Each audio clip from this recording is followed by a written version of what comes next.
morning and welcome to the Historic Preservation Board meeting for Tuesday, July 12th. We are going to get started in just a moment. I want to just briefly review our procedures here to remind the audience and our board members of the procedure for each application. The staff will begin by presenting an item, including their description of their recommendations. The board will have an opportunity to gather questions for staff regarding the recommendations and the report. Then we'll ask the applicants to make their presentations within a limited time, and we'll ask that they then sit down. The board will take that opportunity to gather questions and deliver them all at once to the applicant. We'll ask if the applicant is, may want to take notes if there are multiple questions, so you can address them all at once. We do this so we can avoid the kind of back and forth that eats up our time. And we do have a new limitation on the access to this chamber, so we're not going to be going beyond 5 p.m. in any case. I don't think we will today. And to achieve that, we're going to avoid starting a new application after 4:30. Again, I don't think that should impact us today, but moving forward in everybody's interest of time. So the applicant can then respond to all of the board questions and sit down once again. At that point, we'll open to public comment. We ask the public not repeat one another's comments, again, for the interest of time. And then the applicant will have a chance to rebut. And then the board will make comments one by one, ending with the chair. At that point, we'll take a motion and vote, have a roll call, and move on from there. So with that, Debbie, I'll hand it off to you. Thank you, Mr. Chair. Good morning, members of the public and board members. With that, I'm going to turn it over to the City Attorney's Office. Nick will read the lobbyist registration notice and swear in any members of the public and staff that will be giving testimony today. Thank you. Thank you, Debbie, and good morning, Mr. Chairman and members of the board.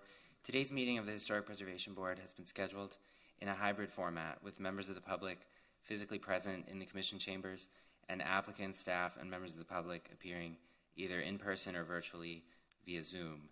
In order to participate in today's meeting, members of the public may dial 1-888-475-4499 and enter the webinar ID, which is 817-4834-7488#, or log into the Zoom app and enter the webinar ID, which again is 817-4834-7488. Any individual wishing to speak on an item must click the raise hand icon if they're using the Zoom app, or dial *9 if they are participating by phone. Before I swear in the public, I'd like to read the city's notice regarding lobbyist registration. If you're appearing on behalf of a business, a corporation, or another person, you need to register as a lobbyist with the city clerk's office. If you haven't registered yet, you should register before you speak to the board. You don't have to register as a lobbyist if you're speaking only on behalf of yourself and not any other party, or if you're testifying as an expert witness providing only scientific, technical, or other specialized information or testimony in this public meeting, or if you're appearing as a representative of a neighborhood association without any compensation or reimbursement for your appearance, to express support of or opposition to any item. Expert witnesses and representatives of neighborhood associations shall, prior to appearing, disclose in writing to the city clerk their name, address, and the principal on whose behalf they are communicating. If you're an architect, attorney, or employee representing an applicant or an objector, you must register as a lobbyist. These rules apply whether you're appearing in favor of or against an item, or encouraging or arguing against its passage, defeat, modification, or continuance. This time I'd like to ask any members of the public and members of staff who will be testifying today, please raise your right hands. Do you swear or affirm that the testimony you'll give in this proceeding is the truth, the whole truth, and nothing but the truth? I do. Thank you. Okay, thank you, Nick. Just a point of information for the board. We have 6 members present today. Ms. Liebman will not be joining us in commission chambers today. She is joining us via Zoom as a non-voting board member. Since she is remote, she will not be voting on any applications, but I just wanted to let everyone know that she is watching the meeting and has joined via Zoom. With that, we can move to the first item on the agenda, which is the approval of the June 14th meeting minutes. Do any of the board members have any corrections? Or do we have a motion? I'll move the minutes. Okay. Approve. Okay, we have a motion and a second. All those in favor? Okay, that passes. Thank you. We do have several requests for continuances slash withdrawals this morning.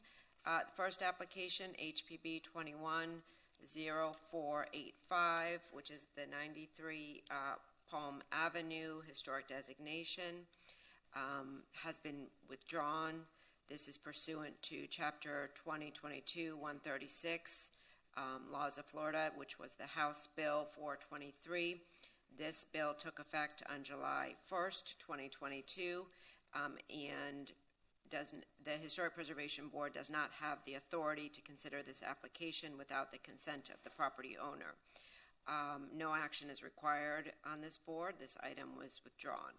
We do have, for any members of the public or for the board, we do have a discussion item that was previously requested by the board at the end of the agenda this morning regarding the exploration of possible incentives for homeowners who wish to retain and restore their single-family homes within the city of Miami Beach. So we can give you some more detail on the state law that had recently been passed, as well as have a broader discussion about potential incentives that the city could consider, just to encourage homeowners who wish to retain their homes. We also have one discussion item, which is the Museum Historic District Height and Rooftop Addition Regulations. This is an ordinance that is currently proposed to modify height and rooftop addition regulations. That discussion item we have received a request to defer that into the September meeting. Staff has no objection to this. This ordinance is currently scheduled to be discussed and reviewed at the Planning Board at the end of this month and will not be heard by the City Commission until September 14th. So this board would still have the opportunity to discuss the proposed amendment and make any recommendations to the Mayor and City Commission prior to Commission review of this on September 14th. May I ask a question about that? Yes. Just only that I imagine we're meeting on the 10th, 11th, or 12th of September. The 13th. So the day before Correct. The commission meeting. That gives ample time for staff to sort of digest our comments and then present them to the commission? Yes, we will be giving the commission a verbal update during the first reading on September 14th. Okay. Yeah, we're comfortable with that. Okay. The next application, HPB 210495. This is 622 15th Street. This application has actually been withdrawn at the request of the applicant, so there is no action required by this board. If this application comes back to the board, it will not be before 6 months. So that application has been withdrawn. The next application, HPB 210498, this is 7418 Harding Avenue, has requested a deferral, and they are wishing to defer to the November 2022 meeting.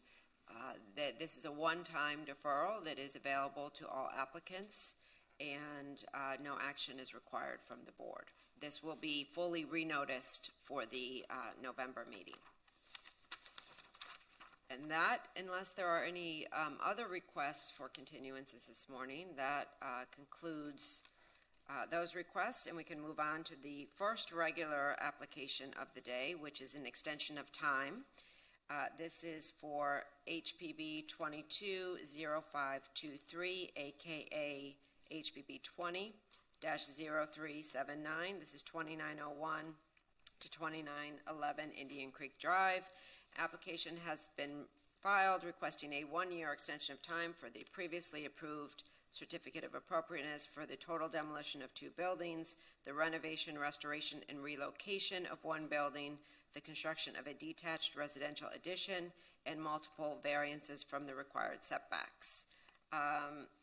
Staff has been meeting recently with the applicant.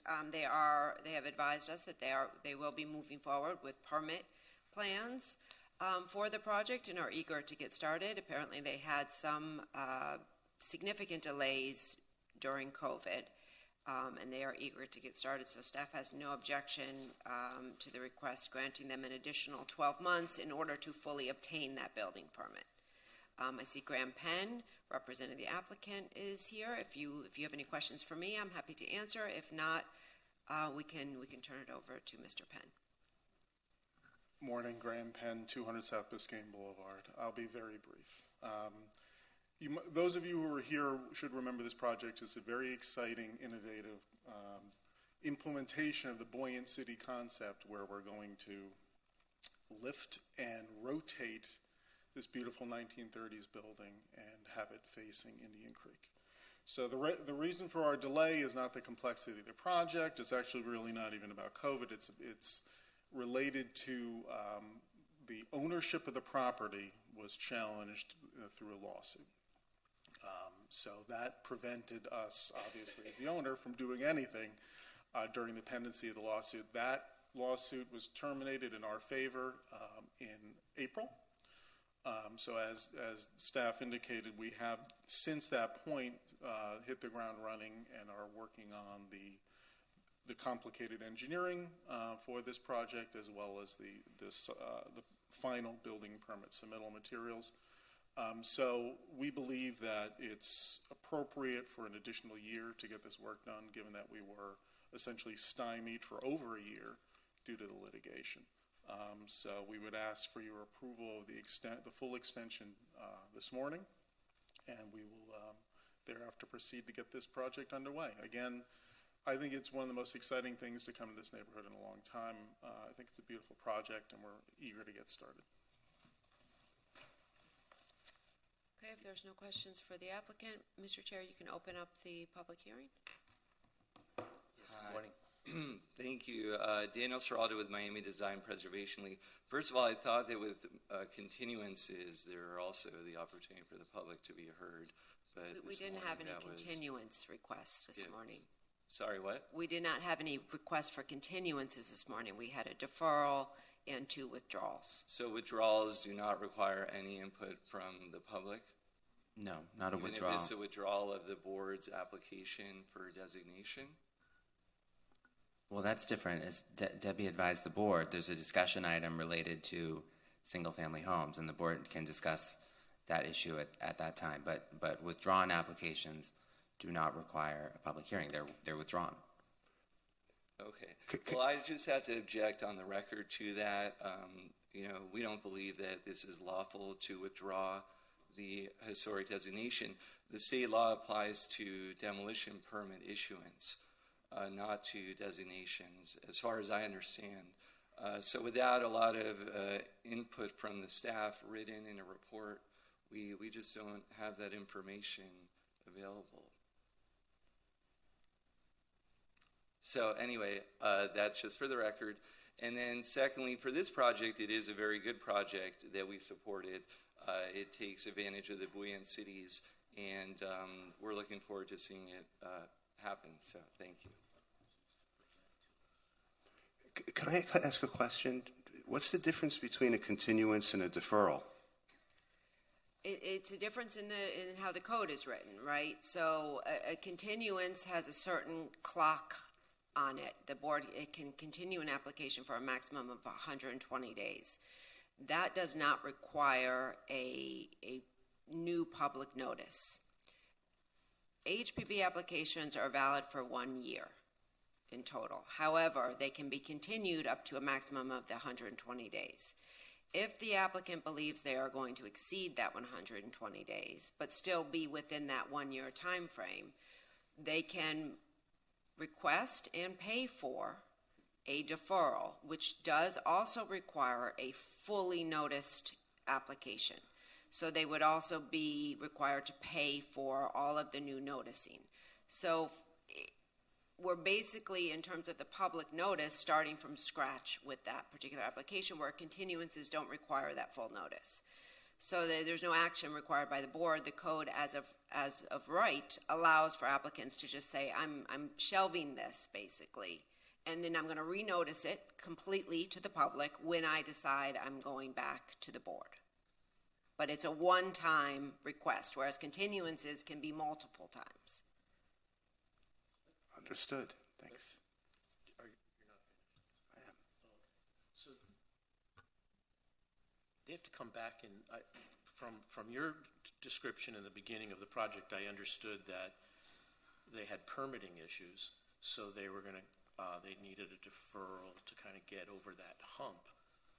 Well, this But what particular was application is not asking for a deferral. They're asking for an extension of time to obtain that building permit. So after this board votes to approve a project, the clock starts running from that day that the board says yes for 18 months. If the applicant does not obtain a full building permit, meaning all the departments in the city have reviewed and approved it and the building department has issued it, then their HPB expires. And they are eligible to request from this board an additional 12 months to obtain that building permit. This is a very complicated project, complicated permitting issues and engineering issues, and again, we've been working with the applicant. We are very much looking forward to the project starting, and we don't have any objection in this case. Thanks.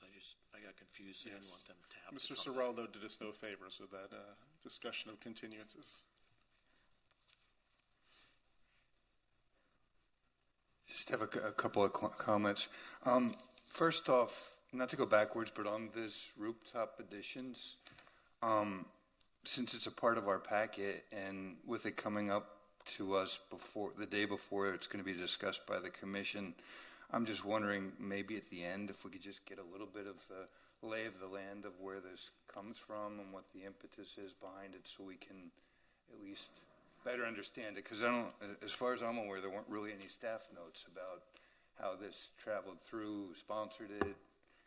Is that possibly okay if we have time? I would be okay giving you the information that I have with regarding that item at the end of the agenda when we have the discussion. Thanks, Debbie. You're welcome. And my other comment on this one, I believe, as I recall at this project, I had issues with it when it first came through because one contributing building was being demolished in favor of another that was being moved. I'm not trying to throw a crowbar into the process, but I don't think you really need my vote for this to continue, correct? It's not a 5 votes threshold. It's a 4-7 vote. Okay, thank you. Are there any other members of the public? If you are on Zoom and you would like to comment on this application, please raise your hand. Mr. Chair, I see no other members of the public wishing to comment. So we can close that public hearing and open it up to board discussion. Okay. Any board member? I see no problem with this, and I would be happy to move it for the year extension. Any other board members want to comment on it? No. Okay. Okay, is there a second? Okay, we have a motion and a second. Let me call the roll. Mr. Klein? Ms. Weinstein-Berman? Yes. Mr. Pascal? No. Mr. Reed? Yes. Mr. Breslin? Yes. Mr. Lopez? Yes. Okay, motion passes. Thank you very much. Okay, the next application on the agenda is HPB 220516. This is 1735 Lenox Avenue. An application has been filed requesting a certificate of appropriateness for the partial demolition, renovation, and restoration of the existing single-family home, including the construction of attached additions.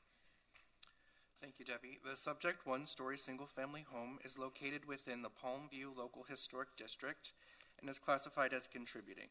The home was constructed in 1936 and designed by Lester Avery in the Mediterranean Revival Art Deco transitional style of architecture. The applicant is requesting approval for the construction of 2 one-story attached additions to the rear of the home. Additionally, the applicant is proposing the restoration of the front facade, including the reintroduction of the open-air porch, the central arched window feature, and the low planter walls. Staff is highly supportive of the proposed restoration and has no objection to the rear additions which will not be visible from Lenox Avenue. Staff's only recommendation is further refinement of the front windows to be more historically accurate. And with that, staff recommends approval. Thank you. Any questions for staff? No? Okay. I have one question. Okay. Within the presentation with regard to the discussion of the window buttons, I didn't really see any historical photographs of original windows. I imagine this will come up later anyway, but I'm just wondering if there was documentation of what originally was there, because I don't believe what's there is actually original. That's a great question. I do believe we have some microfilm plans that are on the Historic Resources Report where you can see the configuration of the, and so what we assume that was the original configuration. It is consistent with the style of the building and the period of construction. And so we're just asking that the applicant be able to work with staff to further refine that on the front of the house, more consistent with what is very likely the original configuration. Thanks, shown on the Debbie. microfilm. I have a question for staff. Would it be safe to assume then that the original configuration was for an operable window and not a fixed window? Yes. Okay, and with that, we'll ask the applicant to make their presentation. And Mr. Chair, I do see Mickey Marrero, who I believe is representing the applicant on Zoom. Great, good morning. Good morning, Mickey. Good morning. Do you all hear me? Good morning. Yes, good morning. Welcome. Good morning, Mr. Chair, members of the board. Thank you all for letting me appear by Zoom today. Unfortunately, my whole house got visited from COVID over the weekend, so we are all home at the moment. So I thank you all. Thank you, staff, for your presentation. If we could get the presentation, and by the way, with me today in the chambers, my colleague David Butter and our architect Dean McMurray, and we all represent Bob and Mindy Green, the owners of this home.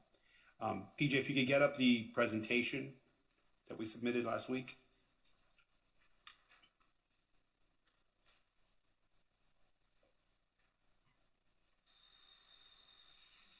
Okay, Mickey, just give me 1 second. Let me go ahead and see if I can pull that up for you. I got to say, this is a little odd, having not done one of these Zoom presentations in like over a year.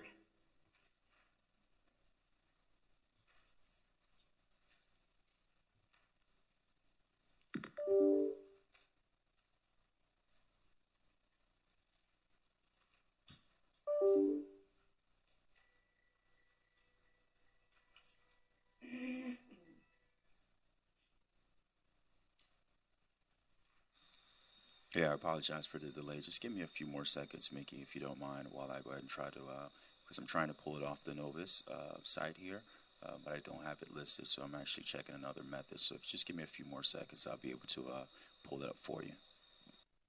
Okay. While you're doing that, I can just kind of introduce sort of the project. First of all, we appreciate staff's hard work with us on this project. We're in agreement with all of staff's conditions and recommendations. As Jake mentioned, the home is located in the Palm View Local Historic District on Lenox Avenue, north of 17th Street and south of Dade Boulevard. The home is the property is approximately 8,000 square feet and currently has a one-story single-family home that was built in 1936, designed by Lester Avery. The existing floor plan is what I would like to show. I guess I'll wait now because it does require some visuals.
Sorry for that delay, Mickey. Mickey, can you go ahead and resend that because I don't have it here on the back end here.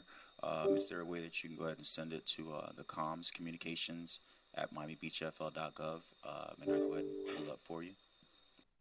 Yeah, David will resend it. He's there in Chambers. He sent it originally, so he'll resend it. I can try going forward without it, but if it can get put up in the next minute or so, I think it'll be helpful.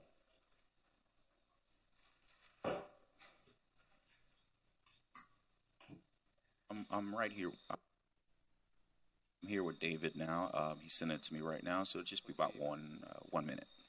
Okay.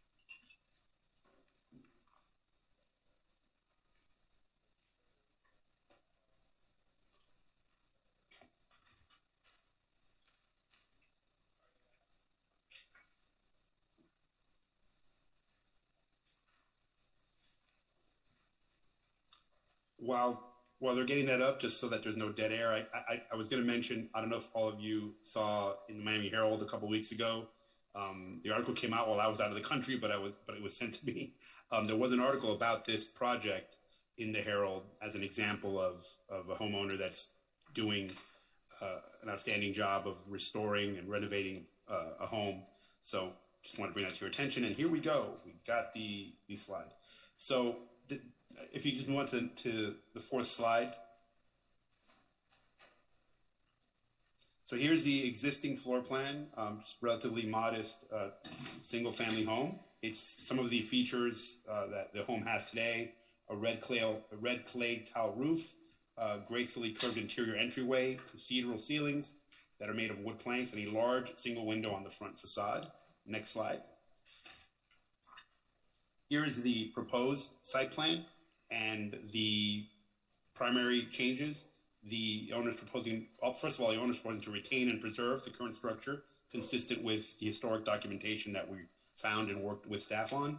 And there's going to be a proposed addition in the rear of the property, which will include a pool and cabana in the rear as well. Next slide. This is our first perspective rendering. As you can see, what you saw as an existing garage door will be replaced with the window, which is in context and consistent with the originally configured window location of the home. The existing front window that's there now will be replaced with a window that is consistent with those historic drawings. And finally, the front entranceway is going to be restored to its original configuration as a porch. And that is what's before you there. Next slide. Here is the images of the rear addition. The addition is going to be solely in the rear, will allow for the continued use of this property, and the owners need a little more space. So with the pool and the rear addition and the accessory structure, they can achieve their goals while also restoring the historic components of the home, particularly on the front. Next slide. Here's a more focus on the family room addition, which again allows them to have the space that they need. And next slide.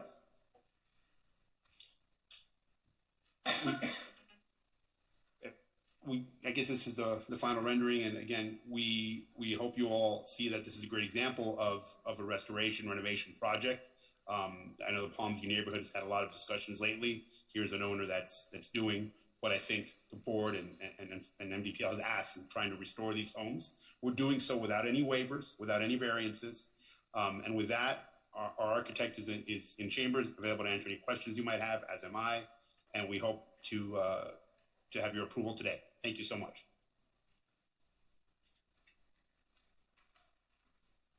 Okay, thank you, Mickey. Mr. Chair, before you open it up to the public, you can ask any questions you may have for the applicant, and then we could do the disclosures prior to opening up the public hearing.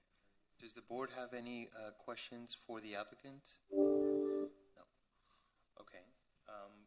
I have a question. I just wanted to get clarity based on MDPL's comments they sent in and the roofing material. I'm looking through the application and I keep seeing replace clay roof. I don't know where the black or where that came from. I didn't see that in the application. I'm happy to respond, and I think Dean can also supplement what he's in chambers. I actually spoke to Daniel yesterday on that point. The red clay tile roof is what's there today. We're going to maintain the same material. It will be a barrel clay roof. The only thing that we've asked for, and I think may have been part of the confusion, is the owner wants it to be like a light gray color.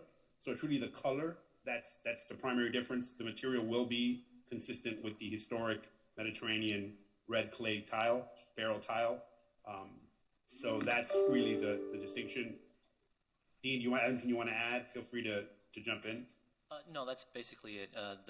The color is going to change. We're still going to use the same Spanish tile for that Mediterranean style, but the owner wanted like a lighter gray or something a little bit more kind of contemporary. Thank you. Okay. Yeah. Kirk, you could see it on page A-4.1, where there's a representation of the gray color of the tiles towards the end of the page.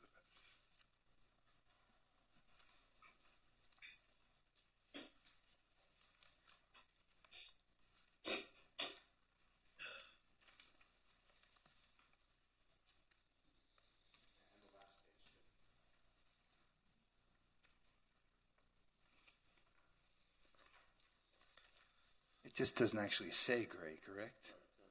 Okay. Okay. If there are no more questions for the applicant, we'll go on to disclosures. Do any board members have any disclosures to make? Okay. No, but I didn't know that I got the email from that we all got. I didn't know that. I hadn't noticed the MDPL email yet. Okay. Okay, if there's no more disclosures, we can open up the public hearing. I don't see anyone on Zoom. Okay, thank you, Board. Daniel Serraldo with Miami Design Preservation League. And apologies, we sent our email a little late, but that's why I'm here to make sure everyone knows, and also those who don't get the emails. For those watching who want to see, our positions are always public and transparent on our website at mdpl.org. So overall, we're very supportive of this proposal to restore and upgrade a historic single-family home in the Palmview District. We thank the owners for their stewardship. Some of you know that in the last year or so, there's been record price sales in the neighborhood of owners who are there to preserve and protect and upgrade their homes. And we couldn't be happier. We knew that this would be the case, but it's thanks to all of your strong support that we're here today. We do have two preservation-related concerns. The first is that this is now a very important single-family district, especially with the state preemption that's currently in place. So we want to make sure that it really follows those proper design guidelines. And, you know, as far as clay tile barrel roofs in the Mediterranean style, we don't see gray or black ones. Maybe we haven't traveled enough, but we just don't understand why we're seeing this more and more with these homes that are sort of remodeled, but they change the character. And, you know, if that's not a design guideline now, then maybe it is something that the board should recommend in the future. Because, you know, if you're going to take Mediterranean red tile roof homes and make them all white with black roofs, it does, we think, detract from the historical character. And then second, related to what the staff said, we would just like to confirm that the window configuration of the Muntins are historically accurate. If they are going to be like high ridge or versus just a flat glued-on version, we think the high ridge with the dimensionality is better. Obviously, we're 30 years behind a lot of other municipalities with single-family home preservation, but we think that now is a better time than any to get these little tweaks in place. So thank you. Okay, any other members of the public on Zoom or in chambers wishing to comment? Seeing none, Mr. Chair. Okay. Let's go on to board comment. Who would like to start? Go ahead, Barry. I'd like to commend the owners for their efforts as well. I see nothing wrong here that's blaring out at me, other than I would agree for the applicant to work with staff, and I wholeheartedly agree with the position of the roof. But I wonder in that I don't. It kind of doesn't make it to me. It's like, oh, let me modernize this historic house. But what happens in 10 years when there's roof leaks all over the place, and they call in ABC Roofing and they get a roofing permit? What stops them from flat concrete tile, shingle tile? You know, from what we say here could apply to this renovation right now, right? But is there anything that applies to the future? So, and I live in a 1938 house. I think I've roofed it the way it was originally roofed, but I don't think anybody's ever said boo to me. So, I mean, that's a very good question.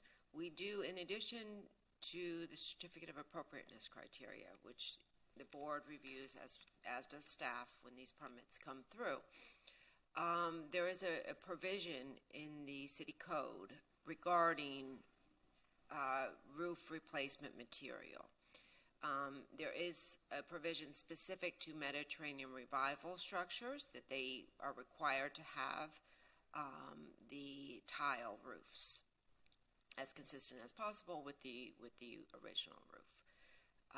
And that, again, that's specific to Med Revival. This particular property is considered a Mediterranean Revival Art Deco transitional style of architecture, which is extremely common in the beach. You would be surprised how many transitional styles there are. So the barrel tile would be required regardless if they come to this board or not. We would require at a general permit barrel tile. The color, we have a little bit more flexibility on at a staff level. It has to be a neutral color. We would not approve black. I don't believe the applicant is requesting black. There are considerations with regard to resiliency and heat island effects. Which is one of the reasons why we were comfortable with a lighter neutral gray color opposed to the deeper terracotta. From my perspective, I don't think that negatively impacts the integrity of the historic home, but certainly this is something the board could discuss and could include a condition regarding. Mr. Klein, you're right that in the future and 30 years from now, will someone know to check the HPB order that has a specific color? Maybe not. I mean, I think the paint colors and those types of minutia things that can come through as a regular permit in 20 years, often an older HPB order with something specific would not be caught.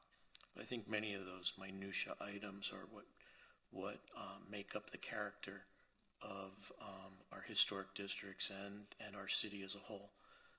So I would hope there would be some sort of controls. And I'd be in favor of the project except for the roof color.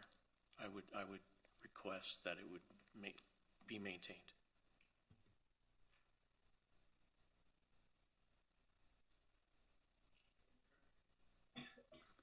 So first off, I'm very supportive of the project. I think it's a really nice project, and I applaud the owners and the applicants for maintaining and restoring the front facade.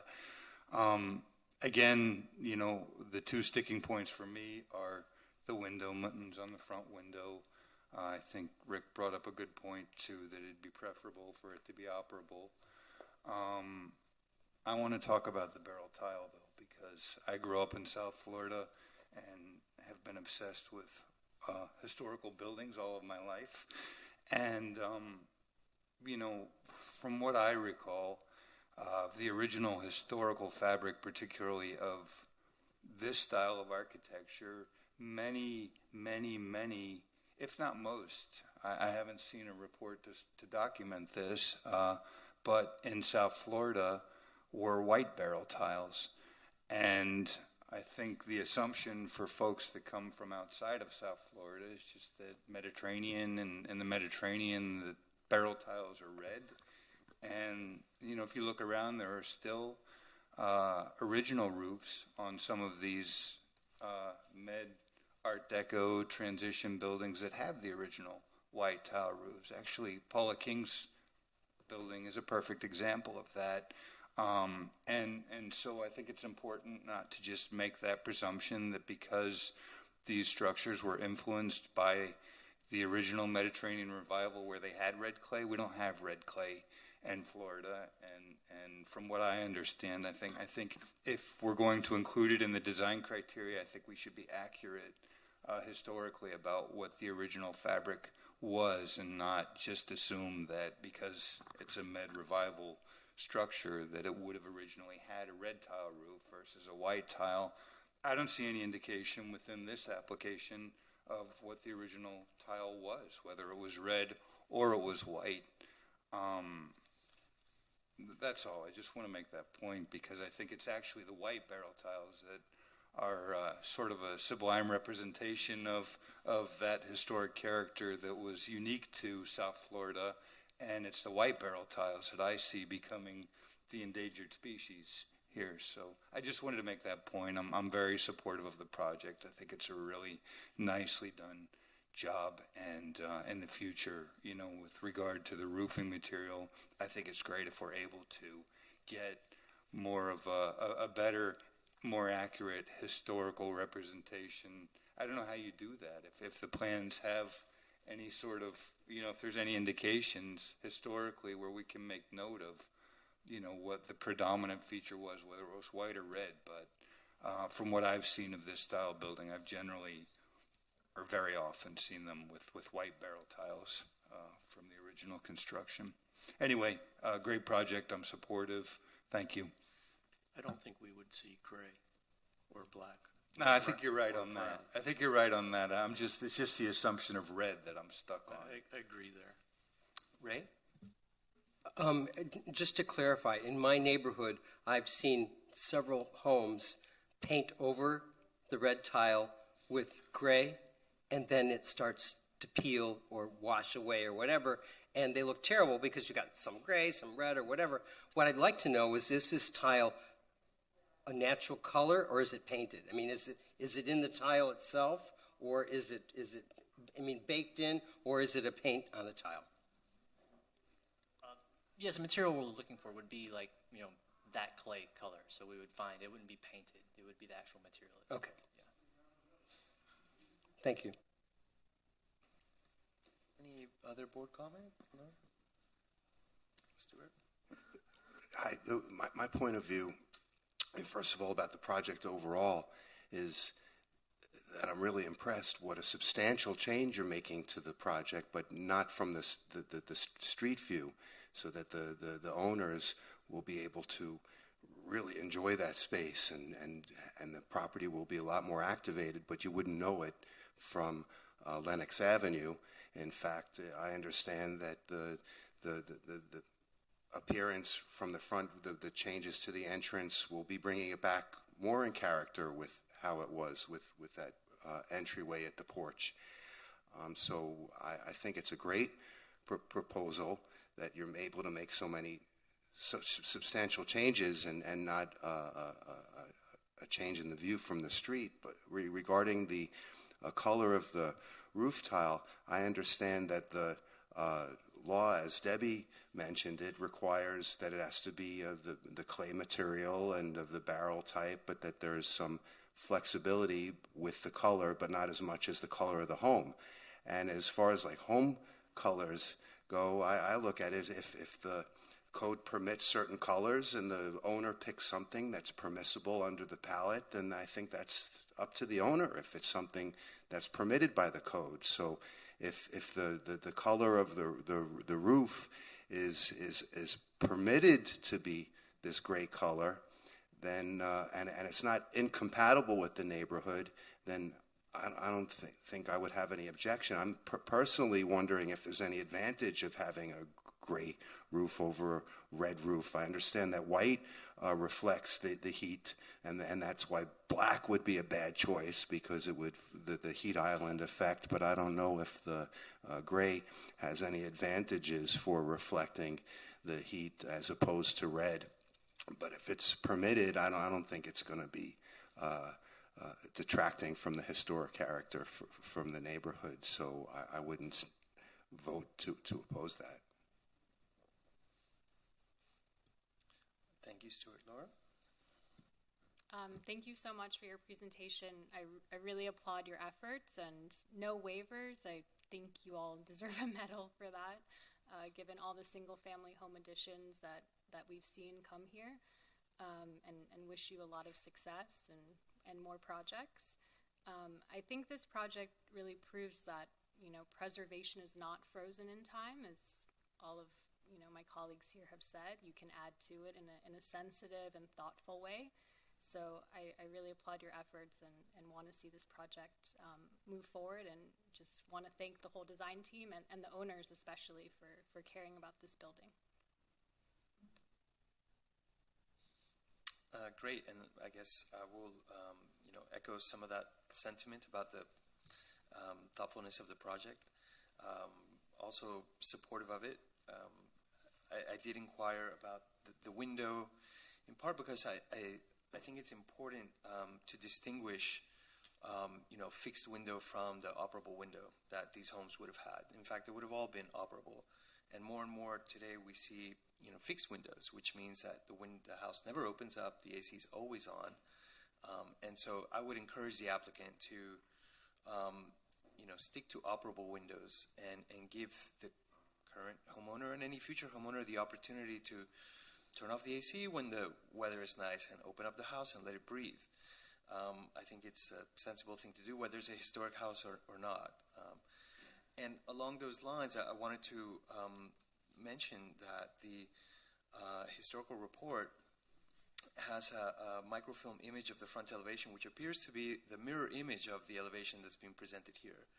And so I don't know if it's too small to read the text, but it looks like it hasn't been mirrored. Maybe they just built it the opposite way.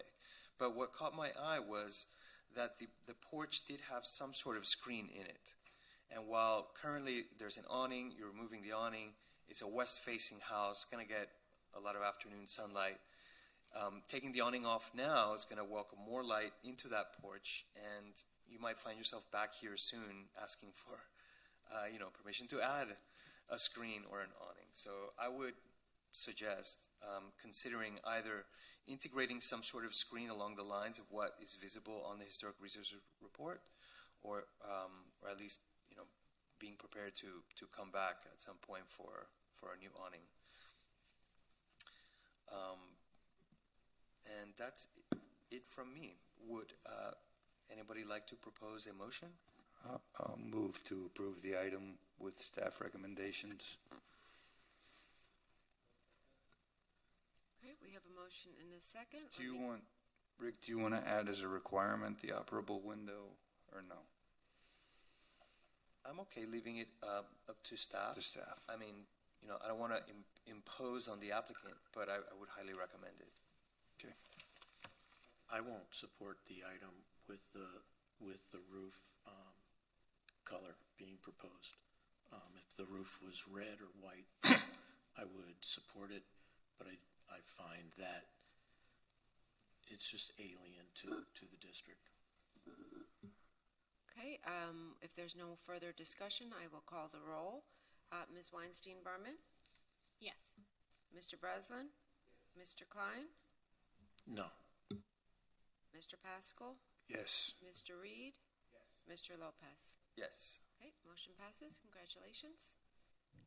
Thank you all very much. Enjoy the rest of your day. Feel better, Mickey. Thank you. Bye-bye, everybody. Okay, moving to the next application on the agenda. This is HPB 210492, 225 37th Street. An application has been filed requesting a certificate of appropriateness for the total demolition of the existing buildings on the site and the construction of a new synagogue and variances from the required lot size, lot width, setbacks, projections, and yard elevation.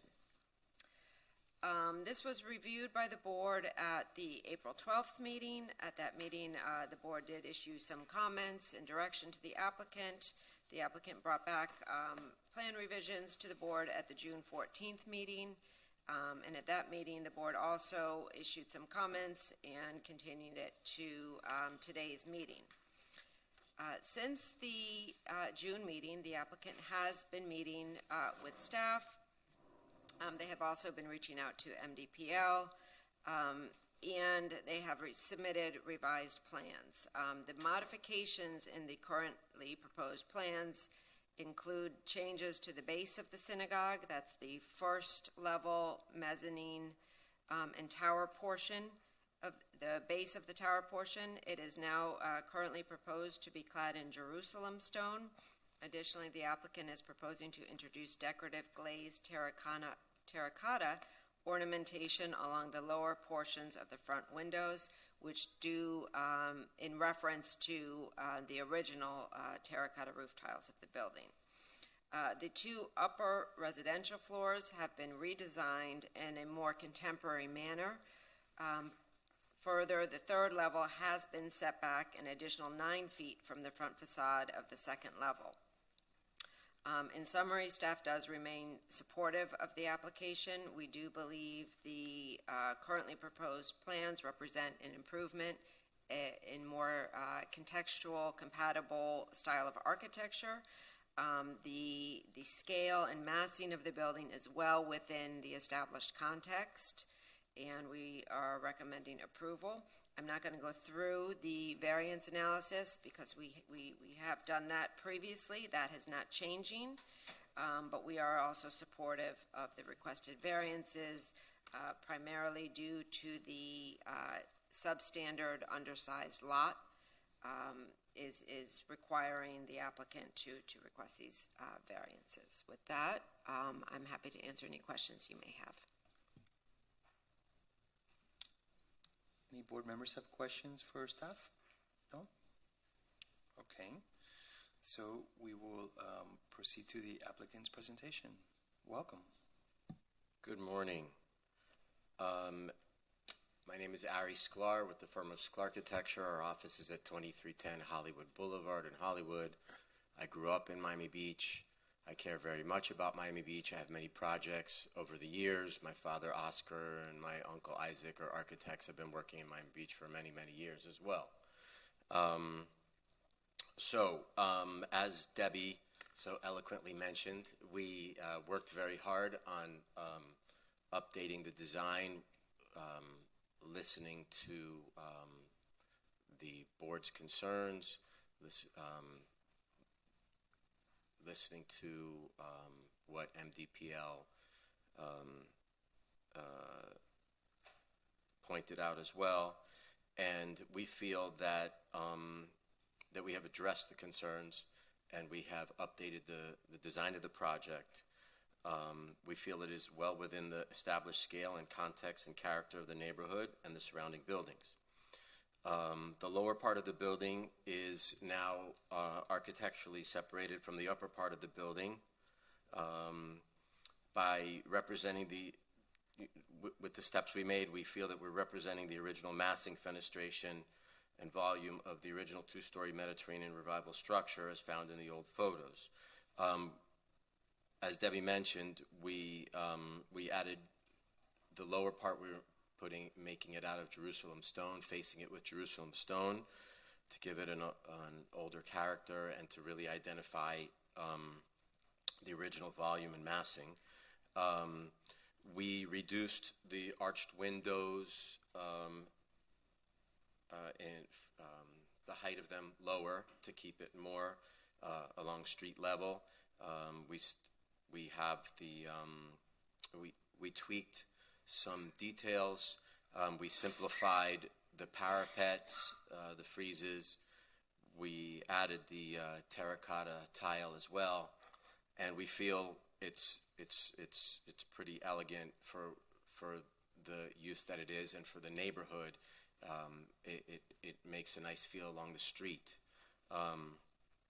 The upper portion of our revised design is a contemporary scheme and identifies more of the residential use portion of the building, which together creates an interesting and unique design. We feel that this design also, as I mentioned before, accentuates and reinforces the original massing and volume of the original building. The upper part of the building, in being more contemporary, has eyebrows, overhangs, large glass windows, in a simple rhythmic pattern. And as it was mentioned, the third floor is set back even farther to the 20-foot setback line.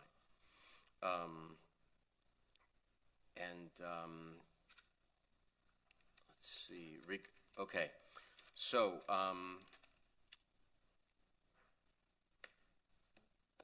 Debbie said that, we went through the variances before. But regarding the variances, I want to point out that this property is the exact reason why the variance procedure exists.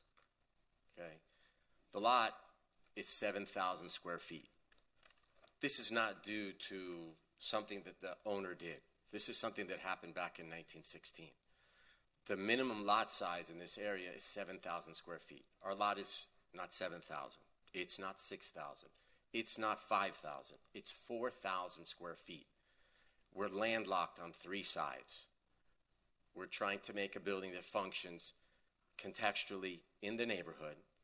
You have a client here that doesn't need parking, which is we're trying to make walkable communities, a walkable neighborhood. And fortunately, this client is the right client for this property. They don't need parking. There's no room for parking on this site. We're landlocked, 4,000 square feet. The lot size minimum in the area is 50 feet. We're 40 feet. We didn't do anything to make it 40 feet. It is 40 feet for many, many years, over 100 years, okay? So with that, you have to take steps and make things work. Just like when an artist takes clay and has to shape and mold the clay to fit and make things work.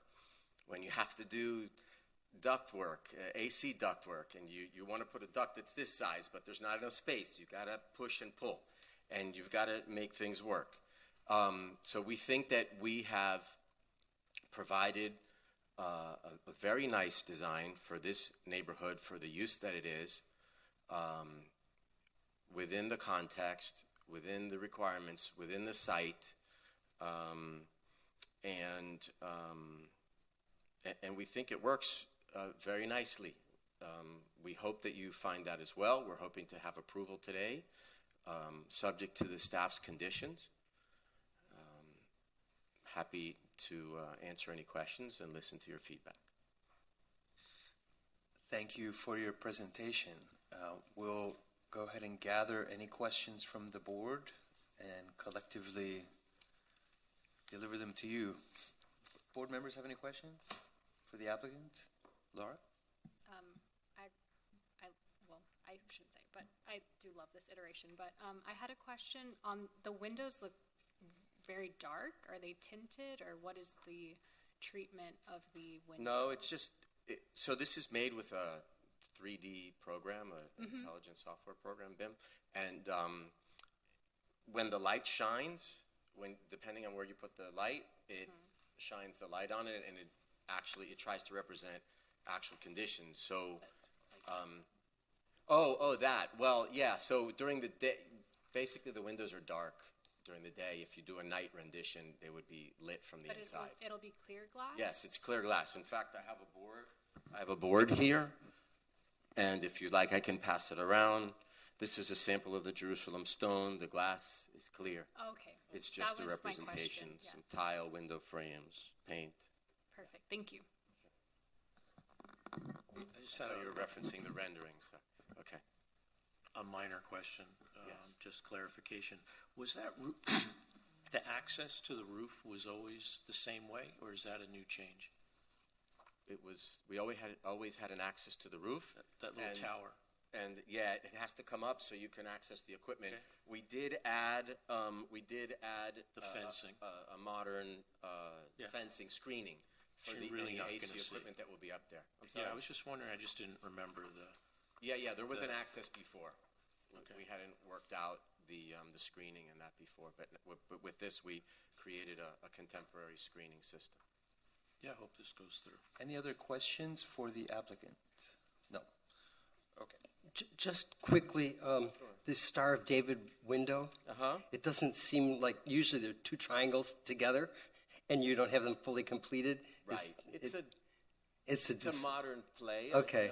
Yeah, just when I looked at it, it was like, okay. We're trying to meld traditional with contemporary. Okay. Is that a Morris Lapidus bow tie in there? I'm sorry? Is that a Morris Lapidus bow tie? You never know. No. My father actually worked with Morris Lapidus. So, yeah, it's... you never know. Okay, thank you very much. I have questions. Oh, I'm sorry. Go ahead. Yeah, I'd like to go into the variances that were requested and Sure. to confirm some things that were Sure. Said. That and if the staff could help to confirm these things too, that under the code, I understand that to have an approval from this board or an approval to build anything on this property, the code requires a minimum lot size of 7,000 square feet, and the fact that it's 4,000 square feet, unless we have a variance, if the lot was vacant now, we wouldn't be authorized to approve anything without a variance of the lot size. Is that correct? That's correct. Okay, so I put a check on that one. That's without the variance, they couldn't use the property. And then also the variance to reduce by 10 feet the required width of 50 feet, because it's 40-foot lot width. So same question. If it was a vacant lot right now, because it's only 40 feet wide, without a variance, it would be impossible for them to use their property. Is that correct? Yes. Okay, check. Then a variance to reduce by 14 feet 3 inches the minimum required front yard setback of 20 feet in order to construct a 3-story building at a setback of 5 foot 9 inches from the south side property line. So, would it be impossible to use the property without this setback? And if it wouldn't be, is this the minimum that's required in order to make the property usable? This third one, the variance to reduce by 14, or you, I mean, somebody to be able to explain so I can understand why it's necessary, because that's what my concern about variances is, that the law, the code is set by the commission. And we're supposed to follow the code, and there are certain conditions where we're allowed to deviate from the code. Right. So I understand. Let me jump in before you respond. Sure. Can we get all your questions out at once so that we can give him a chance to respond to everything and be ready to move on? Okay, so then let's if we can go through, because during his presentation, he mentioned that variances were made for this circumstances like this one, because of the lot size and the width, and I got it. But I still don't understand why the setbacks and other variances, the encroachments and the yard elevation, if these are necessary, if it would be impossible to use the property without these other variances 3 through 7, because I understand that the staff's position hasn't changed, but the staff report says that the application indicates that the variance criteria were met. But I don't see it in the application, so we need to hear for these other ones. I'll try to address those, okay? And if staff wants to jump in case I'm off on anything, please let me know. So the variance on the front setback, to go from 20 to 5'9", we didn't pick an exact dimension to hit. We worked, as I mentioned before, as an artist works with clay and pushing it around, because our lot size is supposed to be 50, but it's 40, and because our lot size minimum is 7,000 square feet, we have other things pushing on it. So in order to make the rest of it function and achieve what's needed to function, to have stairs, to have exits, to have bathrooms, etc., usable space, that front portion got pushed out, okay, based upon the example that I'm using as an artist molds clay, as well, because of the fact that our lot is not 7,000, it's not 6 or 5, it's 4. So we're pushed in many different directions. So it came out that way. We have to have an area to transition from the because of flood level and other things. We have to have an area to transition up. So we have to have stairs, which actually the stairs happens on the front and on the east and the west side as well. We have to have areas to transition in and out without adding more square footage, air-conditioned square footage to the building. So those stairs are happening outside, and in the front, it's a little bit more to make the building function. Items number 4 and number 6 have to do with steps and access from the sides on the east and the west.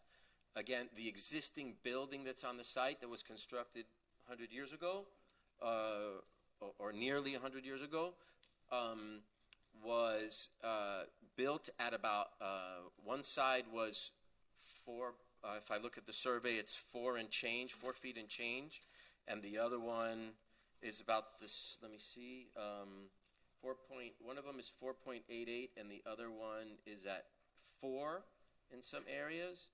And so we're increasing as much as possible within that volume that we have to build with. We've increased 1 to 7.6. On the west side, I believe we have 7.6, which meets the code.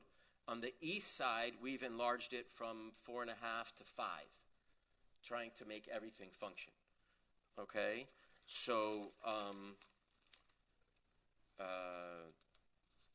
then there's a setback number 5, which it's a 10-foot rear setback, and we're at 0. The reason why we're at 0 is because the existing building is at 0, and we're facing, and we're landlocked, and on the north, where we are on the north and on the west, it's a parking garage.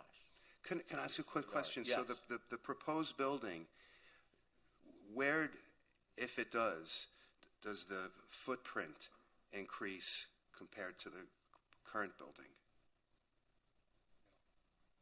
Or does it? Does it have the same footprint? It doesn't increase. The only place is that there's it doesn't increase on the perimeter.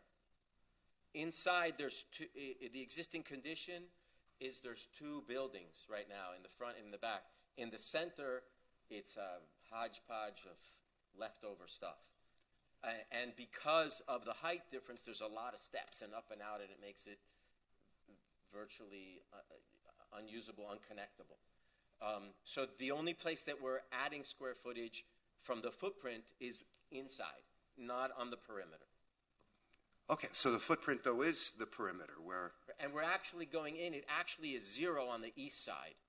On the building on the back, if you look at the survey, it's 0 for 20 feet on the east side and for the entire 40 feet on the north side. We're reducing that presently. We reduced it 5.5 on the east side, 5 feet on the east side, to 7 from 4 point something on the west side to 7.5, if that makes sense.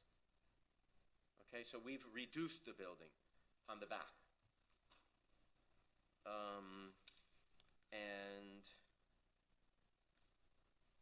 I think the last variance is because of the flood level, the building is higher, so we have to step up.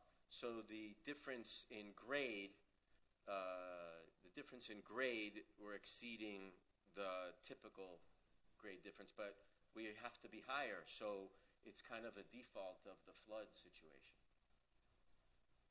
Yeah, Eric, that's just correct. maybe if I could clarify. So I think, Mr. Stewart, your question was, are they increasing beyond any of the existing nonconformities in terms of the setbacks? So you have existing structures now. Their proposal is not exceeding what the existing setbacks are whatsoever. In fact, they're actually reducing the nonconformity. So what is proposed is more conforming to the required setbacks than what is there now. That's correct. Yeah. Even in the front, the existing building is less than 4 feet from the property line, and we're pushing it back. So, we've taken what was given to us of the existing conditions, the needs of the client, the needs and the requirements from the city, and molded, created what we feel is the best project for the property that functions and hopefully meets with your approval today. Okay, thank you. Another question, yes. I'm so sorry. I had one, again, Yes. very much in favor of the project, but the railings, they're horizontal. Is that allowed? Is that a what? Is it allowed to have horizontal railings, or do they It need to is be allowed. vertical? Okay. It is allowed where some people, we struggle with that on many projects, where you're worried about kids or something climbing up, but it's allowed, and the vertical railings would look like, Is there some sort of glass behind it to prevent? Not right now, but we can Okay. consider something like that. Thank you. One quick question, I guess, Fritz. So the existing conditions, even though they exceed setback requirements, they're all lawful. It's not like code compliance goes out and says you have to shave off part of your building. It was okay. Thank you. Okay, I don't see any more questions from the board. Thank you for your presentation. I think we're going to move on to public comment. We probably need to do disclosures. That's right. Do any board members have any disclosures to make on this application? Okay, I see none.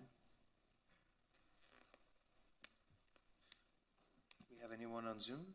I see no one on Zoom wishing to comment at this time.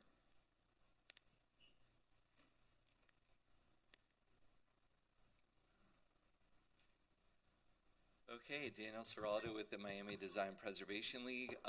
We do believe every time the design has come, it has improved. So that's a testament to this board and your expertise and also the willingness of the applicant. Obviously, the differentiation of the rooftop is a big improvement. It is kind of like what you would do if you would add a rooftop to a historic building and differentiating it. And that being said, our committee met and we're not able to, officially support it still due to concerns about compatibility design. We understand it is a really tricky site, and we continue to be available to meet in a meaningful way. We can't really help via email. That's not exactly how you help meaningfully, but we do think it has improved. Thank you. Okay, anyone else in the audience wishing to speak? Anyone on Zoom? Mr. Chair, seeing none, you can close the public hearing. Okay, we'll close the public hearing. We'll give the applicant a chance to rebut to any of the public comment. Thank you. Yes, I would like to mention that we did reach out to the MDPL about three times by email, and I tried to call a few times. Looking forward to an actual physical meeting or some kind of meeting. That unfortunately was never offered on our behalf, but we are willing to, if needed, if we can gain approval today, we're willing to meet with staff and working out any items, and if MDPL would like to come to those meetings, or we can set up a meeting for any final, finer details or things like that, we are willing to, to do that. Thank you. That sounds very sensible. Appreciate Thank that. Okay, we'll open it to board comment. Barry. Yeah, I think it's a great improvement. I think, Ari, you should get stars on your architectural license, because this reminds me of the ARE, they give you this super duper confined space, and you just, it's a massive puzzle problem. And with a 4,000 square foot site and all these uses, you fit it in, and you don't have any dead end corridors or any of that kind of stuff that generally kills you on the ARE. I'm in support of it. I understand that it's been a very difficult project. I don't think I could do it any better than what you've done, and I think that you've come around to relating to the area, to its surroundings better than it was before. So I'm in complete support with the staff recommendations. Other board comments? Kirk? So I think this is I think it's a really interesting design. I feel like it will contribute to the pedestrian experience. I think that, which has been discussed, I think staff referenced the fact that, or maybe the applicant themselves, avoidance of a need for parking, which would have made, I think, maybe it impossible for it to be a building that could be appreciated visually to do that. So I think that's a really nice component. On principle, I don't have an issue with the variances either. What's existing there would have had variances.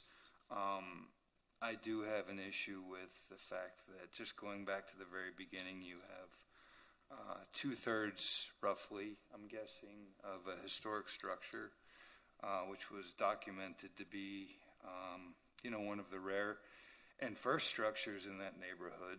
And the dialogue, the way it started out, there was no documentation to begin with. And since that time, I feel like the adjustments, which, have made what was proposed a lot more visually appealing and a lot more compatible with the neighborhood, I think had the documentation been there from day one, I think the process would have been a lot different. And it's very hard when a proposal comes to this board to go back to zero.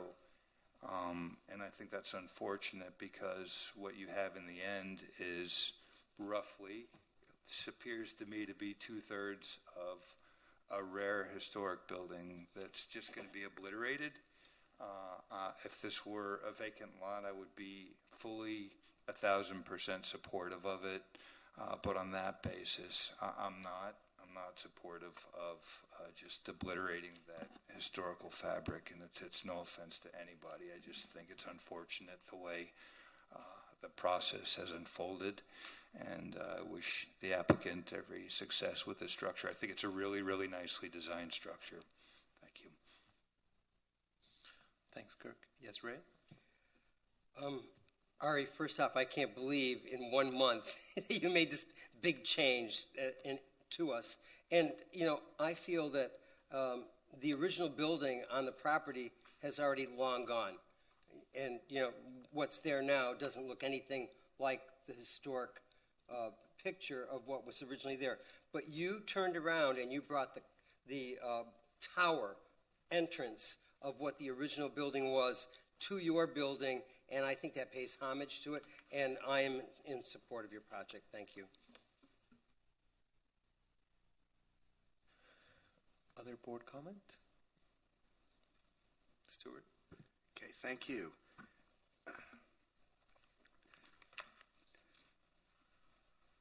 I find it a big help on this board just to hear everybody else's comments, because you all are professionals, and I appreciate the warm reception to the design, and I also appreciate Kirk's point of view that this is a historic preservation board, and this proposal does not reflect the historic structure that was on the property, and also that Ray mentioned it has been changed over time too, so it doesn't even look like the original historic character. So this is a complicated issue just on the historic preservation element. Regarding approving the variance requests, I understand that they could not get any sort of approval without a variance of the lot size and the frontage on the street, and it's an absolute necessity, so I would vote in support of those variances. The other variances for the setbacks, I understand that it doesn't increase the setbacks for what's there already right now. So when I'm looking at the criteria under the city code, I think that those setback variances meet the requirements of the code as well. The special conditions that exist are that there's a building that's already there, which is it's not unlawful. I mean, the only thing, if you all are trying to improve the building and make it work for your congregation, so the fact that to comply with the code would mean that you'd have to narrow it and not serve your congregation's purposes. I think that's a special condition that exists, and it didn't result from the action of the applicants. It doesn't give you a special privilege, or you're seeking to use your property in a manner that serves your congregation, not to increase value for sale on the market, for example. I think that the variances of the setbacks are the minimum required because you're not increasing the footprint. You're staying within the bounds. Wouldn't it be injurious to the? I'm going through each of these to show that I think that we're following the law, because the law says the board shall find, and I want to make these findings to support a decision that varies from the law. It doesn't injure the area. Consistent with the comprehensive plan. Well, if the current building is consistent with the comprehensive plan, then the proposed one would be too. The last one, though, is something that I think I would recommend that the staff works with the applicant about. The last condition, it's there in black and white. It says the granting of the variance will result in a structure and site that complies with the sea level rise and resiliency review criteria in Chapter 133, Article 2, as applicable. And the last of these variants that they're seeking is about the minimum yard elevation. And I understand that I don't see how these two can be read together, what lawyers say in pari materia, where and on the one hand, we're saying in our variance analysis in the staff report that because of the size of the property, that it's a difficulty for them to comply with the elevation. But Part 8 of the criteria review says the granting of the variance will result in a structure that complies with the sea level rise and resilience review criteria in the code. So if we are waiving the elevation requirement, how then does it result in a structure that complies with the code? I don't have the answer. That's why I would recommend that the applicant works with the staff to see if there's a way to, because I'm not familiar with all the details of that Chapter 133, the resiliency review. Maybe there's other ways besides elevating a property, like to have buffers, berms, or things to keep water off the property, because obviously the requirement that for the elevation is to keep water off the property, that it'll drain. So if this doesn't satisfy that, then then in order to satisfy the last part of the variance review, that it will result in a structure that complies with sea level rise and resilience review criteria, I'd like to see that they will work with staff to find other ways besides elevating the property to keep water. It could be through landscaping. I don't know, but I'd hate to see that hold it up, but that's the one thing that nobody explained to us, and I don't even know if they would be compatible. If you could grant a variance for that and satisfy this criteria 8, that the sea level rise criteria review will be satisfied. And if I'm missing something, Debbie, maybe you could tell me, oh, you're missing something, and they definitely satisfy the criteria. I think your point is very well taken. We do have the sea level rise criteria on page 3 and 4 of the staff analysis, and you are 100% correct, and staff is happy to continue working with the applicant. We do believe it satisfies the sea level rise criteria, but we can continue to work. For example, like you said, regarding landscaping, criteria number 4 is regarding resilient landscaping. Native or Florida-friendly plants shall be provided. We can continue to work with the applicant through the permitting on the landscape plan. The other aspect that we will continue to work, and the building department will also continue to work with the applicant through the permitting process, is that water retention systems shall be provided. We will need more information about that during the building permit review process. The important criteria with regard to the sea level rise criteria is the finished floor, the existing finished floor of the building, which the current building is significantly below base flood elevation plus freeboard. They will be constructing their finished floor at above that level. But thank you for the point. It's a very good one, and we do have conditions that requires the applicant to, work with us through the permitting on their landscape plan and the water retention plan. So we're more than happy to do that. Because it is close to Indian Creek, I think Correct. The areas, even with all the work, it may still be prone to flooding over the years with sea level rise. So I think it is important Absolutely. that they start off on the right foot. Very good. And we will have to meet all building code requirements to that effect as well. Stuart, thank you. Who are we missing for board comment? Laura? I think you did a fantastic job over the past, couple meetings that you guys have been back. So thank you for continuing on this, very challenging site. The constraints between resiliency and operation requirements of the synagogue is a massive achievement. So I congratulate you and the congregation. And it's great. Yeah, I totally echo. It's great to see walkability in historic districts. It's what they were meant for. And I definitely, unfortunately, I do agree that the original building has been lost over time of no fault to the current ownership. And I do see the relationship and interpretation of the historic architecture that meets the criteria. So I'm very supportive. Thank you. Okay. I also agree that it's greatly improved, and I congratulate you for the improvements and for checking all the boxes. I think it's curious that the resulting elevation is, while it's a new building, it has this aesthetic of being a hybrid of an existing and a new building. And not to pass judgment on it, but I think that as a result, it helps retain some of the scale of the historic structure, which is a good thing, I think. I noticed in the plan on the upper floors there's 1,000 new windows too.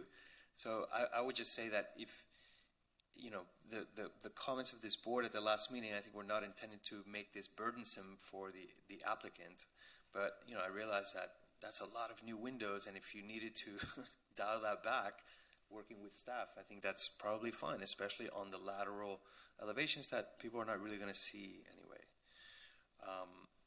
And then one final minor point, something that perhaps is something that gets tweaked with the staff, is on the lower floors where you do engage a more traditional language of architecture. I think that some slight modifications to the placement of the arched openings will improve the relationship of the wall to the opening. And there's, as simple as the original structure was, it had very elegant proportions of the arched openings, the size of the arched openings to the wall in between.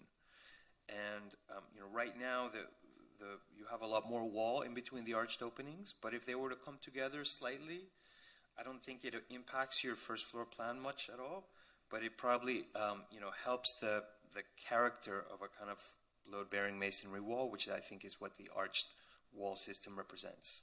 So just a little minor tweak that I think might help. And I think with that we'll conclude the board comment. And I wonder if anybody would like to make a motion at this time. Barry. Yeah, I'd make a motion to approve the project. I also think that Rick made a great point of those smaller arched openings, that working with staff to bring those in will, it will better resemble a load-bearing wall, but it's also going to accentuate that tower more. And also, I like that elevation with all that glass, but I would also have no issue with you working with staff if it was to be reduced, 15% or so, something agreeable to staff. So yeah, I would make a motion to approve it with the variances. And I would just ask that we take the variances separately, and in fact, we may want to take the first two variances separately from the others, right? Right, Debbie? If no, okay. So is that a motion on the certificate of appropriateness? Yeah, if you need to take the variances separately, that's fine. Okay, do we have a second? Mr. Breslin, I will call the roll. Mr. Pascal? No. Ms. Weinstein-Berman? Yes. Mr. Reed? Yes. Mr. Breslin? Yes. Mr. Klein? Yes. Mr. Lopez? Yes. Okay, the motion passes for the certificate of appropriateness, and we could have a second motion for the variances. I'll move to approve the variances. I'll second that. We have motion and a second. I'd like to put a condition on it that we approve the variances with the condition that the applicant will continue to work with the staff to satisfy the sea level rise and resiliency review criteria in light of the fact that the property is not being elevated. I'll accept that amendment to the motion. Okay, great. Let me call the roll. Mr. Breslin? Yes. Mr. Klein? Yes. Ms. Weinstein-Berman? Yes. Mr. Reed? Yes. Mr. Pascal? Yes. Mr. Lopez? Yes. Okay. The motion passes. Congratulations. Thank you. Thank you very much.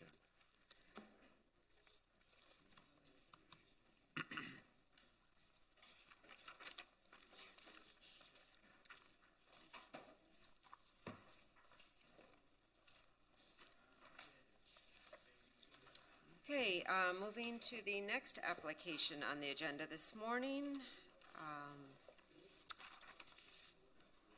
which is HPB 220513. This is 245 and 251 Washington Avenue. An application has been filed requesting a certificate of appropriateness for the construction of a new educational facility on a vacant site and variances from the minimum required interior side yard setbacks for a school. So the board did review this particular project at the June 14th meeting and continued it to today's meeting in order to give the applicant additional time to address the board's concerns. Since the June meeting, the applicant has submitted revised plans. The modifications in the currently proposed plans include the withdrawal of the previously requested variance that pertain to the off-street loading spaces on the site. The applicant is no longer requesting that variance. They are confident that they will be able to work with staff to create those two spaces within the existing parking area. Additionally, the applicant has submitted revised renderings. The applicant has advised that they do believe that the newly produced renderings more accurately reflect the height of the building as viewed at the pedestrian level. So staff would note that the actual height of the structure, as measured in elevation, which is how we measure height, remains the same, including the height exceptions above the main roof line. However, they do believe that the more accurate renderings do help to address the board's previous concerns regarding the scale and massing. Staff remains highly supportive of the proposed project. We do think it would be a significant asset to the neighborhood, both architecturally as well as programmatically for the residents of this historic neighborhood. We would also point out that this particular project did receive a conditional use permit that was approved by the planning board at their June 21st meeting.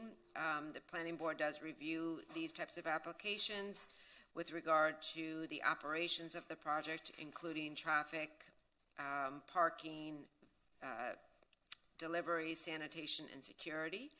Staff does remain somewhat concerned with regard to the height exceptions that is currently proposed at the 20-foot above the main roof line. We are recommending approval, but with a reduction in the height of the rooftop exceptions, which includes the stair, elevator, and shade structure.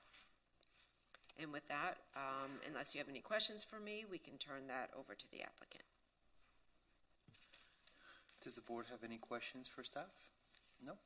Okay. Welcome. Hi, good morning. Emily Balter, Brooke Hardell, Fernandez, Larkin, and Tappanes. Offices at 200 South Biscayne Boulevard. I'm here on behalf of Base Camp 305. With me today is Sydney Rosen, the COO of the school, as well as our design team from Architectonica, Bernardo Forbresia and Carrie Press. And I believe via Zoom we have our landscape team from Design House. If we could bring up our presentation, please. Thank you. Next slide. As Debbie mentioned, between the June meeting, which thank you for continuing us and giving us the opportunity to present again today, between the June meeting and today's meeting, we went before the planning board and received a unanimous approval for the conditional use permit. They reviewed the operations of the school and the function of the school, and we're before you today for the design of the new structure. Today we want to focus our presentation briefly, an overview of the project. Bernardo's with us in person this time to go through the design, and then I will briefly go through some of the questions raised at the last meeting and conclude and open it up for questions. So if Bernardo could walk us through the design and the design intent. Next slide, please. Next slide, please.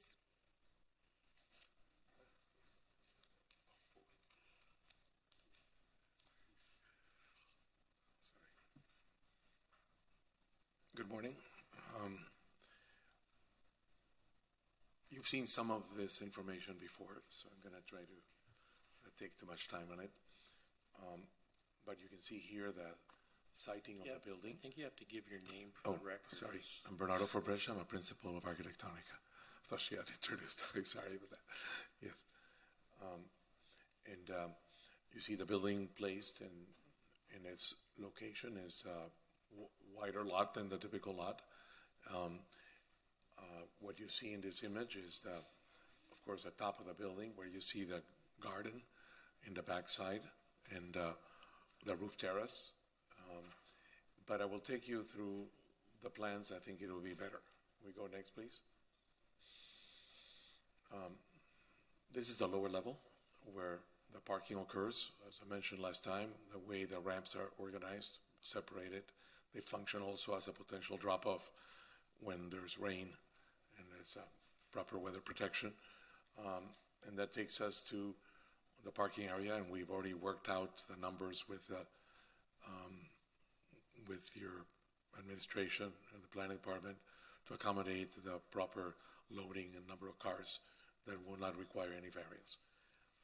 This has access to the school from the lower levels. As far as you can see, there's elevators, and you see the stairs that take us to the plinth where the proper flood elevation is placed. If we move on to the next, please. This is the main floor.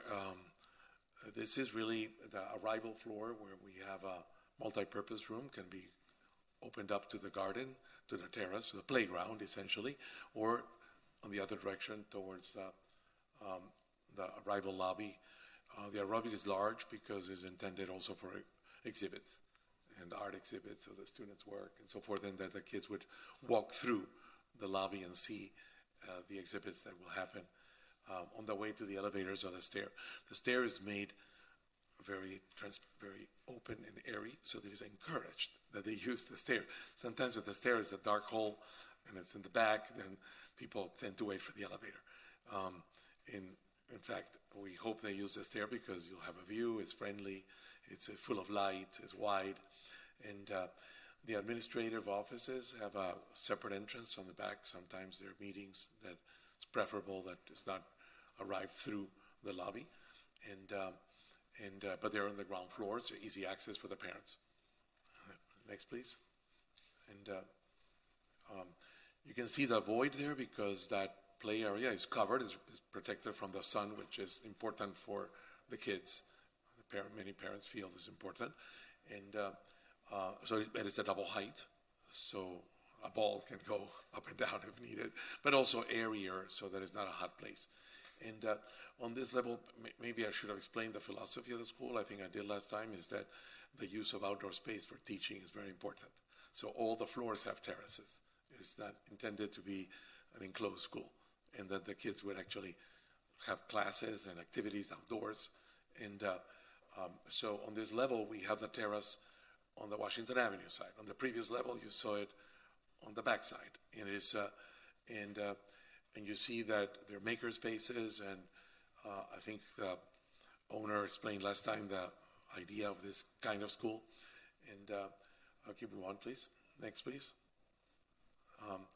Then on the next level, on the roof that is protecting from the sun, is the vegetable garden, is the organic place where the kids learn about food and about healthy cooking and about the environment.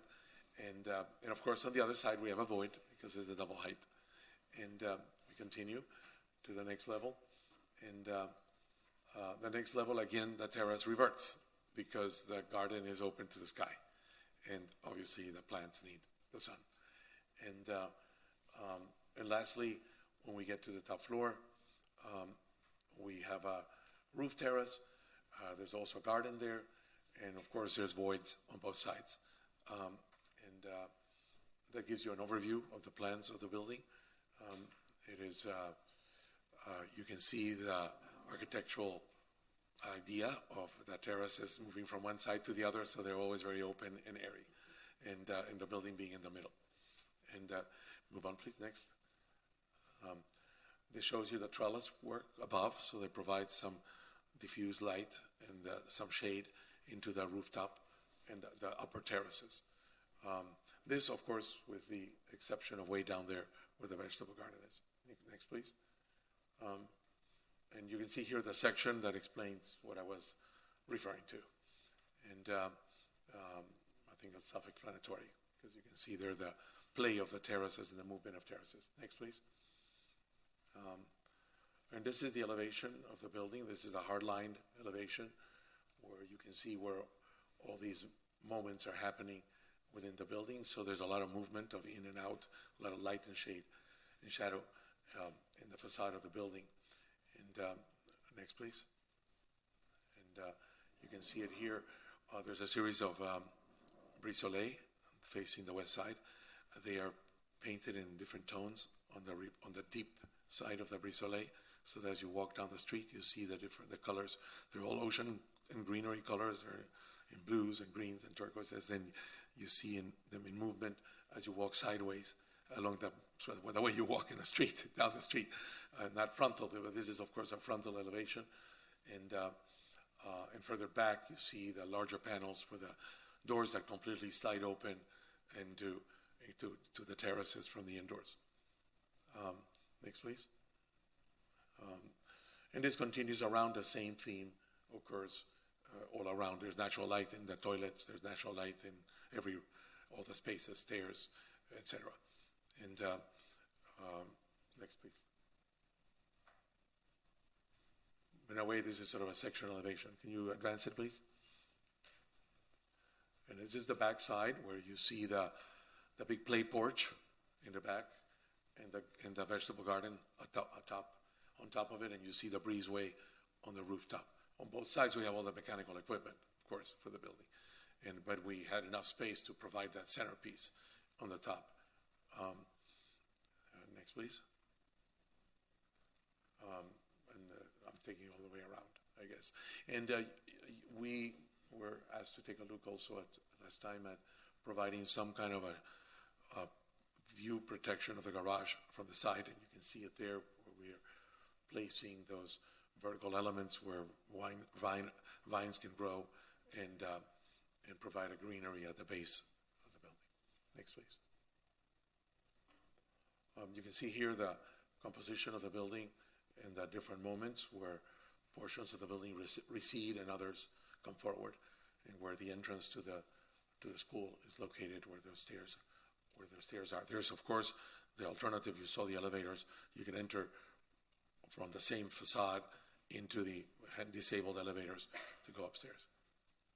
And I think we have next one, please.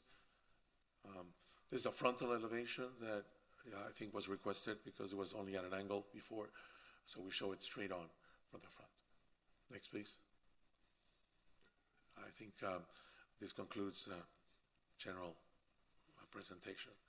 The horizontal lines are in white, sort of classic from the area, and the colors sort of evoke indirectly some of the colors in eyebrows, but in a different way, by introducing the tonalities that I mentioned in the facade.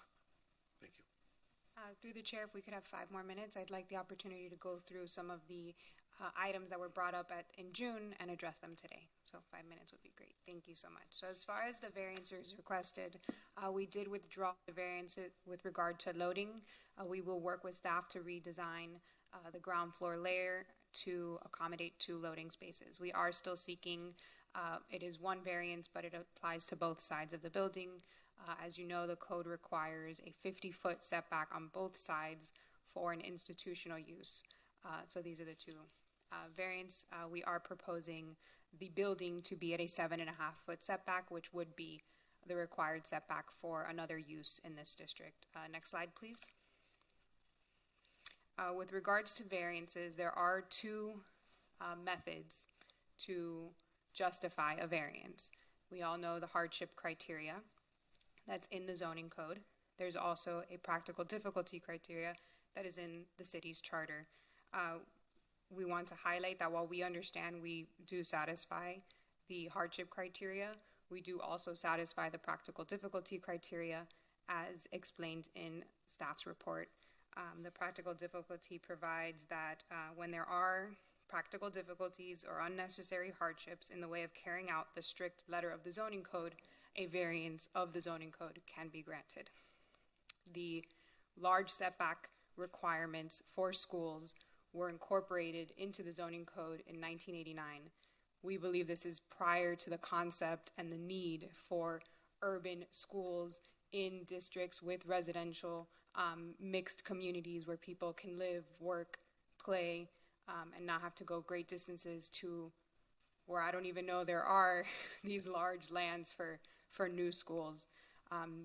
To require the 50-foot setback on each side would mean that the school is impossible. Next slide, please.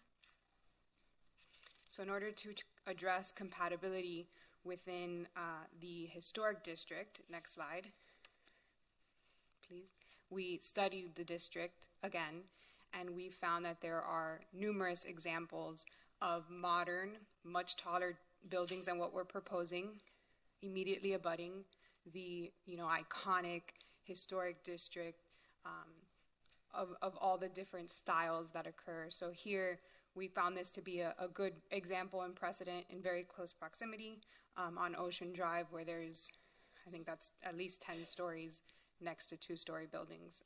Next slide, please. Again, these are another 2 examples of modern buildings immediately abutting 2-story or 1-story historic buildings, contributing buildings to the district on Washington Avenue. The photo to the right is on Commerce Street, so it's also south of 5th Street. Next slide, please. These are images from both the Waterside and from Ocean Drive, again, of much taller buildings than what we're proposing in a modern style next to a contributing building. Next slide, please. In order to address some of the questions raised about the height and why the height that we're proposing. Next slide, please. So we wanted to emphasize today that this is not a static height. As Bernardo tried to explain, every floor has movement. So while it is within the maximum permitted height and our height projections proposed are within the maximum permitted, we feel it is sensitive and complies with the code because it's not a static square building. And this section highlights, while it doesn't have the stair element, so I should caveat that, I don't want to mislead, it doesn't have the stair element, but you can see how each floor is not a full massing of the length of the property line. It comes back in the front, it comes back in the back, and really the overall massing is very centrally located. So we believe this is sufficient movement and setbacks on each level, and the roof level height is based on the proportionality of the structure. As I noted, the code would allow 25 feet of height projections. To address concerns, we went back through the engineering of the site and why we needed the bulkheads that we needed, and we would be willing to reduce to 17 feet from 20 feet and modify the final order to agree to that, to come down to that height to 17 feet, because that's the minimum clearance that we would need. Next slide, please. And as far as compatibility with the height, we just wanted to point out some examples on Washington Avenue, our same frontage, where much taller heights exist today. Next slide, please. Next slide, please. There was a question raised about parking and access with the pedestrian versus bikes and the vehicle and how we're separating those for safety purposes. This was reviewed at Planning Board, but we wanted to make sure that the question was answered today. Next slide, please. So we hope that this diagram shows how somebody, a student, parent, could access the site with their bicycle. They can come from the street level, go down that service elevator, and there's ample parking, and with the redesign, we're looking to add even more parking, and this is entirely separate from the vehicular entrances. Next slide, please. We also wanted to note that there is a very wide public right-of-way, both the street and the sidewalk in front of the site. So there's the double sidewalk with street trees, which will remain, then the sidewalk, and then our 5-foot setback. So there's ample room for maneuverability of the bicycle parking. Next slide, please. So thank you for your time. We were respectfully requesting the certificate of appropriateness with the variances and an amendment or modification of the code of the final order to show 17.5 feet for that projection. Thank you. Thank you very much for your presentation. At this time, I'll ask the board to share any questions they might have, and I'll just ask you to maybe take notes of the various questions so you can answer them all at once. Any of the board members? A couple minor things. I wondered if there's a plan to put some fencing on the area where it's shown as a basketball court. Is that going to end up with a 2-story chain link fence, like a cage? So I wonder about that. And just, I guess, well, you've said your presentation, but the building has all these white banded lines that create all this movement that I really appreciate. And then on the top, it's just capped. And I think I said before, I think it's a great building, but I'm just stuck on some of that, and I don't know that that's going to hold me back, but I just want to mention that. Any other board question? Yes, Laura. Beautiful design. I'm such a fan of the architecture. I just wonder if perhaps in some of the examples you showed, if there was a way to step back maybe the front elevation. I know particularly in the southwest corner, it is, again, it's beautiful, but I do think that would address a lot of the contextual concerns that I'm assuming we will discuss.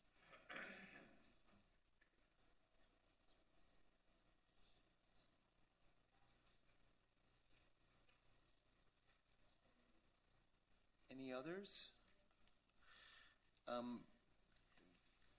was interested to know more about the vertical elements that the architect described. I don't know if maybe that was similar to Barry's question about the fence, but if we could see or hear more about that, I think that would be helpful. Thank you.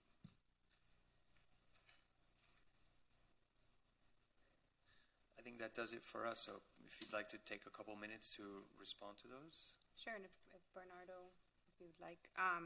So as far as the fencing of the basketball court, Mr. Klein, that's interesting that you raised that. The planning board staff asked that we enclose that area, and we pushed against it because we don't want that to happen. That is the opposite of the design aesthetic for that rear playground. We want it to remain open. There will be a safety guardrail so that nothing happens, but for safety reasons, there is also landscaping proposed, and as part of our conditional use permit approval, we are required to incorporate, subject to staff's review, sound absorption materials, but we do want to keep it as open as possible. So does that mean, kind of two clarifications, they are requiring you to contain it so that projections, things don't project over it.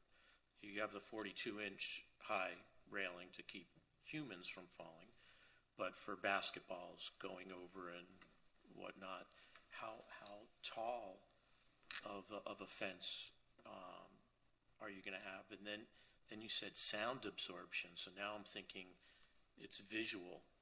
Now it's like it's not open.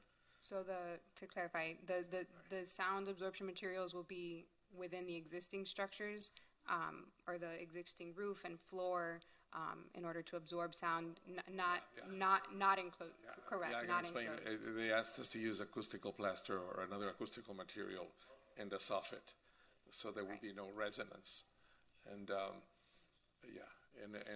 with respect to the balls, we discussed that we may have a very broad netting, sort of transparent, something that the things don't fall off, but there's not visually impactful, nor we want the breeze to flow through, so it's not a hot box where the kids are playing. Yeah, I wonder if it could be something that's, that moves. Yeah, it'll be very, raised and low. exactly, maybe something that rolls down, but it can have a large, the ball is not that little, so it's something that may contain it. So we agreed we'll find a formula to have a way that we can keep the airflow and yet make sure that the neighbors are not affected. To address the front setback question, we do have that staircase element going from the ground floor up to the roof. It's important that we have that central staircase for safety and access, and because of the function and the layout of the site and keeping the main structure central, we do have it go from the ground floor to the roof. We don't want to have situations where students have to, in an emergency, go from one staircase to another staircase. So it is important to both the design and the function why we have, and the height also, why we have the height that we're seeking is why we have that staircase at that location. It's not the full front setback, but it is there, it's visible, the students they know how to get in and out. So it isn't And we made it light, transparent, and not a solid wall, Right. stair. That may have been more intrusive. And Mr. Lopez, with regards to the aluminum fins, they are painted aluminum fins.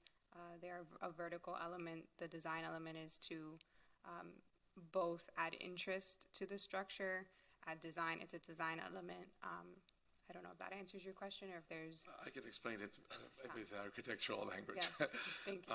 The fins are 18 inches out, but the front of it is white. You saw in the elevation, they look white. There's no color.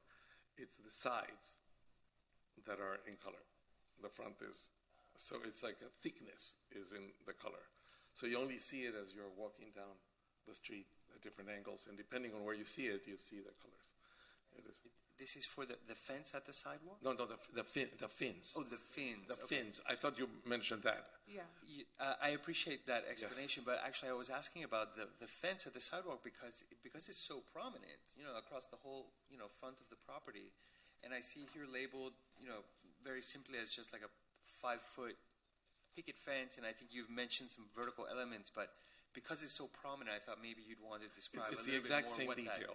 that is. The fence is rectangular, and it's white in the front as in the drawing, because unfortunately technical drawing is frontal, but on the inside also has the colors. It mimics the style of the upper building in the fence like in a miniature. But as you're walking down the street, you're going to see the different colors. And then if you walk in the other direction, you see it different. But it's in the thickness of the rectangle. I hope that clarifies. Yes. It's consistent with the rest. Yeah, thank you for clarifying. Yeah, it sounded like it was maybe overlooked or under-designed, but No, apparently no. not. We thought about Thank you. Yes, we did. Thank you. Could I add another question? Sure. Thank you very much. So my question is about the building is designed for use as a school, and hopefully that would be there many years and send kids with great educations off to great colleges. But if, let's say unfortunately the school doesn't make it, the neighborhood changes, there's just not as many kids in the neighborhood, would this structure be suitable for another permitted use in that zoning? For example, are offices permitted in this zoning? I understand it's residential multifamily, and schools are permitted. So if it doesn't work as a school, would then the only next use of the property be another school, or could it? What would be entailed in making it suitable for some other permitted use in that zoning district?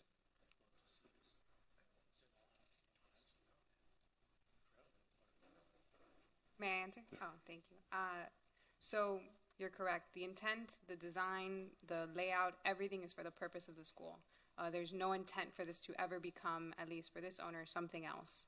If there is ever a time when it needs to be something else, it complies with the current zoning code, and that owner would have to retrofit the building to make it another permitted use, or they can go seek a conditional use permit for another conditionally permitted use. That's not the intent. The design is specifically every detail of this, every staircase, every hallway, every window is purposefully fitted for the school. A new owner would have to retrofit it, and it's in their creative, with their creative architect's capacity. But my question is, what flexibility would there be? Because for offices or apartments, especially, you have to have a certain number of bathrooms, and the plumbing, everything may be well suited for a school, as it should be, because you're building a school.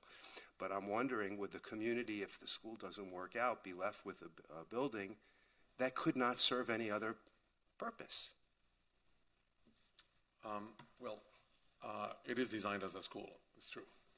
But there are many buildings that what the people do is so-called adaptive reuse. They may have to change the bathrooms. They may have changed some things to make it work for another use. whether residential or office, but this is specifically designed for school, is correct. But there are buildings, warehouses converted to restaurants. There are apartment buildings converted to hotels, etc. It could happen, but there would be a significant amount of work to be able to adapt it for a use like a office building. Nothing is impossible. I mean, I think architects have transformed buildings of all sorts into other uses, and this would be adaptable, I guess, at some point. It does have at least the ceiling heights that would be able to be used for the current thinking. I mean, sometimes other older buildings have low ceilings or the ceilings are too high for. I mean, this is a contemporary is a ceiling height that is adaptable to many other uses, and I think that it has the fire escapes that are usable appropriately. You don't have to add fire stairs, but yeah, it wouldn't require major adaptive reuse in order to do it. It's designed specifically for the program, and it was designed together with that new principle that they've retained. So it's thought in terms of every detail of educational programs of this kind. Thank you. Thank you for your responses. I think that if we're done with questions, then we'll move on to public hearing. I guess we need some disclosures. Yes, if there's any disclosures, board, since the last hearing?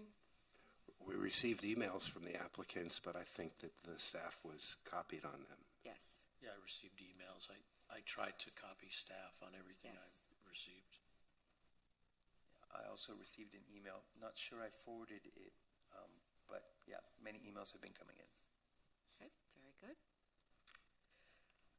Mr. Chair, we do have some members of public on Zoom wishing to comment. So if we're going to open the public hearing, I will call on the first speaker, who is Tom Hawkins. Hi, Tom. Do you swear that the testimony you'll give in this proceeding is the truth, the whole truth, and nothing but the truth? Yes, I do. Thank you. You have 3 minutes. All right. Thank you very much for the opportunity to speak. I live at 300 Collins Avenue, which is at the corner of Collins and 3rd Street. I'm the president of the congregation, and I'm speaking today in complete support for this project in our neighborhood. Welcomed addition in business in our neighborhood. We need a beautiful architecture like this. We need businesses like this in the South of 5th neighborhood. Our neighborhood has declined significantly over the last 5 years because of the influx of Airbnb type hotels in these buildings and our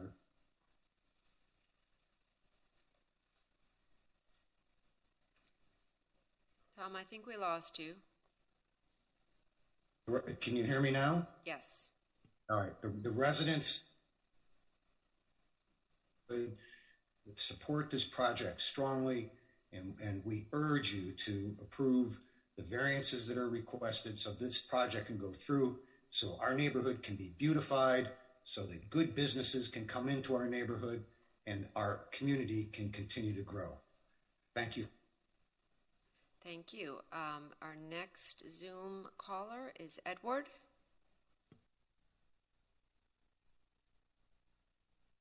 Good morning. Good morning. Hi, Edward. Do you swear that the testimony you'll give in this proceeding is the truth, the whole truth, and nothing but the truth? I do. Thank you. Edward Tenelius, 90 Alton Road. Rise to support the project. School is a welcome addition, needed to support the fabric of our community.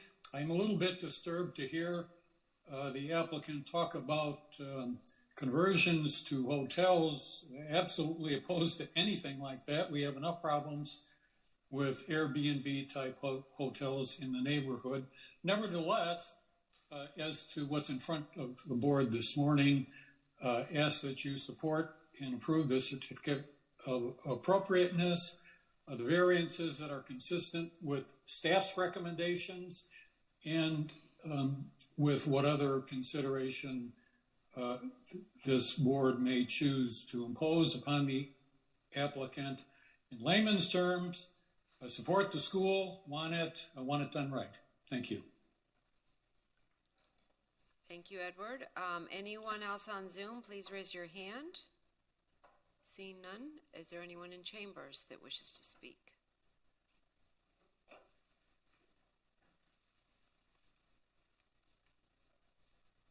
Hi, I'm Laura. Good morning. Were you sworn in this morning? I'm sorry? Were you sworn in this morning? No. Okay. And actually, anyone else who's not been sworn in yet, if you'd like to raise your right hand. Do you swear that the testimony you'll give today is the truth, the whole truth, and nothing but the truth? Yes. Thank you. Hi, my name is Laura, and I am a teacher at Basecamp 305. I've been teaching for 6 years, 4 of which I taught at the public school system at South Point, actually. And a year before finding Basecamp, I left the school system. I was really discouraged, and I was kind of just freelancing and ready to make a career shift. And then I found Basecamp. Basecamp is truly, I'm here on behalf of my colleagues, by the way, who are not here today and who spoke last time. And I'm here on behalf of all the teachers. I mean, we all know this beautiful building and how amazing it is going to be for the students, but I think for the teachers, this is a dream come true as well. I started teaching there last year, and it's truly why I became a teacher. I'm able to, use my creativity, my creative genius, teach every day, come in and actually do my job. So in turn, I've seen how direct of an impact it has on the students. And I think that having this, new construction would be giving a lot of educators a second chance to come in turn see a greater impact to our students and our community at large. So I'm in huge support for the construction of this site. Thank you.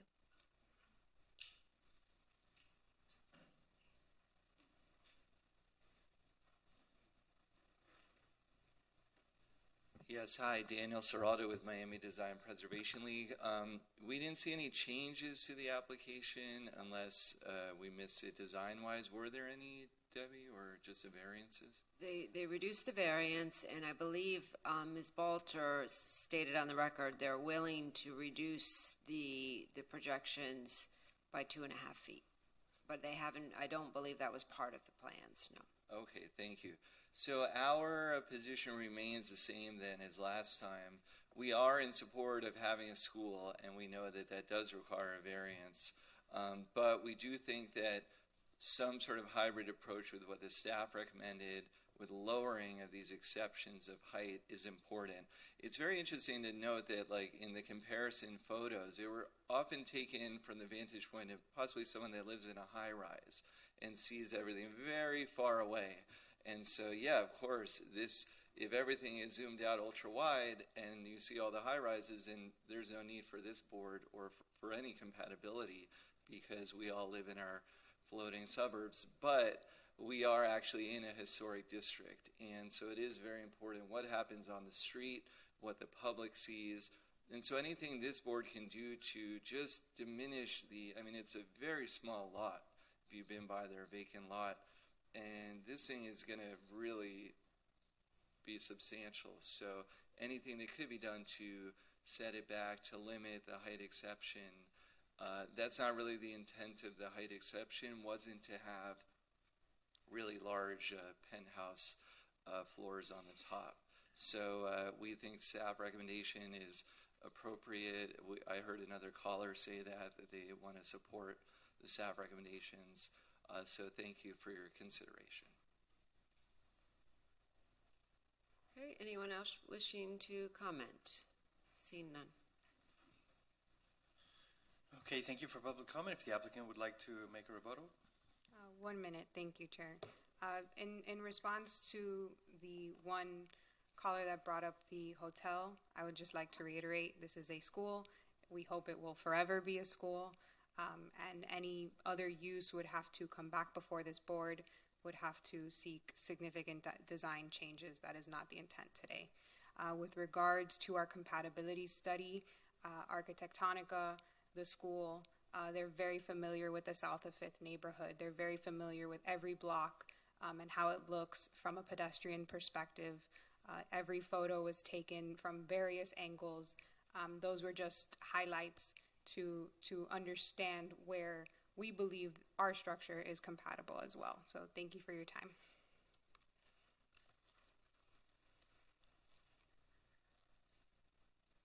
Okay, and with that, we'll open to board comment. Ray?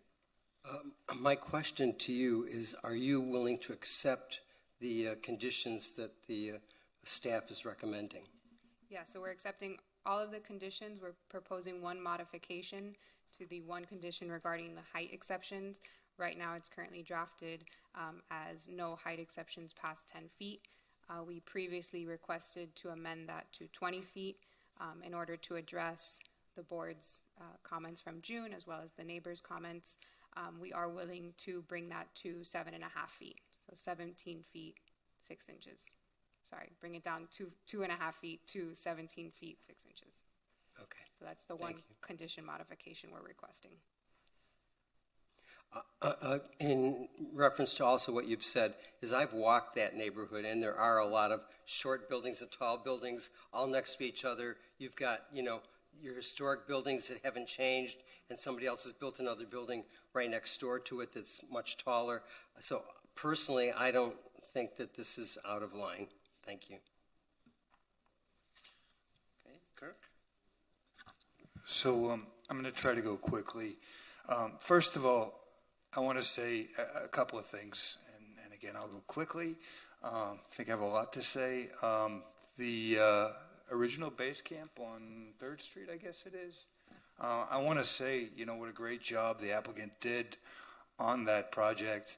I drive by it every week, and I'm very proud of the work that staff and the applicant, and I think it was Alan Schulman, right, did on that project. I think it's a great example of new development and historic preservation working in tandem. The details are fantastic on that, which is a mixture of several buildings. I want to go back to the June meeting where we ran short, and there was a little bit of hostility that was brought forward at the close of that meeting. And I don't say this often, but I feel the need, walking away from that meeting, to reiterate the fact that the board here serve as volunteers. We're here to do good for the city. Nobody is compensated. In fact, I think we invest a lot of our time for the well-being of the city, point one. And point two, the historic districts in our community, I think sometimes, because we always hear from developers and investment interests, the public aren't generally here. It takes a big investment from the public as well to get up and speak. But I want to point out that, and everybody here knows this, I know, but I feel it needs to be said, that historic districts go through a public process. They're supported by the public. The public has the opportunity to speak. No historic district is designated without the support of the commission, who are publicly voted officials.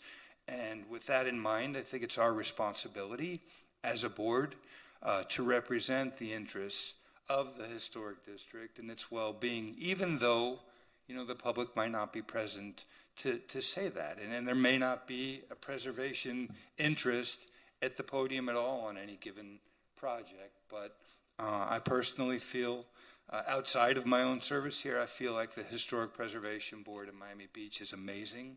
That's why I wanted my building under the jurisdiction of this board moving forward, even when I'm not on this board. I just wanted to reiterate that because I don't feel that it's fair for the board to be attacked. I felt like at the last meeting there was great consensus with the feedback that the board was providing. And I'm sorry, Rick, because I know you don't even know what I'm mentioning, but and at the same time, I felt like the board was given a little bit of a hard time, and I don't think it was fair. On to my comments, I appreciated what Stuart brought up at the last meeting, given the fact that there was no historic resources report. And I think it's interesting, and I think it's useful, and I think it's unfortunate we didn't actually have it as a reference. I think there are nice design cues that were contained in there, and I wish as part of the process that it would have been presented from the get-go. Number two, I just want to point out the fact that, as is stated in the Historic Resources Report, evidently this structure, or at least one of the structures, was demolished through an emergency order in 2003. I believe that the after-the-fact approval was granted in 2019, I believe, on the basis of a project that was presented at the time but not built. Is that correct, Debbie? Am I correct on that? Correct, and that was a separate application, but it was for a temporary, it was for the school as well, but a temporary intermediate phase for the school. Okay. I think what I wanted to point out, though, with regard to that is that there wasn't a historic resources report, and also that by way of that process, I'm guessing that we circumvent the supermajority requirement for the after-the-fact demolition, which just on principle, if that's the case, I think is wrong. Because... But let me just clarify. Is that wrong? Is that wrong? That was approved by a supermajority back in 2019. Right, but it was approved based on a new project that was They were completely separate applications. Got it. So it wasn't contingent upon the other project. But it says that in the order, actually. On the approval, it says based on the construction of this project. That's what it actually says. That may have been an error. Okay. Because they were completely separate applications. Often you get one single application for the after-the-fact demolition and the new construction. Back in 2019, they submitted two separate applications. Now, it was a complex situation, right? Because you're correct, Kirk. It was 16 years prior that the building was actually demolished by a previous long-term owner. Who fell ill. So it was somewhat complicated, but it did come in as a separate standalone application. They did receive a building permit to demolish the structure after this board approved that at a supermajority. Okay. I was just concerned with the process, not specific to this project. Now on to my comments. This area of Washington Avenue, I think is fantastic. It's designed as a promenade.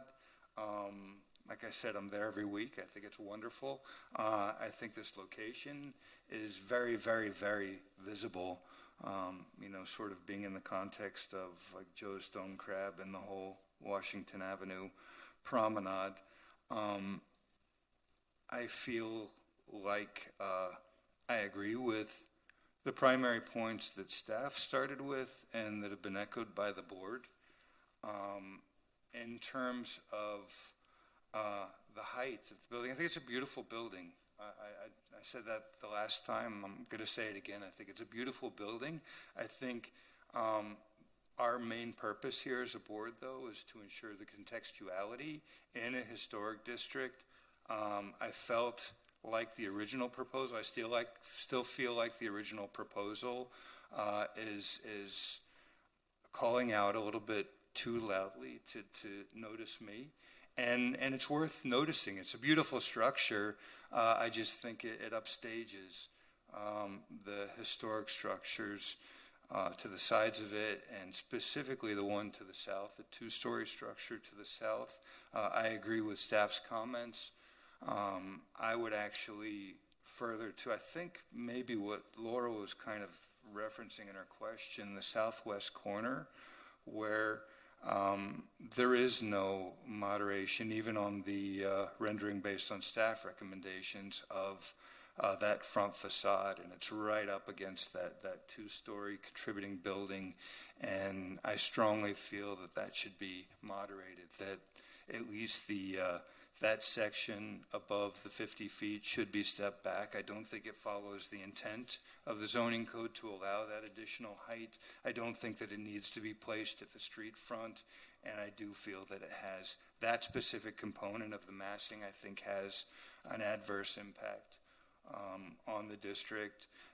Number two, because this is such a pedestrian-friendly neighborhood, I am concerned with the fencing, and I know that the architect has stated the design interest of it, but I'm concerned that it actually is interesting in the experience, and I'm happy to personally to let those two details be up to staff approval, but I do want to ensure that whatever that fencing material it is, it does not detract from the pedestrian experience because relative to the other buildings, this is a relatively longer frontage on Washington Avenue.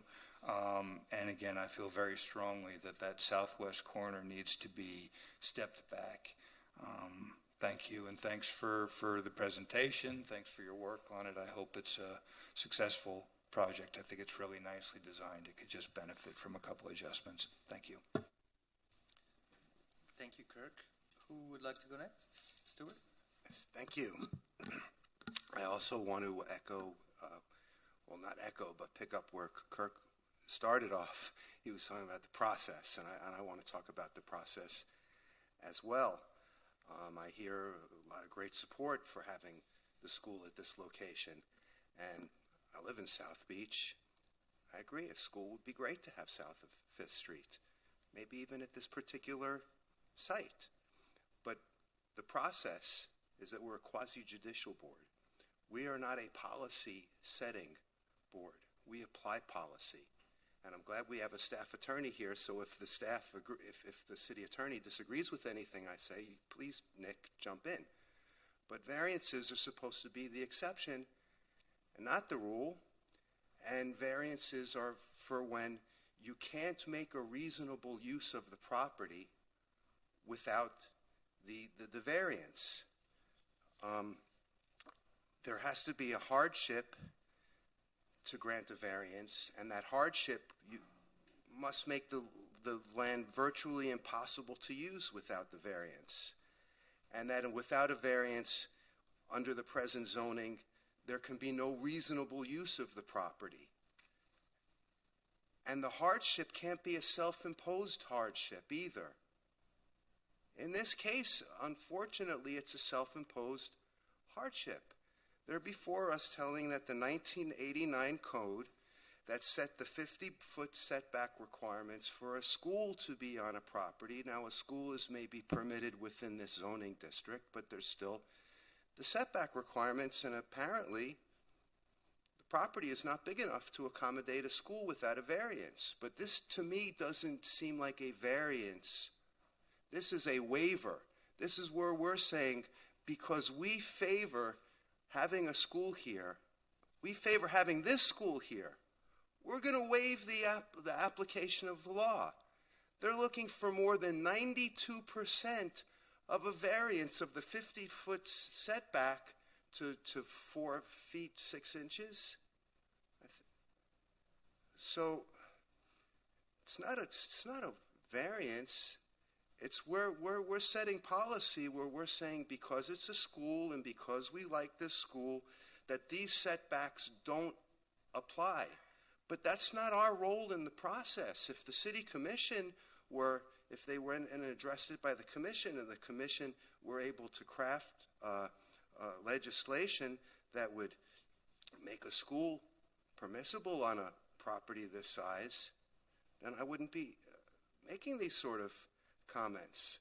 But I think the process, the planning process, works when everybody does their job the way they're supposed to do the job. And as a quasi-judicial board, we're supposed to apply the law as it is and not set our own policies. And I think it works best that way for future applicants, and I think it would. It's come now where I see so many applications before this board, maybe the majority they're requesting variances, that it seems that people may have the impression that the way the code is written isn't entirely relevant because you could just ask for variance. But a variance is for circumstances where you can't use the property for which it was zoned. This property wasn't zoned for a school, although a school is permitted. It was zoned for purposes that include a school. If a school were to, now if it was a variance, one of the conditions for granting a variance, subpart 5 of the conditions in the code, is that the variance granted is the minimum variance that will make possible the reasonable use of the land, building or structure. It's not even the variance the minimum variance that'll make possible the application. The concern is the use of the land. So I think this is a misuse of the process to come before the Historic Preservation Board and ask us to approve a school on a property where it just isn't big enough for it. If the code permitted it, I would be looking substantively at the compatibility alongside my colleagues on the board. But I'm not going to sit in a policy-making role, and I'm not going to do what I think my job is on this board, is to apply the law. And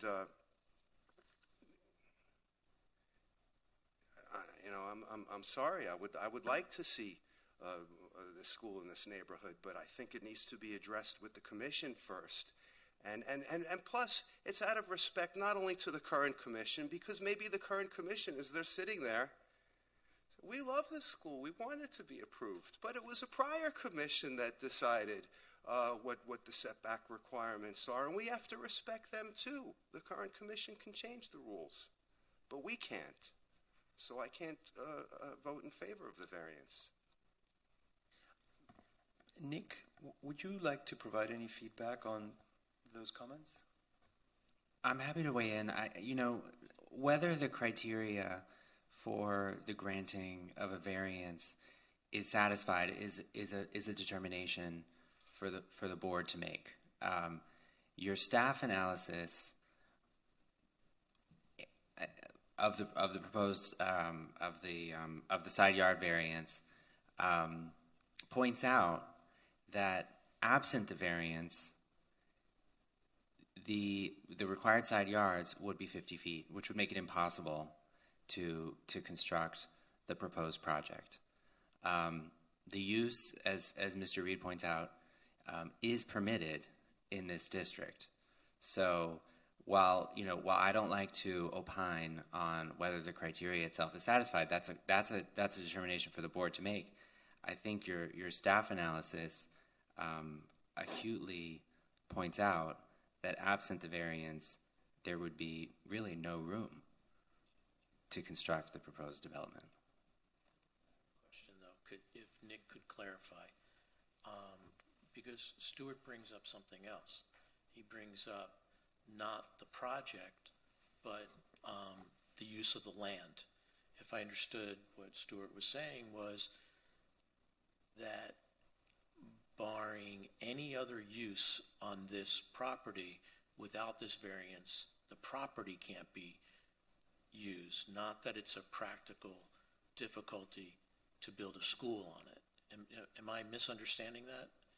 And I don't, I want this to happen, maybe with some modification, but I want something to happen, but I want some clarification on that. Is the variance for the land and not specifically the project? The strictest of the case law on variances is that a variance is upheld if, absent the variance, there could be no reasonable use of the property, of the land, period, right? Our charter provides two different standards. One is unnecessary or undue hardships, and the other is practical difficulties, which is a less stringent standard that we have actually been upheld on at least one occasion that I worked on, but in the Shore Club case, in the context of a variance granted by the Historic Preservation Board, actually. So there is a body of case law. The strictest of those cases says no reasonable use, but we have been upheld on our less stringent practical difficulty standard. Question then, because you brought up the practical difficulty standard, and if I'm correct, we're referring to Section 2 of Article 1, where it says that except for, am I right? Is that what you're referring to, Nick? Article 1, Section 2 of the Okay. Related Special Acts. Mhm. Because I think I mentioned at the last meeting that our Section 2 applies to the Board of Adjustment, and it specifically says, except for those variance requests specified as parts of applications for development approval within the jurisdiction of the Design Review Board or Historic Preservation Board, where there are practical difficulties or unnecessary hardships in the way of carrying out the strict letter of zoning ordinances, the Board of Adjustment shall have the power. And then it goes on. So that particular law says that except for applications for variances before the Design Review Board and the Historic Preservation Board, that if there are practical difficulties and unnecessary hardships, the Board of Adjustment can vary. So if you can explain, please, why this is persistently brought up in staff reports in support of variance applications before the Historic Preservation Board when the language specifically says except for variances requested by Design Review Board and Historic Preservation. And I'm happy to address that, Mr. Reed, as I have, as we've discussed this at prior meetings. It's the first part of that sentence that's controlling, which is except for applications that are before the DRB or HPB. And the meaning of that is that for applications that are before the DRB or HPB, the DRB or the HPB can grant variances associated with those applications. Let there be no doubt that this board has the authority to grant variances, and that the standard for the granting of a variance for this board is the same as the standard of the granting of a variance by the DRB or by the Board of Adjustment. So let there be no doubt about that. Well, I'm sorry, certainly don't want to debate, but when you say the standard is the same, the standards for the criteria for granting of a variance are, well, you may be right, because it's that particular code where, let's see, variance request 118.353. Yes, it's talking about applicable boards, so it would be DRB. Okay, but still, it's 118-353D that governs the criteria that the Historic Preservation Board needs to shall find in order to grant a variance. And the criteria in 118.353 addresses the hardship standard. The related special acts, which are controlling, the related special acts are equal in dignity to the city charter, also provides for an unnecessary hardship, but also provides for practical difficulties. Now, the challenge with practical difficulties is that the criteria is not as fully developed as our criteria in the code for unnecessary hardships. So the board has to make findings that practical difficulties are satisfied. Your staff report points out that, in staff's opinion, practical difficulties are satisfied here, and the reason for that, I don't want to repeat myself, but you know what the reason for that is. But just very briefly, I'm almost back to the first two criteria for granting variances. Let's go to the second one. The special conditions in some circumstances do not result from the action of the applicant. Well, in this case, it is that they're applying for a school rather than, because the school has the 50-foot setback requirements. Other uses, permitted uses of the property, would not. If I understand what Nick was explaining, it's up to us. We can approve it or deny it. Well, certainly we can, but we can also make correct decisions, and we can make incorrect decisions.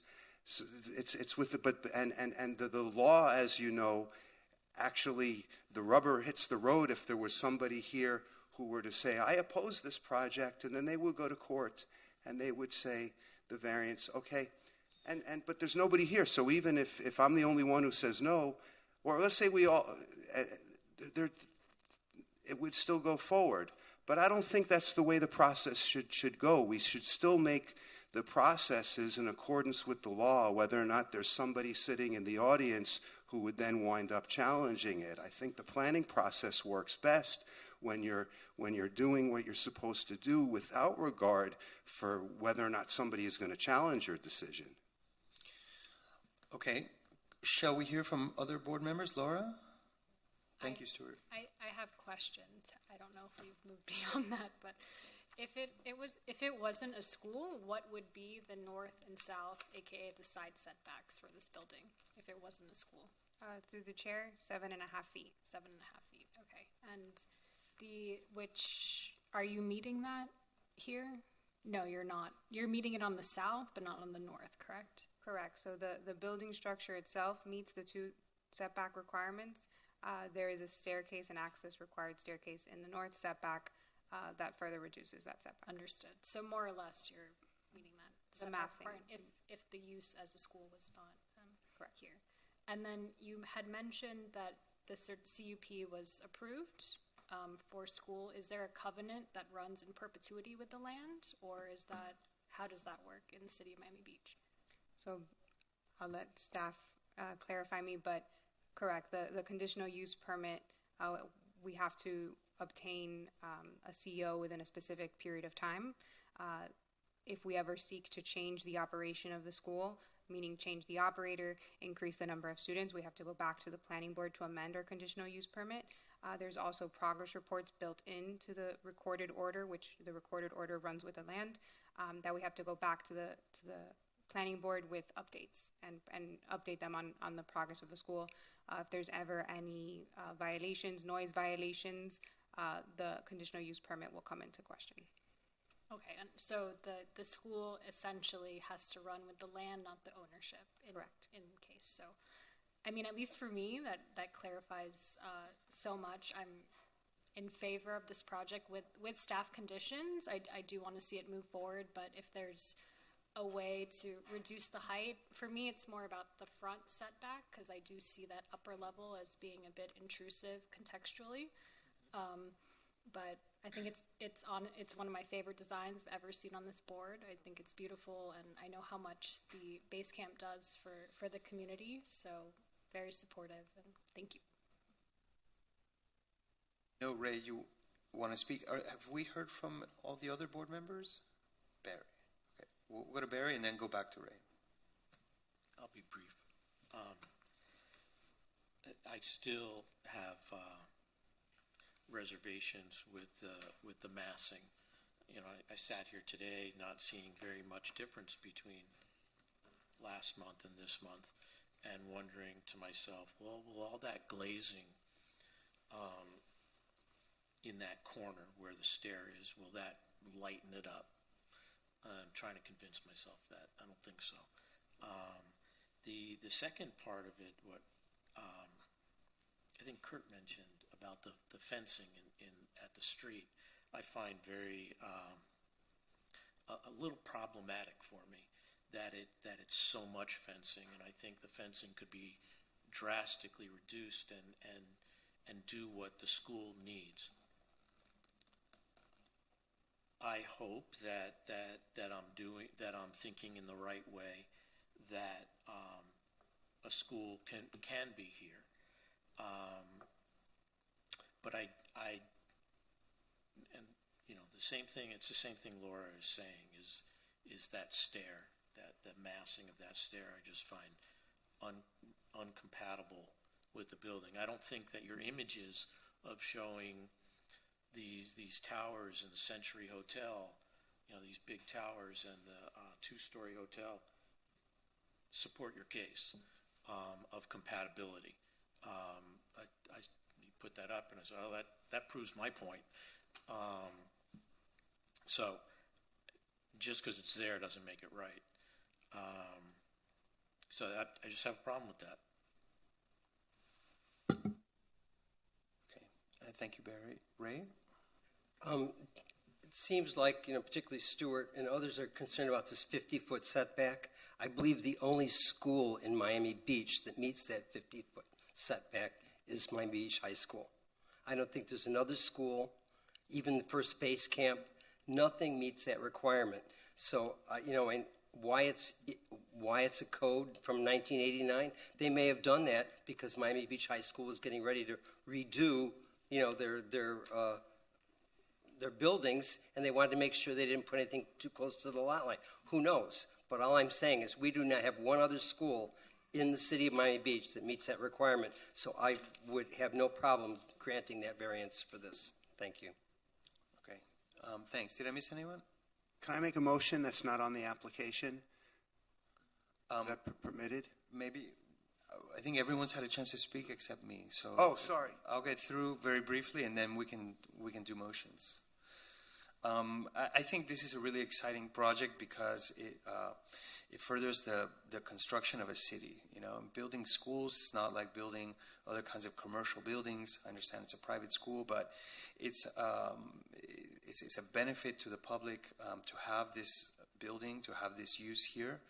I think the issue of the setback is really for a more suburban type of school, and the question is, you know, does Miami Beach want urban schools? And whether we're the ones to decide that or not, I'm not sure. But in the case of, you know, granting a variance that's requested for this type of use, I mean, I personally am comfortable with that. I'm also comfortable with the fact that this may be a school for 5 years or 50 years. And I think that the creativity of future generations will dictate what happens next. You know, we don't have to go much farther than Havana to see how much buildings can be adapted thanks to the ingenuity of the people, among other contexts.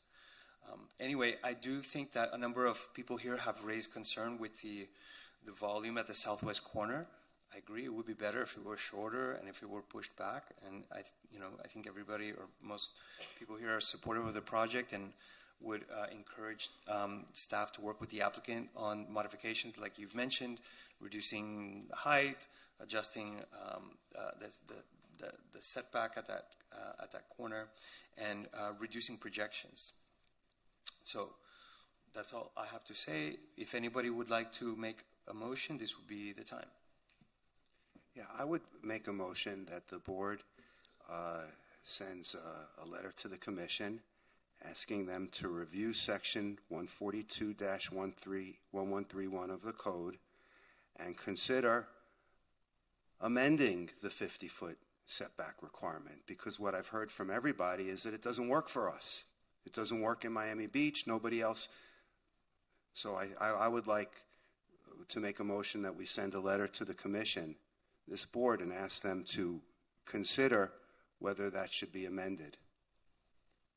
Can we table that until after we've made a motion on the existing application?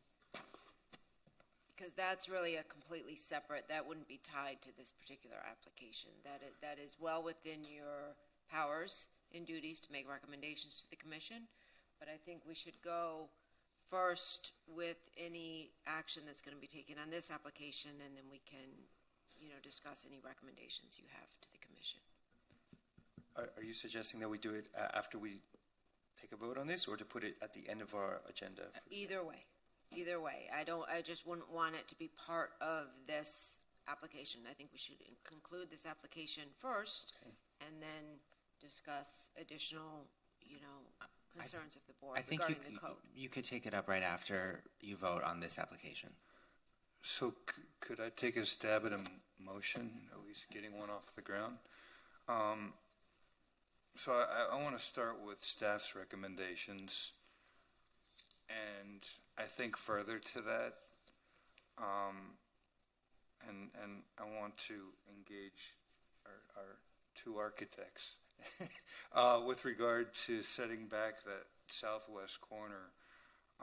Can we be a little more specific on what maybe would be appropriate subject to staff approval? I mean, are we talking?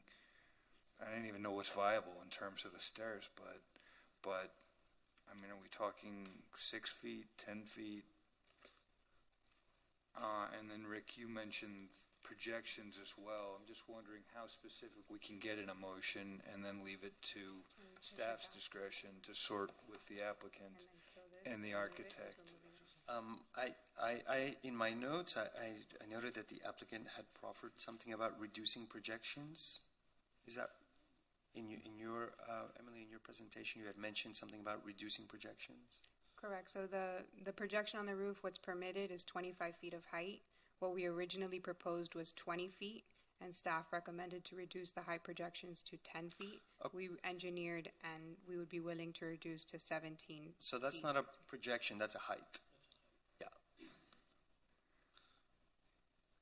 So if I could, just hearing the board's comments, I'm just purely responding to the board's comments. And I may be wrong, so please correct me. I think the southwest corner was brought up maybe somewhat or primarily in relationship to the two-story contributing building. There may be an opportunity to actually flip the program, where we put the stair on the what would it be, the north side. Northeast. I'm sorry, also northwest. reduce the height, and then the volume that's set back would be on the south side adjacent to the two-story building. That would just be flipping the program. Is there an opportunity, I mean, is it Put the stairs. physically feasible to set back still that, which would be the northwest corner, without making Well, it the north impossible? corner currently is, I'm saying if you flip it, is there still an opportunity to inset a little bit that? it's a stair, so I mean, I would like to hear from Mr. Fort Brescia. The stairs are difficult, and you know, if I could just give some background, because we have worked with the architects extensively here. You know, the board often approves the maximum allowable height projections of 25 feet.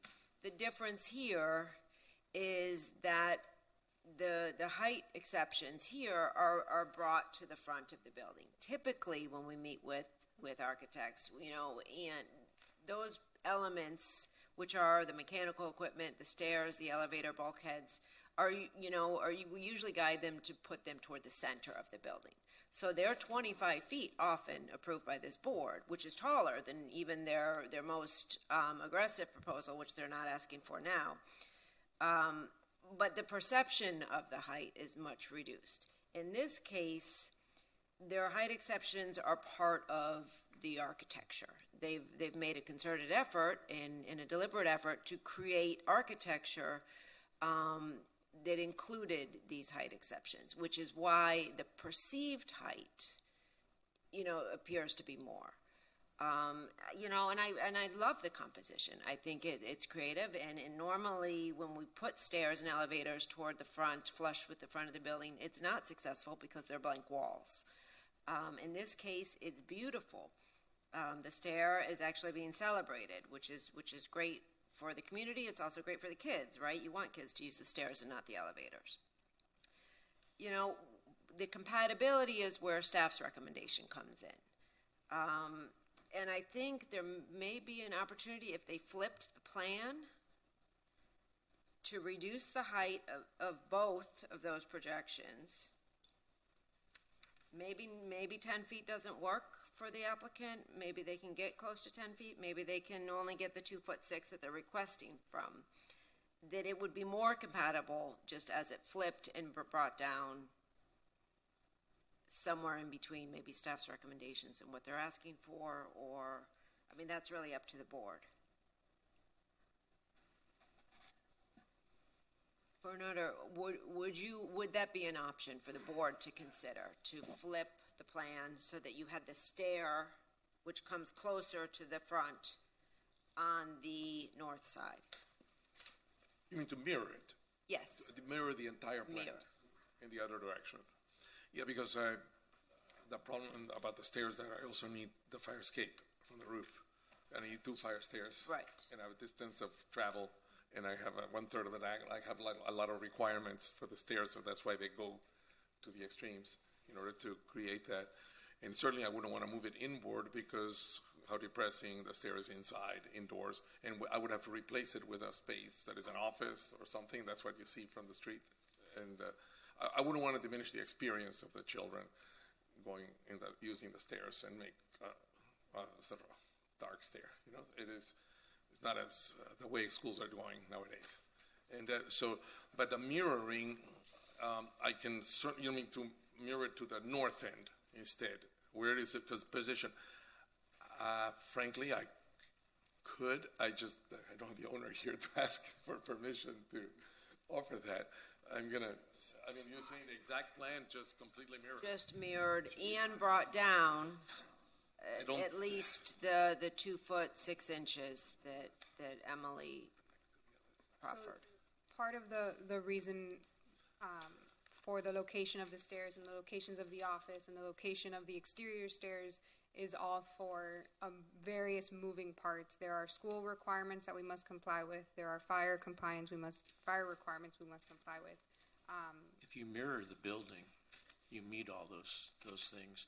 Yeah. Moving the stair to the north, I believe, also helps you environmentally in that glass box with the sun blasting it all day. It would also require us to reevaluate the access points. So it is not. It's just we don't have all of the factors in black and white to just automatically say yes. So maybe us sitting up here as a committee trying to design your building is not the best. That's my approach. My comment too is that it seems like, just flip it, but there's a lot of specifics involved that they can't just, as they're standing here, give us a quick decision with looking at the details. I'm sure where the utilities are placed and other access points, and there's a lot to consider. I'm analyzing here, and I'm encountering is the challenges that I would have to go through. So does it make sense to? We thought that by making the stairway transparent, Well, at this it would point, feel. we're not having the public hearing anymore. So ultimately, it is up to the board. And I think it's helpful to hear from the architect if they're concerned about that option. That's helpful for the board to know. But ultimately, it's up to the board if you want to approve the project with certain conditions. If the applicant goes back with the conditions and determines that none of that is going to be feasible, they have the ability to come back before this board and ask for modifications. Correct. Or, you can deny the application. You can also continue the application. And through the chair. I did a glass. I did it in glass intentionally so that it would be very sort of transparent, like a glass, not a solid. Well, What I like about the stairs I picked up on that, but I don't think I think it's still going to read as a mass. I picked up on it. And through the chair, to help with Mr. Pascal's motion, we would be willing to agree to work with staff to explore either setback or setting back the staircase or flipping the program layout of the staircase to minimize the impact in the north. We would also be willing to agree to a condition to explore if it's possible to go less than 17 feet with that height projection. Thank you, Ms. Belter. I think that's very helpful coming from the applicant. Where should we pick up? I'm guessing to move forward with the motion, and I guess I'll take any amendments from there. We'll see where we get, but my motion would be with staff's recommendation and the addition of the front-facing facade above the 50-foot mark to be set back a minimum of 6 feet.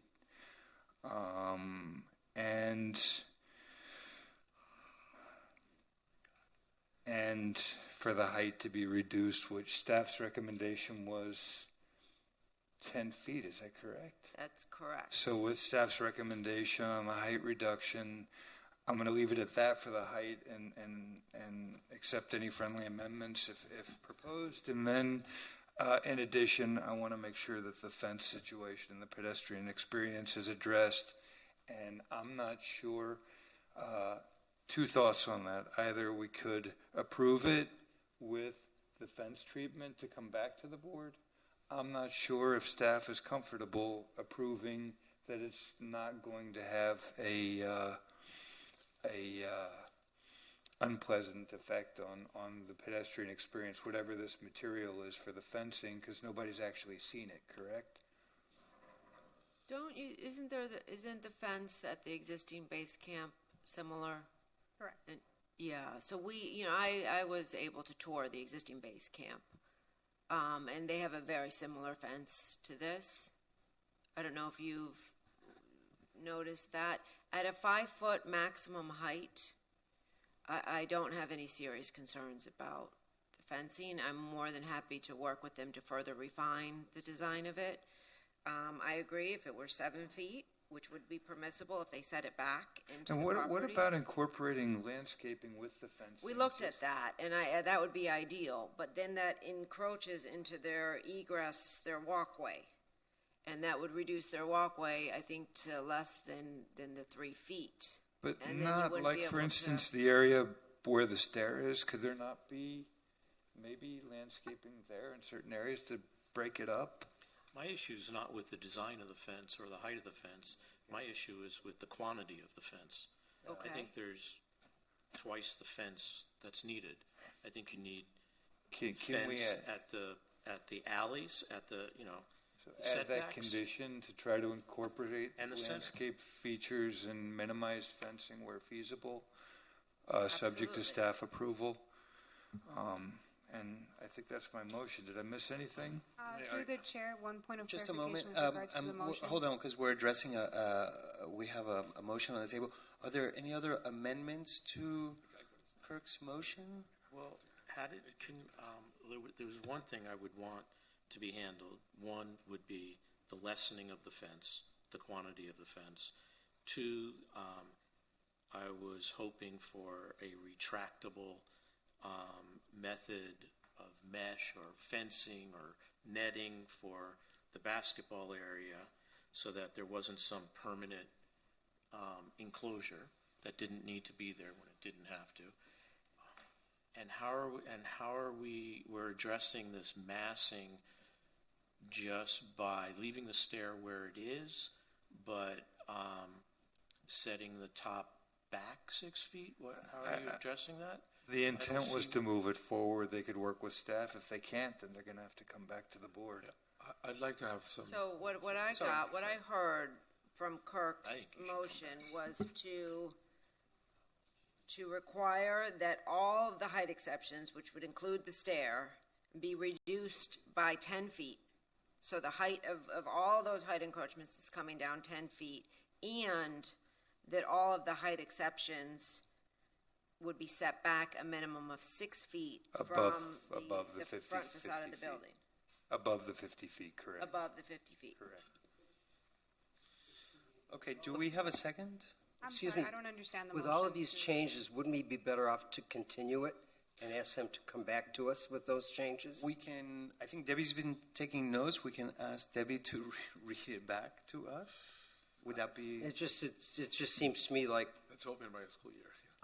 Yeah, let's see So, if we can hear it. what I heard from Kirk's motion was to retain staff's condition that all of the height encroachments, these are all the elements above 50 feet, shall not exceed 10 feet in height from the main roof line. That would be a 10-foot reduction from what they're proposing. The second condition, which would be a new condition, would be to set back all of those height encroachments. So everything above 50 feet would be required to be set back a minimum of 6 feet from the front facade of the building. That we work with the applicant to minimize the extent of the fencing to the greatest extent possible and incorporate as much landscaping as possible within that front area to reduce the impacts of the fencing. That is so far what I have heard. Am I missing anything? I think there's one additional consideration, which is that setback, Kirk, that you're suggesting is if the volume stays on that southwest corner. But they sounded like they were open to studying flipping it, which would put that taller corner adjacent to the 3-story building, in which case maybe they don't need to set it back. Correct. At the 50-foot line. Oh, well. Okay, so Laura, you think that it should be set back above the 50, like Kirk? I believe that if they decide to flip it or not, I mean, it's still in the context of the entire block for me. I understand that, a 3-level is significant improvement from a 2-level, but my preference, I think, along with Kirk, would be that either way, and I want the project to move forward, so I would leave it up to staff to decide. However, I think above the 50 feet, that would be my preference. I just want to explain. Excuse me. We don't understand Right. the condition, so we'd just like a moment to at least I seek also wanted to clarification make before sure we we had in agree there- to any. We're gonna read it through again so that the board members are clear on it. I also wanted to make sure And- we had that mesh. And then we'll do a straw poll before we commit hard to anything. Can I explain some of the implications here? Okay. Go ahead, sir. To move the stair back, I have to push it inward so that it's no longer with the light from the exterior. Because I have an FAR and all these restrictions, essentially I have to move the toilets to the front, and I have to put the stair in the middle. I don't think it's the idea to put toilets here, because then the toilets can stop, don't have to continue. They're not a fire escape. Okay. But again, the Thank you. I think that the board here is looking for compatibility and finding a way to get your design to be more compatible with the neighborhood. So I think everybody's working towards the same goal, and I don't think anybody wants you to push the toilets to the front. I just looked at the plan. Okay, just a moment. We have a motion on the table. We have a couple of amendments. I still have a problem. I'll ask Debbie one more time to summarize that. Sure. So that we can see where the board is at and make a decision and move forward. The board's motion includes the staff conditions, which currently includes the reduction of the height encroachments, so they do not exceed 10 feet above the 50-foot height of the roof line. The board has also, in the motion, requested a condition that all allowable height encroachments be set back a minimum of 6 feet from the front facade of the building. That the applicant will work with staff to further refine the design of the fence, including minimizing the extent of the fence to the greatest extent possible and introducing landscape material to the greatest extent possible within that area. I also heard that the board would like to include a condition that an open mesh system be introduced that, I think, Mr. Klein, you said retractable. I would suggest that it be either removable or retractable open mesh netting system be introduced to secure the athletic court or basketball court that's shown on the alley.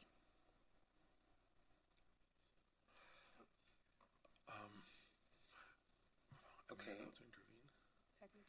And it was the projections above 50 feet that are set back. Yes, allowable height exceptions is what it says, got it, and got that's it. everything above 50 feet At the in setback? height. So That if is from the front facade of the building. So if we are set back, we can go up to 25 feet? Because the problem is 10 feet is not enough height clearance for all the mechanical equipment, the elevator, the stairs. So if we do push it back, we can go to 25 feet. Or we can work with staff on a height that's after appropriate. the 10 feet. I don't know why this is becoming a debate in the middle of a motion. We Because we don't understand it. did in the condition, we did say with the exception of elevator bulkheads.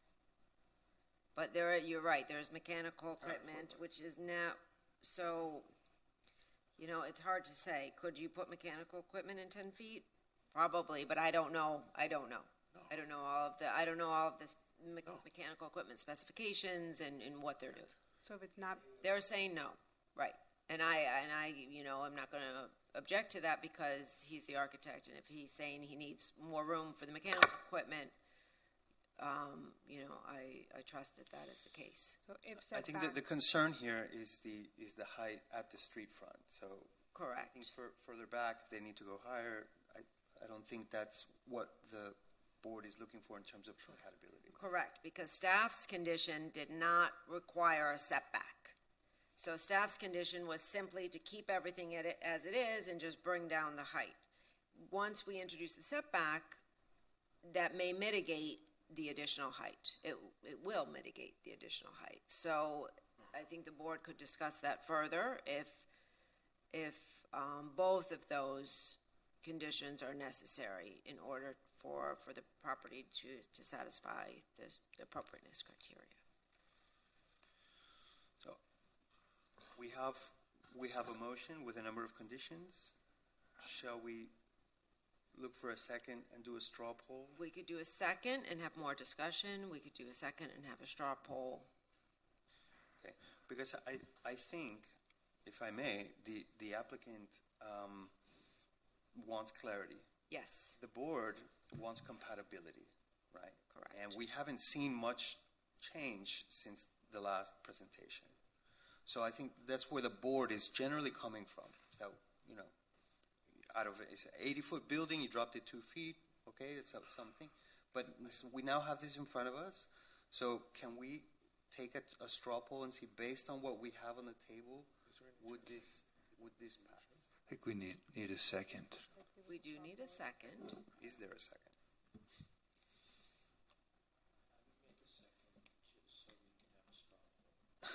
Okay. You don't need a second for a straw poll. You need a second for a vote. Well, we should have a second in order to continue the discussion on the motion. So, thank you. Okay. Debbie, do you want to conduct it? Sure. Ms. Weinstein-Berman. Yes. Okay. Mr. Pascal. Yes. Mr. Klein. No. Mr. Reed. Straw poll. Mr. Breslin? And Mr. Lopez? Yes. Okay, so that motion for the certificate of appropriateness would pass, but for any variance request would not pass, because that was a 4-2. So that's tricky. As part of discussion, can I ask a question? Because in the middle of this debate that probably shouldn't be happening as a debate anyway, is a discussion about moving toilets around and the zoning code itself above the 50 feet. I'm not sure the intent of that was to put bathrooms above the 50 feet. I'm concerned how now that's become our big concern that we're going. Well, it was supposed to be for mechanical and bulkheads, and now we're talking about I will state on the record bathrooms. that bathrooms are allowable height exceptions. That was accurate. Now, they could be. Bathrooms can be minimum required by code. Bathrooms can be allowed above the main roof line. I mean, technically, we're talking about a stairway to nowhere, right? This is a stairway into an exception, an area that's an exception to begin with. I mean, looking at the plan, I think the stair could be brought down. Now, saying that's going to interrupt the composition of the architecture, right? Which is one of the reasons why staff was trying to kind of bring everything down, because we really do appreciate the design of it. We were trying to kind of, bring it all down to at least retain that composition. But notwithstanding that, technically speaking, I think we could lower the stair and leave the other at the higher level or at the 17.6. And I don't see mirroring the plan as a huge obstacle. I mean, this is a vacant site, and I think that that's pretty symmetrical in terms of its side setbacks. Is there not a possibility that stair feature, the entire thing, could be brought in? That's a lot more complicated in terms of their program. Is it possible? Yes. But I just think that would be more complicated. But yes, 100. This is possible. May I make a motion to continue? I'll second that motion. I feel very strange here, trying to manipulate somebody's design. I also feel, as Kurt said, the first time around, our comments were taken sort of with aggression, and what came back was pretty much what we had. And I don't think that, and I think, we have, certainly an experienced team could bring us something that I just don't think that we should be designing a building up here. I have a philosophical problem with that. Okay, so is that a motion? And I'm seconding that simply because the straw poll already showed that you were not going to pass the variances. So by continuing it, it gives the opportunity to take Stewart's motion to the commission, make whatever changes need to be done there, and then in September they bring this back to us, and hopefully we could pass it through. Okay, so that is a motion to continue to the September 13th meeting, correct? Yes. Okay, and we have a second. Let me call the roll on this one. Mr. Pascal? Yes. Ms. Weinstein-Berman? Yes. Mr. Reed? Mr. Breslin? Mr. Klein? Mr. Lopez? No. Okay, so that passes. The application is continued. And to through the chair, September. we'd like clarification on what we're bringing back. So is it a setback? Is it a height reduction? Is it a mirror building? If we're going to go I through think what you've heard here is the board express interest in compatibility with the immediate surroundings, which includes all of those things. I may ask some questions to the board because otherwise, I don't know, I heard so many things here. If I reduce the stair to 10 feet. I'm sorry, if that stair height was reduced to only 10 feet above the 50 feet, and it remains where it is, north or south? Because I heard earlier that if I was thinking of just mirroring the design, except that I don't have the owner here to make the decision. Because I can mirror it, technically. I can mirror this building, and then we're done. We just mirror the building, and you feel that the stair is fine on the north side instead of the south side. And I could have just said yes, and would have been fine. But I didn't get that. But then things evolved. But what if the stair went up a 10-foot clearance, and then I pull back the rest of the roof back to whatever height we choose, 17, whatever, already 10 feet behind?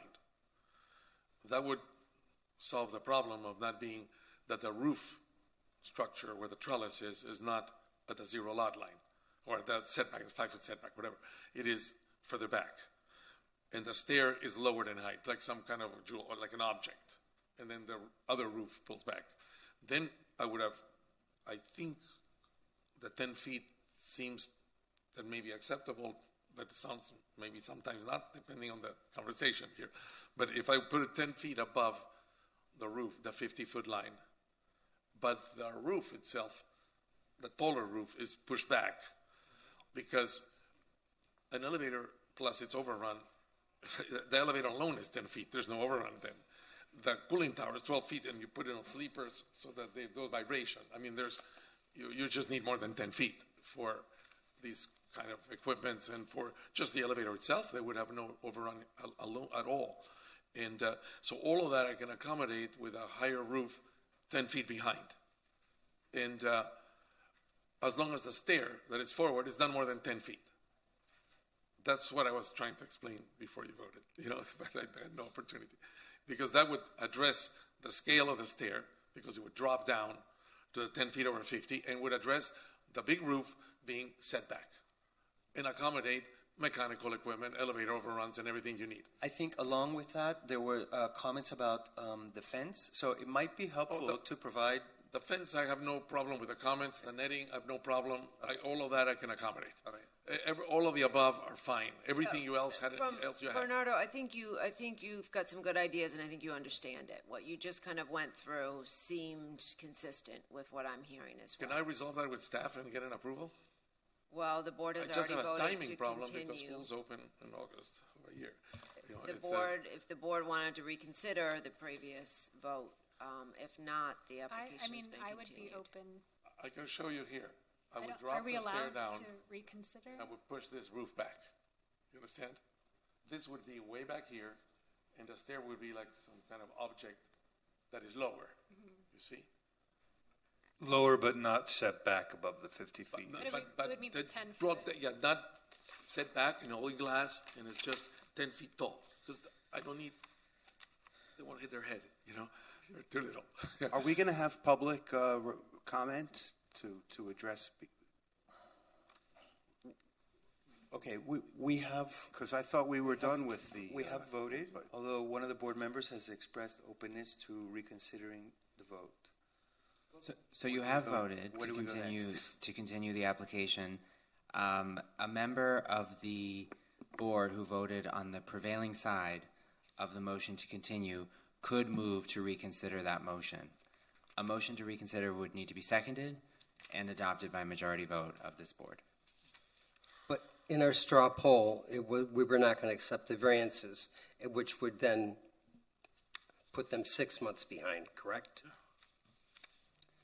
In your straw poll, there were 4 votes to approve. So what's being offered is to leave the stair where it is and lower it by 10 feet,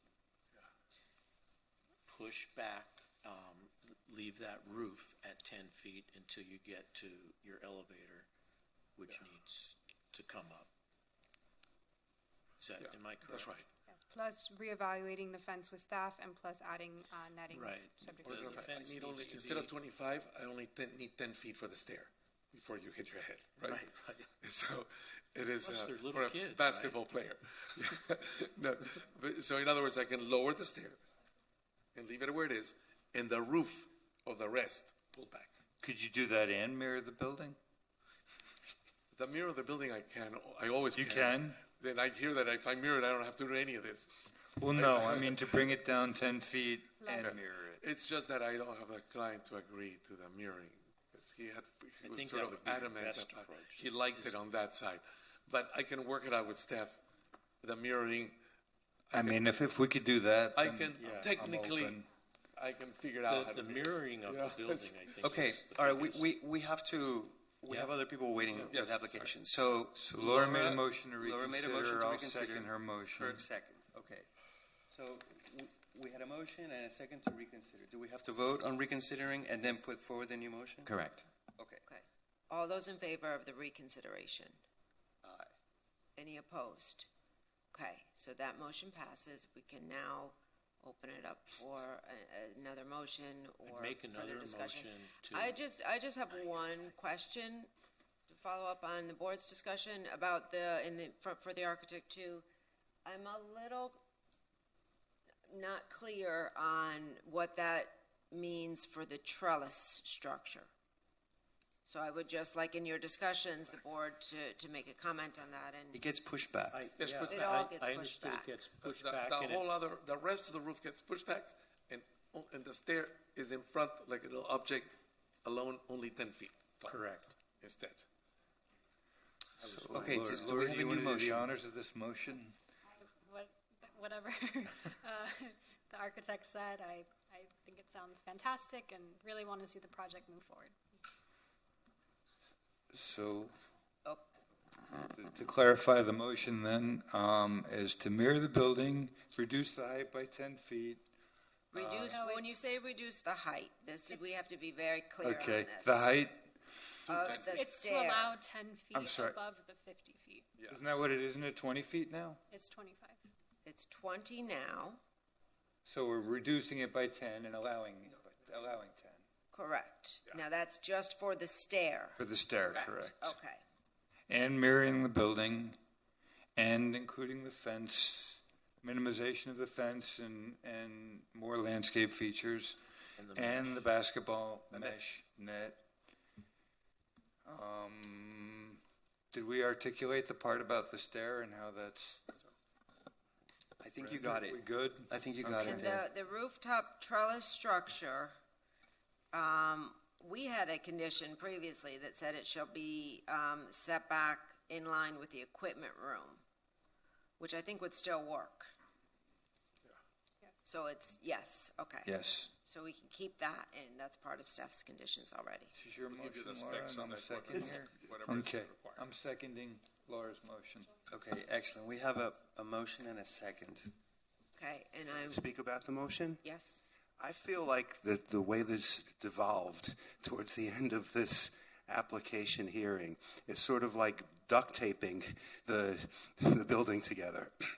That this is like almost like a Black Friday where everybody rushes in at the end. And I understood at the beginning of the hearing today, not this hearing, the beginning of the day, as prior days, that we have a process where the applicant presents, public makes their comment, then they're allowed rebuttal, and we've been even told, and the applicant sits down and we have our discussion, but it seems like this has been like an auction process, kick the tires, and we're still negotiating with them. With all due respect, the outline that I put forth, we've tried to stick to it, but it starts with us putting all our questions out at once and avoiding the back and forth. So it starts with us and the way that we manage it. So, we're going to try to stick to that, but we're also here to support progress, I think. So if we want to vote against it, I mean, by all means, but we have a process. We're trying to work within that process. In defense I feel that the changes have been so substantial too that I can't just envision. I think that we should have revised plans in front of us to look at, and then to go back with what my motion will be once we're done with this. That if the commission, upon our letter, that if the rest of the board supports it, they do look at that 50-foot setback. And they agree with the applicant and everybody else that it's no longer serving its purpose. We don't need it anymore. Then I wouldn't have any arguments against that we are making policy today by saying it's okay to turn the other way and ignore the setback requirement. I think. So I would like it to go before the commission first, because otherwise we're just ignoring. We're not varying from the law. We're ignoring the law. Okay, so we do have a motion and a second. Is there any more board discussion, or should I call the roll, Mr. Chair? Let's call the roll, and then, as we had previously discussed, we're going to circle back to Stuart's point, and we're going to make a recommendation beyond this meeting. Okay, and the motion is for the certificate of appropriateness with the conditions that staff has and the ones that were read into the record. Ms. Weinstein-Berman? Yes. Mr. Reed? No. Mr. Pascal? Yes. Mr. Klein? Yes. Mr. Breslin? Yes. Mr. Lopez? Yes. Okay, that motion passes. Certificate of appropriateness is approved. Do we need a separate motion for the variances? Yes, you do. I'll move to approve the variances based on staff recommendations. Okay, is there a second? Okay, let me call the roll. Mr. Reed? No. Ms. Weinstein-Berman? Yes. Mr. Klein? Yes. Mr. Pascal? Yes. Mr. Breslin? Yes. Mr. Lopez? Yes. Okay, motion passes. Variances were approved. Thank you. Okay. Thank you. Okay, Mr. Chair, we did have lunch delivered. We wanted to take up yes, correct. Stuart's recommendation here. So I think it is a valid one. So I make a motion that the HPB sends a letter to the commission that they take a look at Section 142-1131, Section D of the City Code, specifically the 50-foot setback requirement for schools in this zoning district, and consider whether or not it should be amended. I'll second that. Okay, all those in favor? Yes. Okay, that's unanimous. Thank you very much. Okay. I think this is a good time for a break. Okay. Debbie, should we make Yeah, it, let 10 or 15? or PJ know what time you would like 20? to come back? It's should we say 1 o'clock? 39, 1 o'clock. Okay, 1 o'clock. Thank you.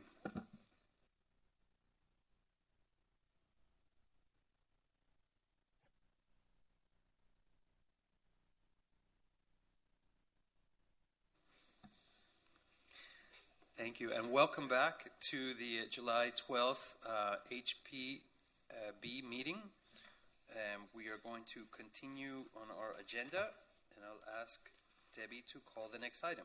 Sure. Before I call the next item, I just have one quick update for anyone watching or in chambers.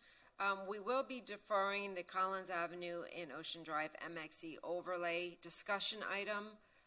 We're going to be deferring that to a later meeting, either September or October.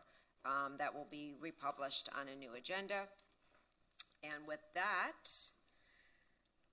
let's continue on to the next application, which is HPB 220519. This is 1685 Collins Avenue. An application has been filed requesting a certificate of appropriateness for the design of a new rear yard site plan, including landscape and hardscape modifications. This particular property recently received approval on a separate application by the board for a renovation of the existing hotel that was approved by the board in February. Since that time, the applicant, just on a side note, that particular application was appealed by an affected party. That appeal is currently scheduled to be heard on July 19th. The city attorney's office is handling that with staff's assistance. This, however, is a completely separate independent application dealing only with the rear yard. The applicant is currently requesting approval for several improvements to the easternmost portions of the site within the oceanfront and dune overlay districts. These are transitional zones from the developed upland area to the dune and beach. The improvements proposed include the introduction of 2 new shade structures in landscape and hardscape modification. Finally, staff would note that the proposed scope of work removes several existing nonconformities within these overlays and proposes modifications that will comply with the overlay regulations. There are no waivers and no variances requested as part of this application, and staff is supportive and is recommending approval as noted in the draft order. If you don't have any questions for me, we can turn that over to, I see Jennifer McConney here, the architect for the applicant, and Cecilia. Does the board have any questions for Debbie? No? Okay. Welcome. Hi, good morning. Cecilia Torres Toledo with Ackerman LLP on behalf of Beach Hotels Associates LLC. With me here today from ownership is Christy Saracino. I have my architect, Jennifer McConney from MCG Studios, my landscape architect, Jeff Steen from Raymond Jungles, my project management team, Grace Dillon and Sandra Sher from Carroll Development Solutions, and of course, Neeson Caston, my partner. If you can call up the presentation, please. So as Debbie mentioned, we are here requesting a certificate of appropriateness in order to do renovations to the rear yard. Next slide. It'll look a little bit like that. Next slide. I'm sure everybody on this board is very familiar with this property, generally located on the southeast corner of 17th Street and Collins. As you know, in 1947, the Delano Hotel was constructed. It was designed by architect Robert Schwartzberg and is a gem of our Miami Beach skyline. Next slide. As Debbie mentioned, we were before this board in February requesting a certificate of appropriateness in order to do renovations to the exterior and the public interiors. That was a very well thought out, very careful application where I think our architect did a great job at taking the iconic architectural features of the Delano and incorporating them into this new design. Some of the highlights of that application included the restoration of the iconic vertical color bands in the exterior elevations, the reconstruction of the rear dining terrace, as well as the reintroduction of the historic mezzanine in the lobby. Now, when the applicant team was working with staff during that February application, we realized that we really didn't have the plan that we wanted to propose for the rear yard finalized. We needed a little bit more time to create something that was code compliant, that was functional, and that accommodated the hotel's program. But after a few more attempts at the drawing board, our team is now ready to move forward with the rear yard and are presenting plans here today that we think accomplish all of these goals. Now I'm going to let Jennifer walk you in detail through the plans, but before I do that, I just want to note that Our applicant team reached out to the National Hotel, which are our adjacent property owners at 1677 Collins Avenue.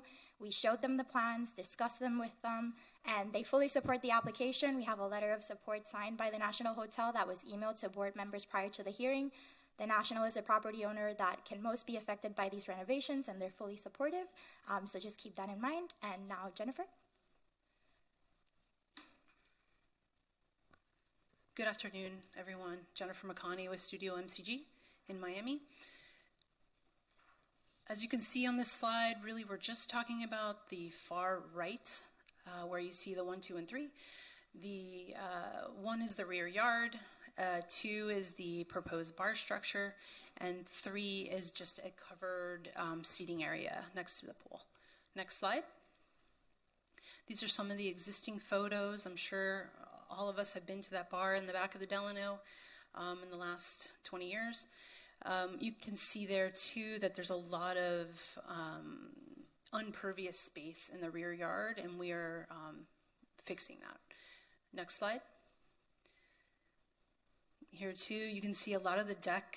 I don't know if you can see close up, but those photos are of, it's completely a wood deck, which is not allowed, and we are making it, we're legalizing it right now. Next page.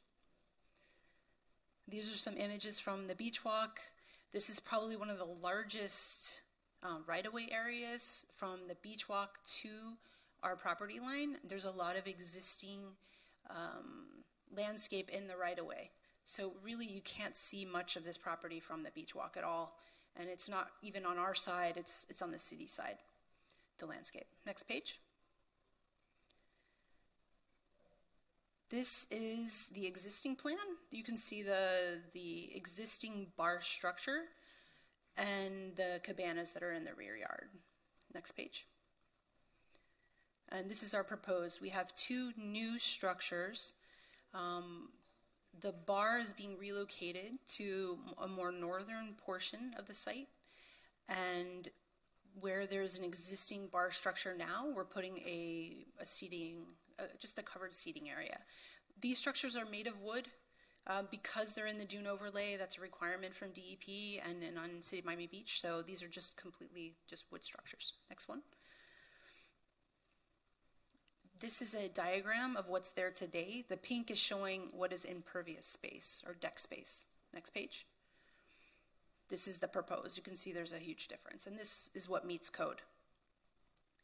Next page. These are the view corridors. There will be view corridors through the property, but again, there is a lot of landscaping that's in the right-of-way. Next page.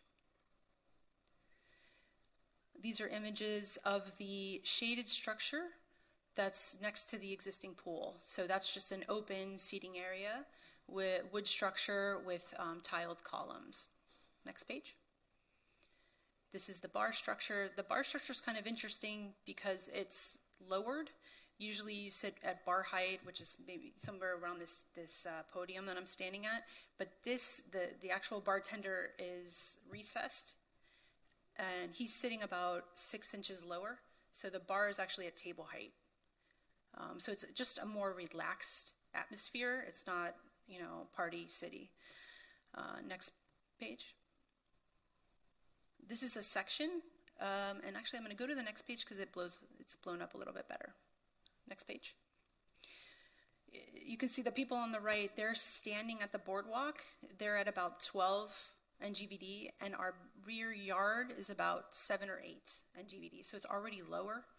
Our bar really can't be seen through all that foliage that's there.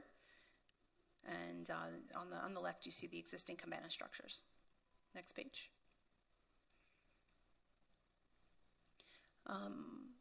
These are some of Raymond Jungle's plans. His work speaks for itself. We're going to go through these quickly because I think the renderings are really explain this best. Next page.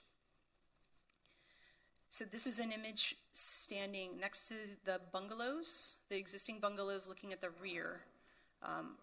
Right now, when you look in this direction, you would see the covered bar terrace, covered bar canopy. Now you'll see the covered wood structure that's on the axis of the pool. Next page. And then this is the rear kind of beach area that we've removed all of the decking, and this is a quote from Jungles in his office. The goal for the rear yard was to create a casual beach lounging experience within an oasis of mature trees, palms, and native dune plantings. All structures, including the beach walk promenade, are ADA accessible and constructed using barefoot-friendly materials. To complement the stunning Washingtonian palms, we are proposing to use mature trees and palms within the overlay zones for continuity of scale and proportion that already exists on the property. Thank you. Thank you. So just to recap on what Jennifer just presented, our design is fully code compliant, not only with the underlying RM3 zoning designations, with the dune overlay, with the oceanfront overlay, with the visibility of the bar counter from the right-of-way. It is code compliant, but it is functional, it is fun, and it's a place that, as you can see in that rendering, hopefully all of us want to hang out at. We have a positive staff recommendation as well as support from our immediately abutting property owner, the National Hotel. So with that in mind, we respectfully request your support of this application and approval. We reserve time for rebuttal, and our entire team is here to answer any questions. Thank you. Thank you very much for your presentation. I'll ask the board if they have any questions for the applicant. And as a reminder, we'll take all the questions at once, and then we'll give you guys a chance to address those questions, and we'll go from there. So anyone on the board have any questions? Ray. Just a quick question. You don't have to answer right now. Is this meant to be for clients coming in off the boardwalk, like at One Hotel and Homes? Or is this just basically for the guests of the hotel? Okay. You have to answer it now. Right.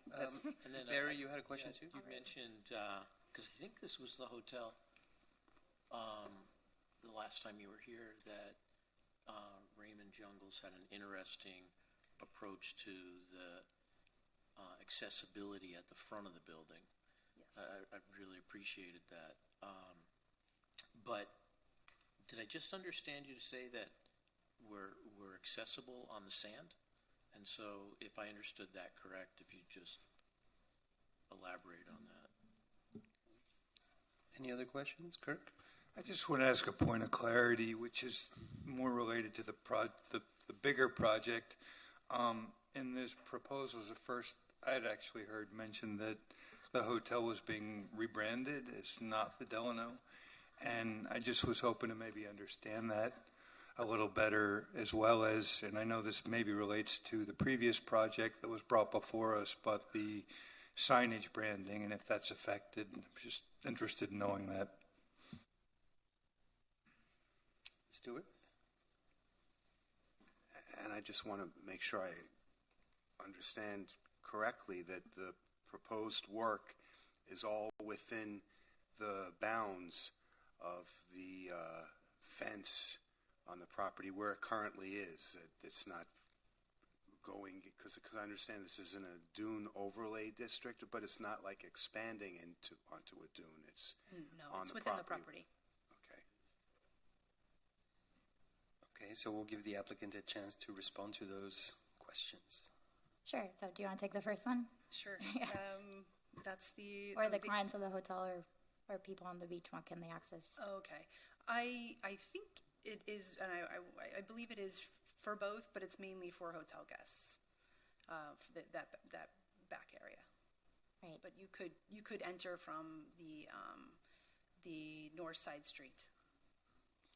Yeah, and then the second question relating to accessibility on sand, what we mean is that the walkways are ADA accessible. They're compliant with ADA requirements, so you could use a wheelchair to go through the paths that connect throughout the backyard. In terms of the rebranding, we did say that in our prior application. It's not going to be the Delano Hotel. The iconic Delano signage is going to remain there. That's not going to change. But there is a new brand coming in. But we're retaining the historic signage. And the historic signage remains illuminated, correct? The top of the building? Yeah. Yeah? Okay. Thank you. Yeah. And then the last question was addressed. Everything is within property lines. Within the fencing, not the property, because the fence doesn't necessarily follow the property line. Okay, thanks for your responses. Please feel free to have a seat. We're going to go ahead and open to public comment. I think we probably need to hear about disclosures first. Yes. Do any of the board members have ex parte communications on this application? Just receiving emails from the applicant's attorneys, which I believe the staff was copied on. Okay. Okay, seeing no others, we can open the public hearing. Hi, good afternoon. My name is Mitch Novick. I'm a preservationist. A long time ago, I chaired this board for a total of 5 years, from 2001 to 2006. I think this project is terrific. There's not one thing in the restorative or reconstructive plan that they missed. I love the fact that the inappropriate columns that were added to the lobby back in the 90s will be returned, and I urge your approval today. Thank you. Okay, thank you, Mitch. Anyone on Zoom wishing to comment, please raise your hand. Seeing none, Mr. Chair. Okay, is there anybody else here? No? MDPL? No? Okay. All right, I guess we'll close public comment and we'll open it to board member comment. Would anybody like to jump in? Ray? The only thing I noticed in there was the shade structure, and the columns on the shade structure reminded me of the Bacardi building on Biscayne Boulevard, and I was wondering if that was on purpose.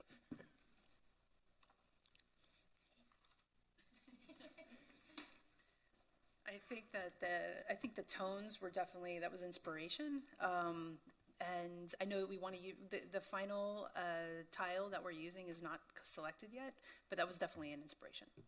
Yeah. Thanks, Jen. Any other board comments? No?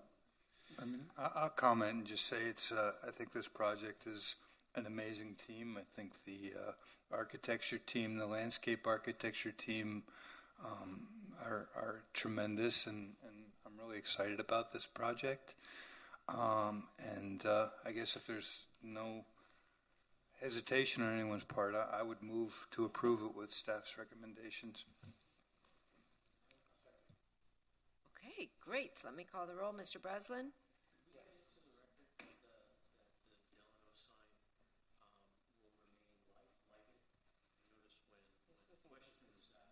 Nothing to do with this application. What, Jennifer, do you have the previous order by any chance? Because I know there was a condition in the previous order, which is currently under appeal, about this sign. Do you? I thought there was a condition. I recall. Let's see. It was probably was it part of your application package? Because if there's already a condition, I wouldn't want to double up on the conditions. I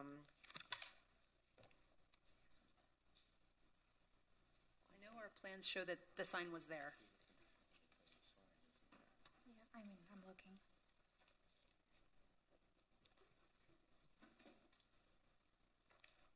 I think also as it stands now, if I may, hold on. Kasdan, that since that was dealt with in the prior order and that's on appeal, I don't believe this board has jurisdiction to modify it. I think Neeson may be right. As part of this application, which only addresses really the rear of the property, I think that might be outside the scope. Yes, there's no notice to the public that we would do anything about the sign. Right. Well, also, I think that you can't, when an order is appealed, you can't modify a portion of the order that's appealed. That's correct. It deals with that. Yeah. But to your point, I think that's a very good point. The project architect is here. Mm-hmm. We work very well with her as staff, and we will make sure to continue our discussions about any restoration and illumination of the sign through the process. Can I ask generally, I mean, just as an extension of that, when there's an existing neon sign in a historic building, generally it seems like the default would be that the expectation would be it was working. Is that not the case? I mean, if someone just decided to shut the lights out on a historic structure, Well, Is I there- mean, it could be an operational issue, right? It could be a lot of these old signs had neon, which is very fragile and breaks, and we work with people all the time to either restore the neon or perhaps a modification to a neon-like LED.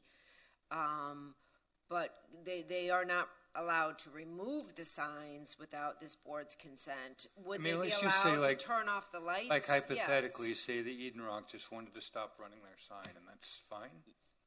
If they wanted to turn off the lights, I don't think that, we have any enforcement capabilities for that, in terms of the city enforcement to go out there and knock on their door and say, you need to turn your lights back on. I know there are sensitivities with DEP during certain times of the year regarding the turtle nesting. And we do work with applicants to retain the historic lighting, and we do work with DEP as well when it's a historic condition. And they don't really like that we do that, but they have shown a certain degree of flexibility when we're dealing with a historic element. So for future projects, it's just something we should be cognizant of, that something like that could happen. Yes, unless it's specifically and stated the within an order. reality that the city likely does not have any effective enforcement capabilities if one day they don't turn the lighting on. Okay. But we will certainly, and I think the applicant is nodding their head in agreement, that during the permitting process, hopefully the appeal will be resolved shortly, that they will work with us on making sure that it's as historically accurate as possible, including the illumination. Thank you. Okay, with that, I think we did have a motion in a second, correct? Yes. Mr. Breslin? Ms. Weinstein-Berman? Yes. Mr. Klein? Mr. Reed? Yes. Mr. Pascal? Yes. Mr. Lopez? Yes. Okay, congratulations. Thank you. Thank you. And can I request that if maybe at a future meeting we can have a discussion about what Kirk was addressing, because I think that there are a number of properties around town where maybe the neon lights don't work, and not only the neon lights, but let's say relief sculptures, decorative elements of the buildings have gone over years where now they're like black and moldy, and they just don't look good. In historic districts where there's a lot of relief sculptures and even, let's say, the light on top of the 407 Lincoln building. I'm sure it was put there with I'm not sure, but it may have been put there with an approval from the city at some point years ago, but I would think that an approval to install it would mean it ought to function. So I think that within historic districts, there are a number of historic lighting and relief sculpture things that are not being maintained, and not necessarily that we need to be coercive on the property owners, but maybe the city could have a program to assist property owners. It helps the neighborhoods if the decorative elements on the buildings are being maintained. Sure, we can definitely bring back a discussion item. Thank you. Talk about that? Okay, moving on to our last regular application is HPB 220522. This is 760 Ocean Drive. Application has been filed requesting a certificate of appropriateness for modifications to the east facade of the building. An existing building on the site was actually originally constructed in 1925. You probably would not know that by visiting the property, as it has been significantly altered, including additions that were constructed in the 1950s. The most significant modifications did occur in 1990. The alterations that have been made to the property over time resulted in the building, in the Historic Preservation Board classifying this building as non-contributing when the district was designated. The applicant is currently requesting approval for the replacement of the existing shed roof atrium structure located at the second level of the building that facing Ocean Drive. The existing atrium was constructed as part of the 1990s renovation. So staff has no objection to the alteration of that. The new structure has been designed in a manner that is compatible, maybe even more compatible with the existing architecture than what the shed roof is. We do not believe it will have any adverse impact on the surrounding historic district and are recommending approval subject to the conditions in the draft order. I am available for any questions, if you should have any. Good afternoon, Mr. Chair. Neeson Kasdan and Cecilia Torres Toledo, representing the applicant, Altanini Realty Corp. The principal, I think some of you may know, Alfie Fiola. Alfie has been I've known him for over 30 years. He has been a mainstay on Ocean Drive, going back to the golden era, in terms of being a quality ownership and stewardship of his property. And so this property at 9th and Alton, he is now doing something which, as the staff report lays out, takes a shed which is really not compatible with the architecture of the building that he now has, and cleans it up and makes it into a more compatible structure. It's a very minor alteration. But Alfie is here, as well as our architect, Roberto Barrero, who we're going to hear from now. If we could put the slide show up, and there you see the building as it is, as proposed. Next slide. The site, 9th and Ocean, and the next slide, if you would, which shows the context of the area. I'll turn it over to Roberto, but the thing I wanted to mention, that for those of you who know or those of you who don't know, is that Alfie has been, as I mentioned, a steward of this property and a responsible leader and owner on Ocean Drive for now well over 30 years. And he wants to make his property a little bit better, and that's what this is part of. So, Roberto? Yeah, my name is Roberto Barrero. Offices, DMB Design Group. Offices in 1600 Ponce de Leon, Coral Gables. Well, you've seen the surroundings. Next slide, please. The existing structure, you can tell right away that it's been like that since 1990s. Next slide, please. This is the existing plan. This is basically the area that we're doing on the front facade, on second floor only. Next slide, please. This is the proposed site plan. As you can tell, the only thing that we do is just changing the roof at that view. There's nothing else that we're doing onto that building. Next slide. Okay, this is the existing second floor and existing ground floor. This pretty much remains the same. Ground floor we're not touching, as I was mentioned before. Second floor, we're removing the existing shed. Next slide. You can see the proposed. Nothing has changed in terms of the layout of the shed. That's one of the things that they told us, that we cannot exceed nor reduce the square footage of the existing, the layout of the shed as we have. Next slide. As you can tell, proposed, existing and proposed, it's exactly the same layout. Nothing has changed in terms of that. Even the doors remain the same. Next. The existing elevations, as you can tell, the shed is an aluminum frame with glass. It's not hurricane impact resistant.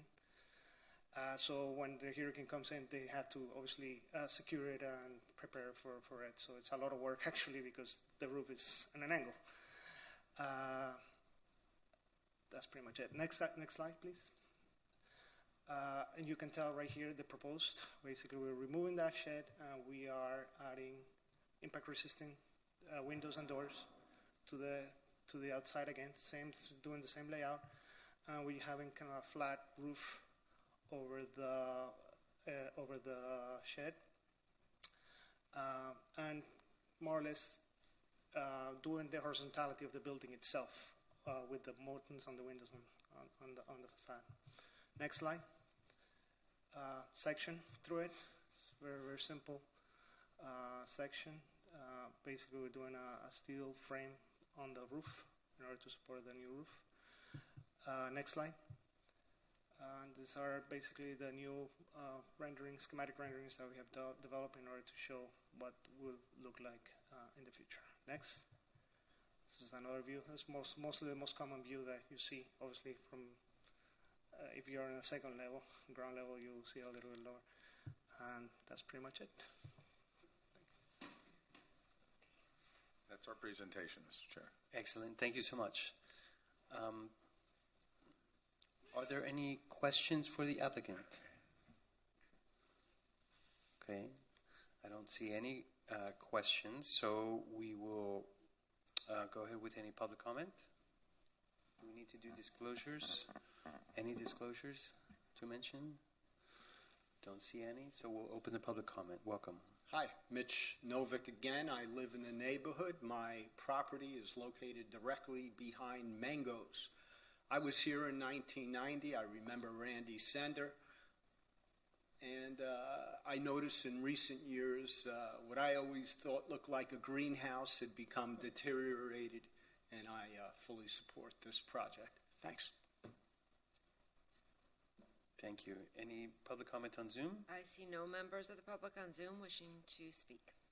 Okay, thank you. I guess we'll go ahead and close public comment. Board comment. Would anyone like to start us off? No board comment. Oh, we do. Stuart. I could just start off.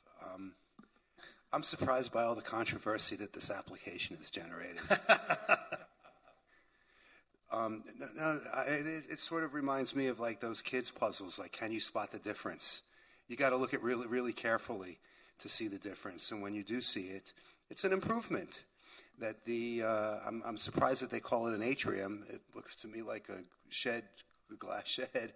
And Mitch is correct that it's what's there now is not necessarily attractive, and what's being proposed is more in line with the building.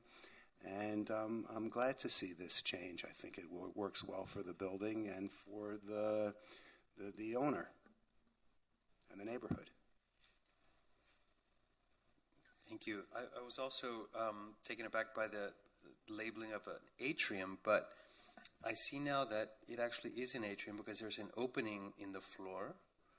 And so from the first floor, you have a continuous open space up to that new roof, which brings me to, I guess, my question is that it's an open air space. It's not a conditioned space, right? Conditioned space, yes. And so do you anticipate, I mean, some of the challenges with the existing structure, you mentioned, maybe decay or mold or moisture, you might encounter similar things because it's the same kind of setup. Yeah, the way that you can probably fix that problem is maybe with some fans, so you can have air circulation. Obviously, it's open space. You don't have to have insulation on the roof. With a hurricane impact resistant, you don't have to secure anything else. But you have literally two doors that are open to the outside, plus the bottom part. So if you wanna a little more of not stagnant air, maybe a little bit of a vent or some kind of air, a fan or something that circulates the air, so it doesn't have that dampness that they may have. Also, another thing about this is that in the original, you have you have a sunroof. Literally, you have a glass on top of the roof. So this one, you're gonna actually have a roof. So in reality, now you're gonna be a little more protective with that heat. And obviously this roof is going to have, the roofing material will be, high albedo reflectant roofing, so you don't absorb that much energy. So that's basically, those are the conditions that you can probably improve on that, on those things anyway. Thank you. Okay, would anyone like to make a motion? Move to approve it based on staff recommendations. Okay, we have a second. Let me call the roll. Ms. Weinstein-Berman?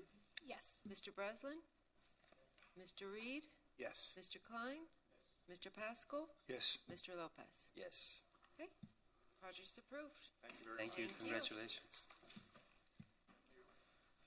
Okay, so that concludes the applications of the on the agenda. We have one remaining discussion item, which was requested, I think, at the May meeting, perhaps, by the board to discuss current incentives that the city has for the retention of architecturally significant single-family homes. This discussion item was requested as part or during the discussion regarding the designation for 93 Palm. So the board did request that, in addition, to continuing moving forward with that at the May meeting, that we also bring back what the current incentives are and how the city and the board could discuss how the city could potentially enhance what are our current incentives, not only to encourage people or to incentivize people to retain homes, but also to voluntarily designate homes. As was briefly discussed this morning, the House bill that was passed into law and signed into law does not allow this Historic Preservation Board to review demolition permits for properties unless voluntarily designated, for single-family home properties, unless voluntarily designated. So I think it's a worthwhile discussion for this board to take a look at the current incentives, which is, it was part of your package. It is outlined in section 142-108 of the city code. And, make any recommendations that you see fit for, further incentivizing not only people to retain their homes, but potentially to seek historic designation in front of this board for their homes. That, a designation with an owner's consent would avail the property owner of the jurisdiction of this board. So they would be agreeing for any demolition in the future in perpetuity to be reviewed by this board, as well as any replacement construction or new additions. We currently have a little over 30, maybe 31 or 32 individually designated historic single-family homes that were designated with the owner's consent. That is a streamlined process that does not charge an application fee, that is reviewed and approved by this board. So with owner consent is a very simple process that a property owner has the ability to do, and we work very closely with single-family homeowners.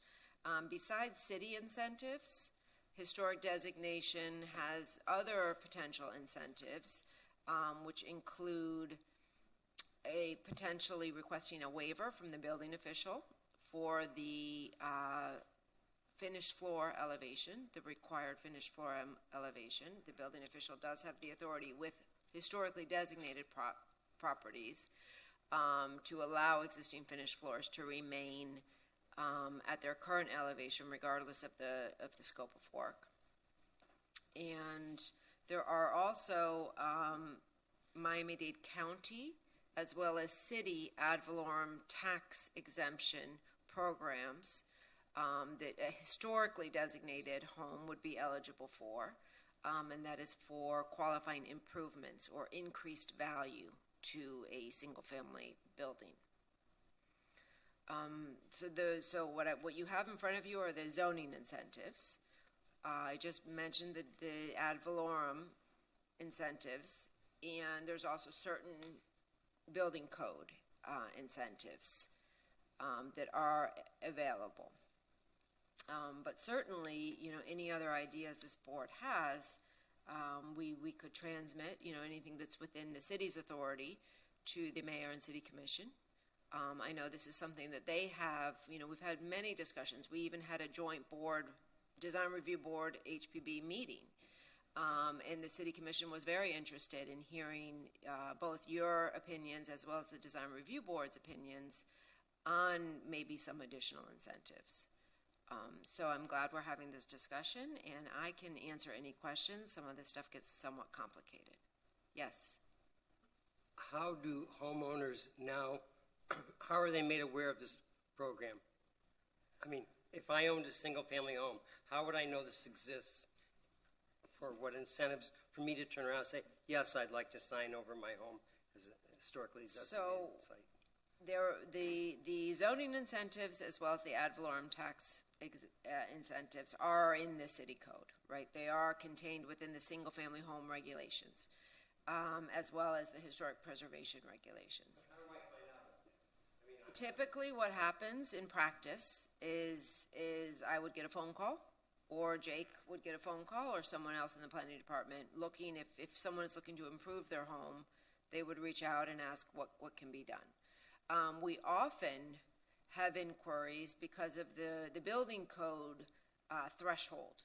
So what happens with the building code is when someone wants to significantly renovate their home, they apply for a building permit.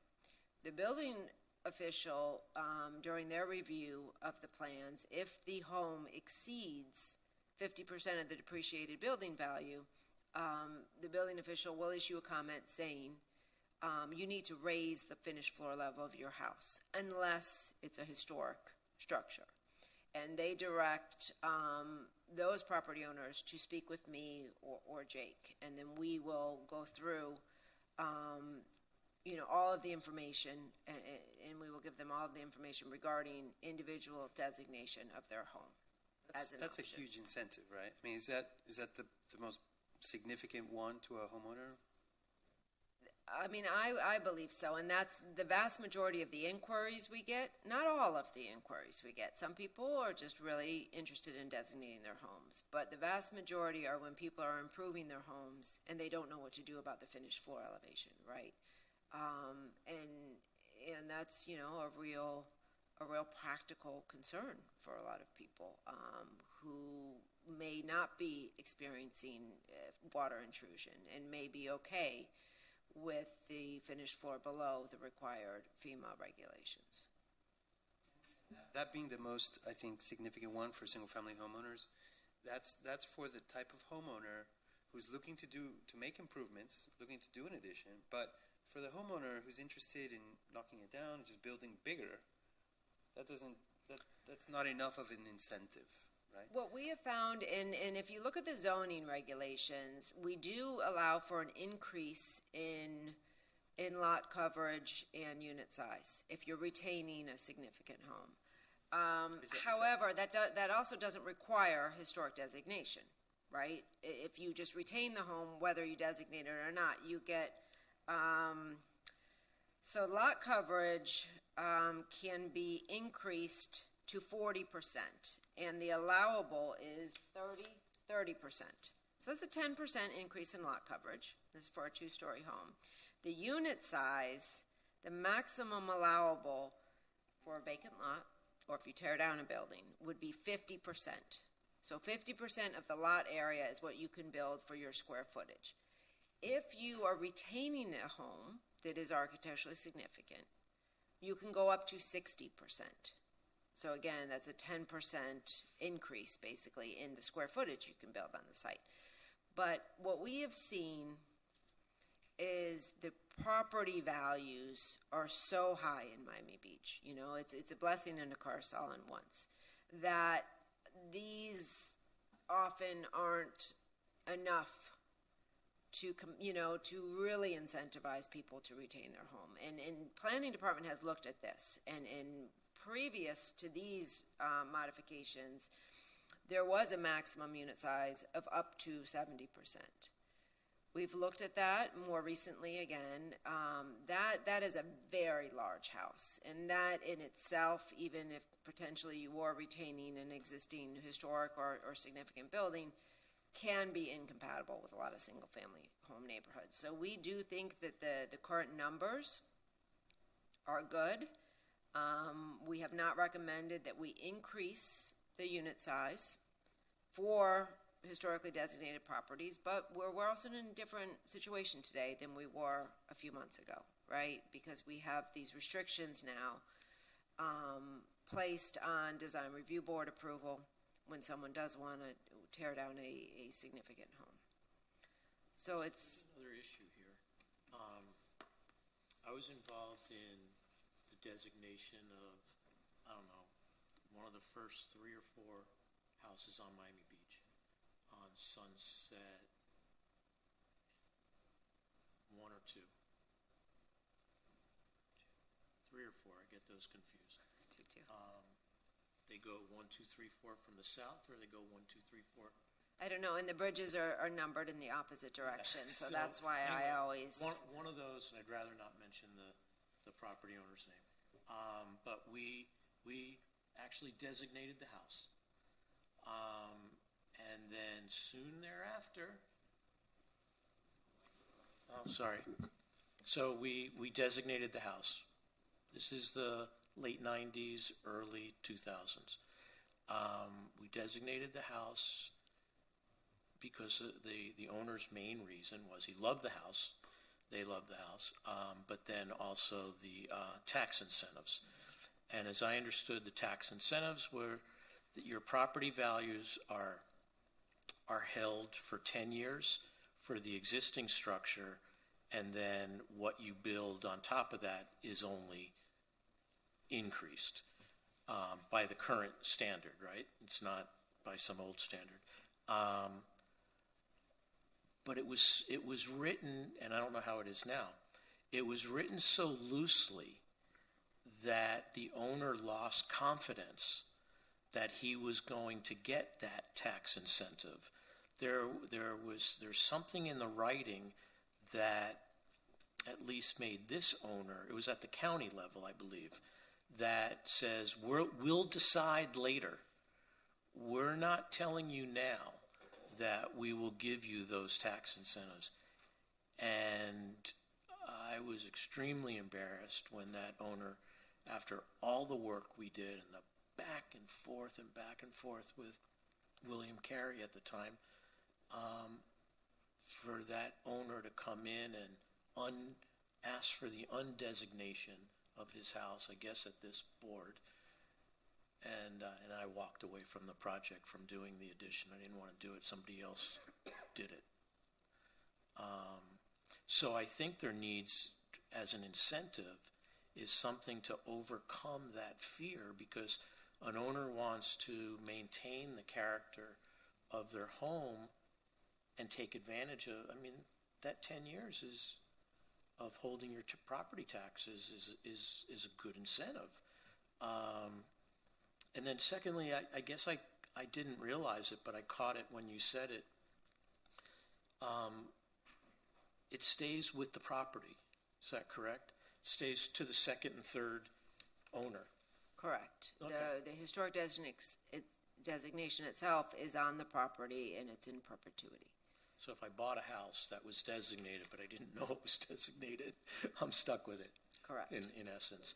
But this board does have the Everything's ability repealable. to repeal. Now, I will tell you, because we've had inquiries, one of the biggest issues with repealing individually designated historic single-family home is often when a person designates, they're doing improvements and they get a floodplain waiver from the building official.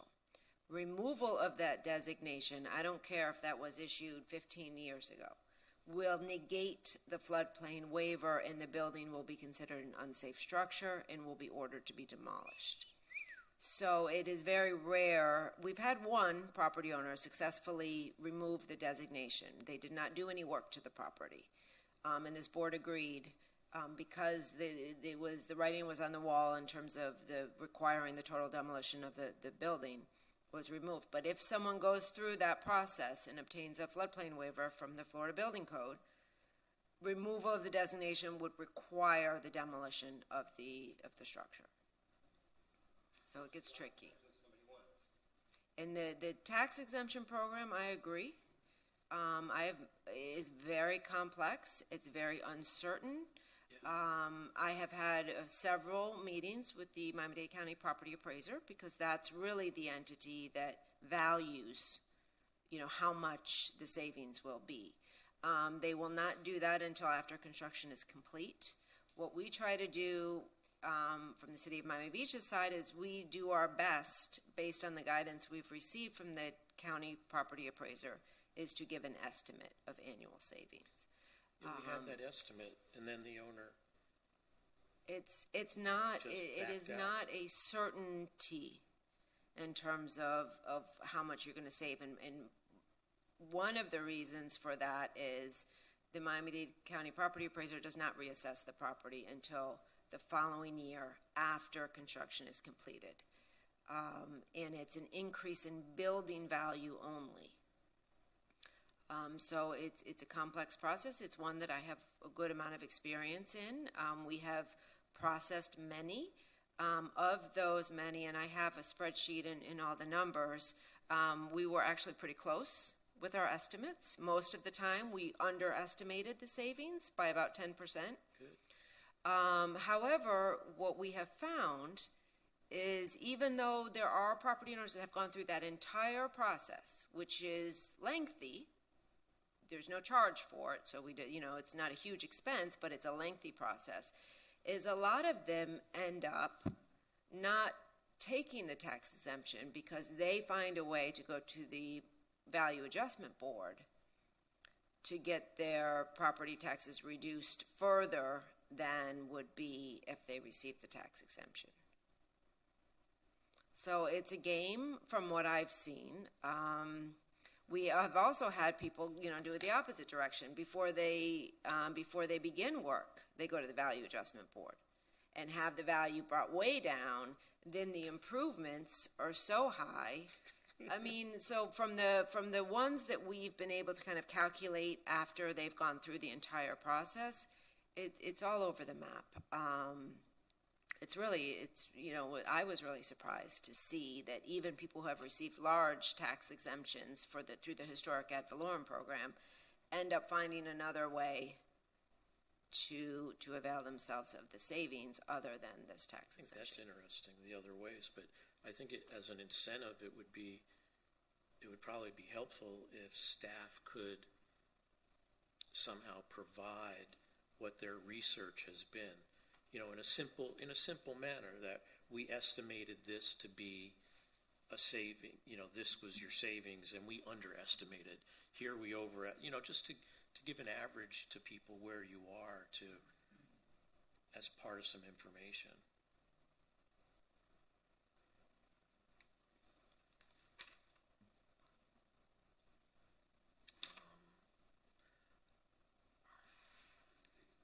Can we invite the public to comment? Thank you. Daniel Serraldo with Miami Design Preservation League. First, I just want to clarify, I think it was stated that there cannot be designation, but it's actually all coming down now to the base flood elevation of the lowest finished floor. So I just want to make it clear to those listening. Miami Beach does not have a survey of its historic single-family homes, including its base flood elevations. Obviously, you all know because we've been here. I've been here myself about 10 years, asking for the city to do that. It's unfortunate that we're in the place we're at today. When our colleagues in Palm Beach, when we talk to them, they say, "Well, we've spent 30 years doing our designations, so this might have an impact, but it's not that big of a deal." Unfortunately, Miami Beach really is behind, so it's going to take a lot of work. But we've got to really kind of sweeten the pot as far as the incentives that people have. And in talking to Palm Beach and these other places, the number one incentive is the floodplain waiver, because people want to fix up their homes. And this is a huge advantage because, as you know, the base flood now is like way up here. So anyone that even has mobility issues or has a budget or, wants to just improve their house, it's going to be very hard for them to do that at the very high base flood. I also want to mention the Al Capone house as an example. That's a house with several structures where the lowest structure, the main house, we analyzed and shared with all of you that based on the sea level projections, that lowest structure wouldn't have any water approaching until past 2100. And then when you look at the boathouse in the back, which is about 7 feet higher, you could extrapolate there. So suffice to say, we're not just giving up. We think that this was probably not intentional. We hope not intentional because the city wasn't aware of it. They didn't go to defend their own laws. We weren't made aware of it at all. But obviously, we think that it's important that we keep this in the public eye and maybe go to Tallahassee next year and have them give back some of these important rules that many people fought very hard for. As far as even design review, you saw in the newspaper Todd Glazer basically committed to buying 30 to 40 houses, knocking them down, and selling them as vacant lots to billionaires. Reading the legislation at Tallahassee, I don't think that was the intention of this, but of course this is a potential unintended consequence.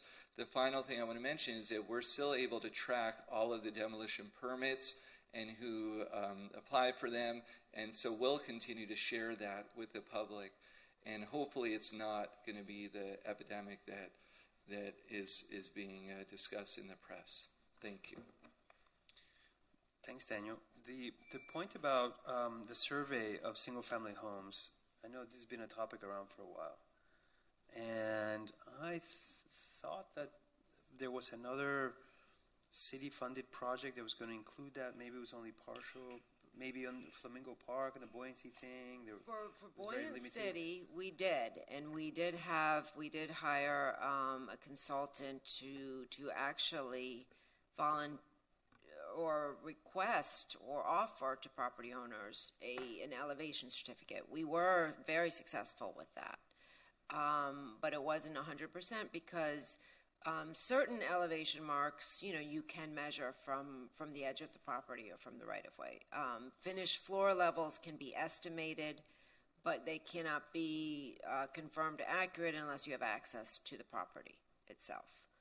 And that requires, obviously, owner consent.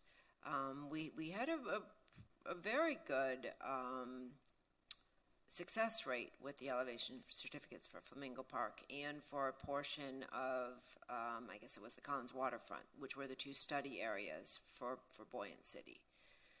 It would be great. I mean, it would be a great resource for the city's public works department, for the planning department, for the building department if we had elevation certificates for every building. Unfortunately, I think that task would be a huge endeavor. There would be budgetary impacts, and the probably the biggest issue would be owner consent. Having the owner sign a consent that would allow a professional to go onto their property, or perhaps potentially inside their home, but certainly on the property would be required to have any sort of accuracy. We do have spot elevations for the whole city in terms of what we can do from the public right-of-way. I would note, Daniel's correct, that the state law is applicable only to single-family homes located within moderate or high-hazard flood areas, as determined by FEMA.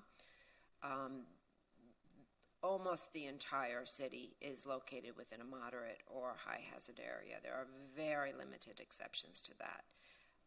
And the state law also says the lowest finished floor of the home, if that is located at or below base flood elevation plus freeboard, that cannot be treated any differently than a similarly situated, vacant lot would be.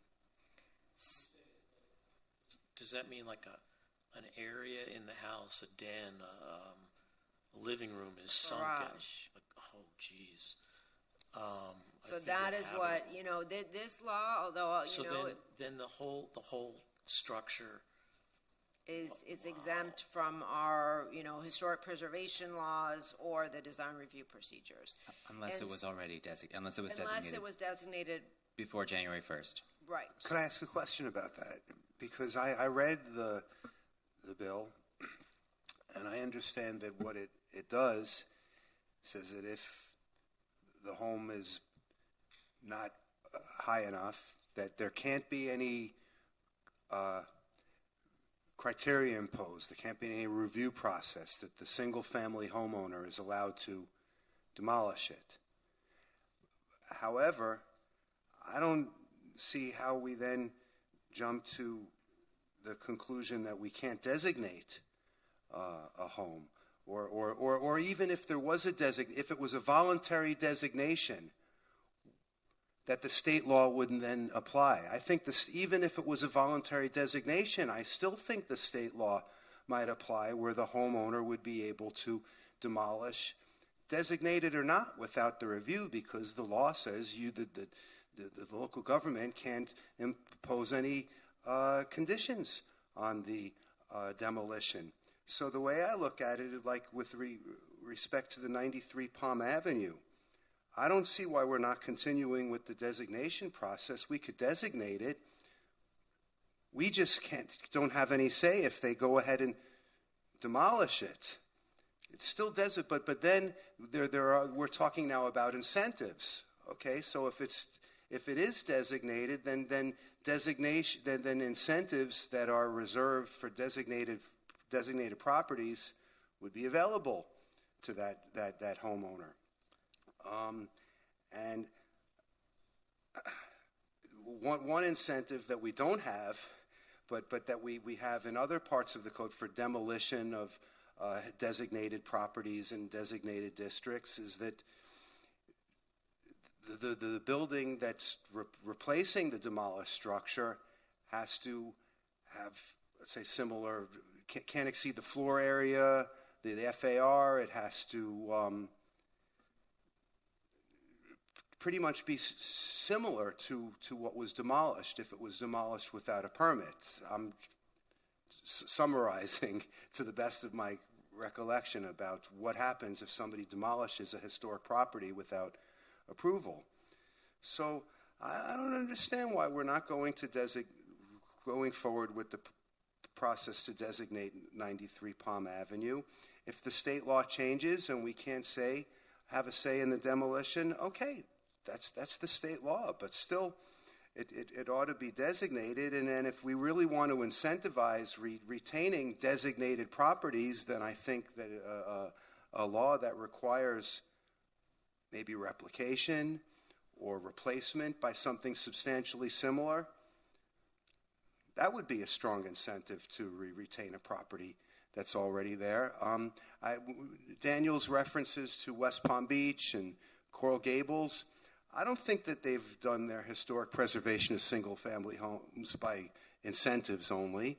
I think that and I don't know if Miami Beach, with just incentives or voluntary designation, would have preserved our Art Deco district or other historic districts in the city. I don't know if incentives and voluntary designations are necessarily enough if we're looking to save historic single-family homes.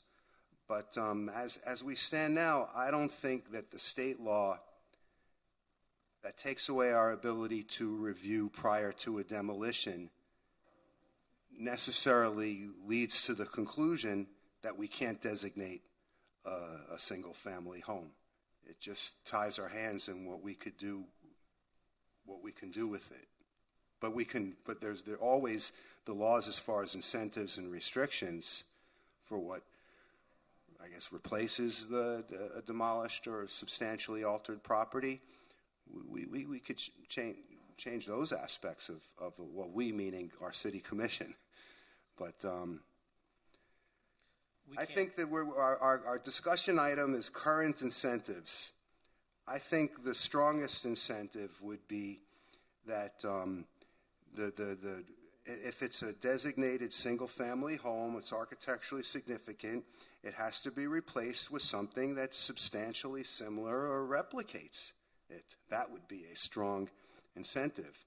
And I would request that we don't give up our request to designate the historic site. I understand it's up to the commission, that this body already recommended that it would be, and we want to pass along a designation report to the commission. If the commission wants to vote against it, that's up to them. But us as a historic preservation board, we asked already to send this designation report to the commission. I don't think the state law is a reason to derail that process. Mr. Chairman, I'd just like to respond to a few of Mr. Reed's points. So I'll start somewhere in the middle because, Mr. Reed, you raised a point I wanted to clarify. Homes that the law only applies to single-family homes, first of all. So it doesn't apply to any structure that is not a single-family home. A single-family home that was designated prior to January 1st, 2022, remains under the full jurisdiction of this board. So any alterations, any demolition would require the prior approval of the HPB, and your authority in that regard is not impacted. Homes designated after January 1st, 2022 are only exempt from the new law if they were designated with the consent of the property owner. So the reason why Debbie started this discussion with incentives is because incentives as an inducement to an owner to voluntarily designate will bring those properties within your jurisdiction and will require a certificate of appropriateness prior to any alteration, prior to any demolition. So I think incentives are going to be really important moving forward. Because the law, and if you like, Mr. Chairman, I can summarize it briefly, what it actually does. I won't take too long, but I think it's important. So Debbie correctly identified it applies to single-family homes in a coastal high-hazard area, moderate flood zone, or special flood hazard area. It applies to homes with the lowest finished floor elevation at or below BFE plus freeboard, which is at least plus 1 foot. Because all single-family homes in the city are located in moderate or special flood zones, the restrictions would apply to all single-family homes that have a lowest finished floor elevation at or below BFE plus 1. What the law says for homes that are covered by the law is that we may not prohibit or otherwise restrict a private property owner from obtaining a building permit to demolish a single-family residential structure, aside again from those homes that are designated prior to January 1st or after January 1st with the consent of the owner. It also says that an application for a demolition permit may only be reviewed administratively for compliance with Florida Building Code, Fire Prevention Code, and Life Safety Code, and any regulations applicable to a similarly situated parcel. We are now prohibited from subjecting applications to any additional land development regulations or public hearings, and we cannot penalize a property owner for demolition that is otherwise in compliance with the demolition permit.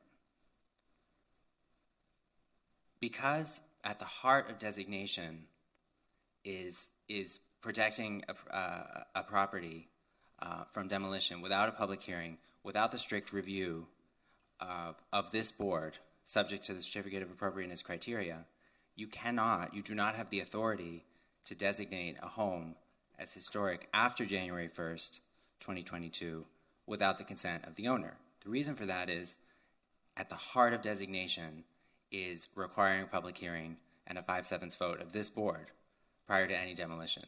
So that's the reason why the 93 Palm Avenue application was removed from your docket, because you no longer have the legal authority to vote on that, unfortunately. We were all surprised by the law, and most surprising to me is that it passed unanimously in both houses, but I will say it is unambiguous in its letter. If you have any other questions, I'm happy to answer them. We've looked at this extensively, but we believe it's unambiguous. And just to follow up on that, Nick, the law also includes a provision that prohibits the city from regulating the replacement construction, which, Mr. Reed, is what you brought up, in any fashion that would be different from a vacant parcel. So the replacement construction after the house is demolished is also we would not be permitted to subject that design of the replacement home to this board or any other land use board. Do we have a copy of that bill? It's part of our package. I'm looking for. I see the 142-108, the city code. I think I emailed that. That was after the agenda was sent to you. I think I had emailed that to you. There were 3 documents: the bill, the summary, and the letter to commission that the city attorney. I saw the letter to commission, but I didn't see the bill. It's because I'm looking for it now, but I recall as I had it in front of me, I was looking carefully at it, and what jumped out to me is that there can't be any review prior to the demolition of the single-family home. But I don't think there was anything of that there can't be any review of what's going there to replace the home that's demolished after the fact. We just can't get in the way of the demolition. But what did I don't have the law in front of me. It's both. It's both.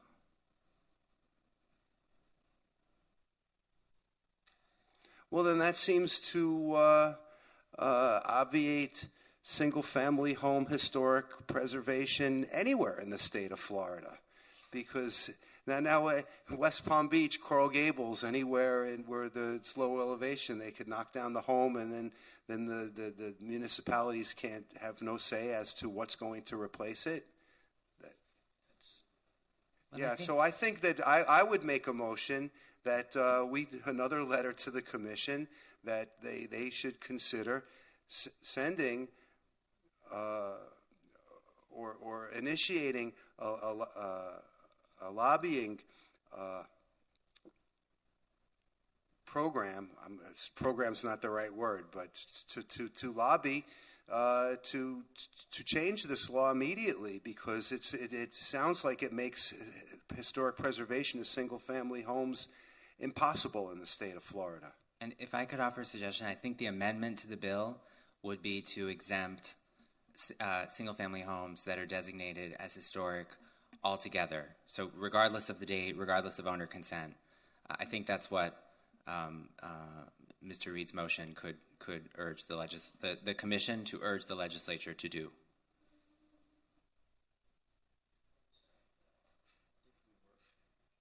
We have a second, but it was a quiet one.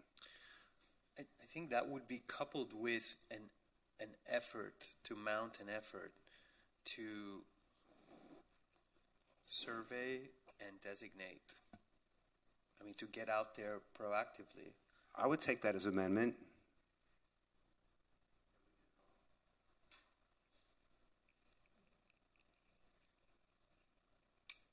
So then the motion is a letter to the commission to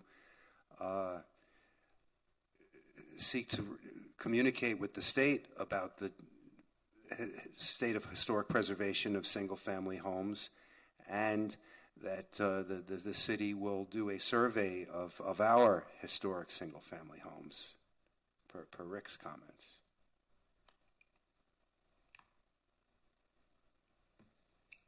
Do you accept the amendment? Accepted. Barry?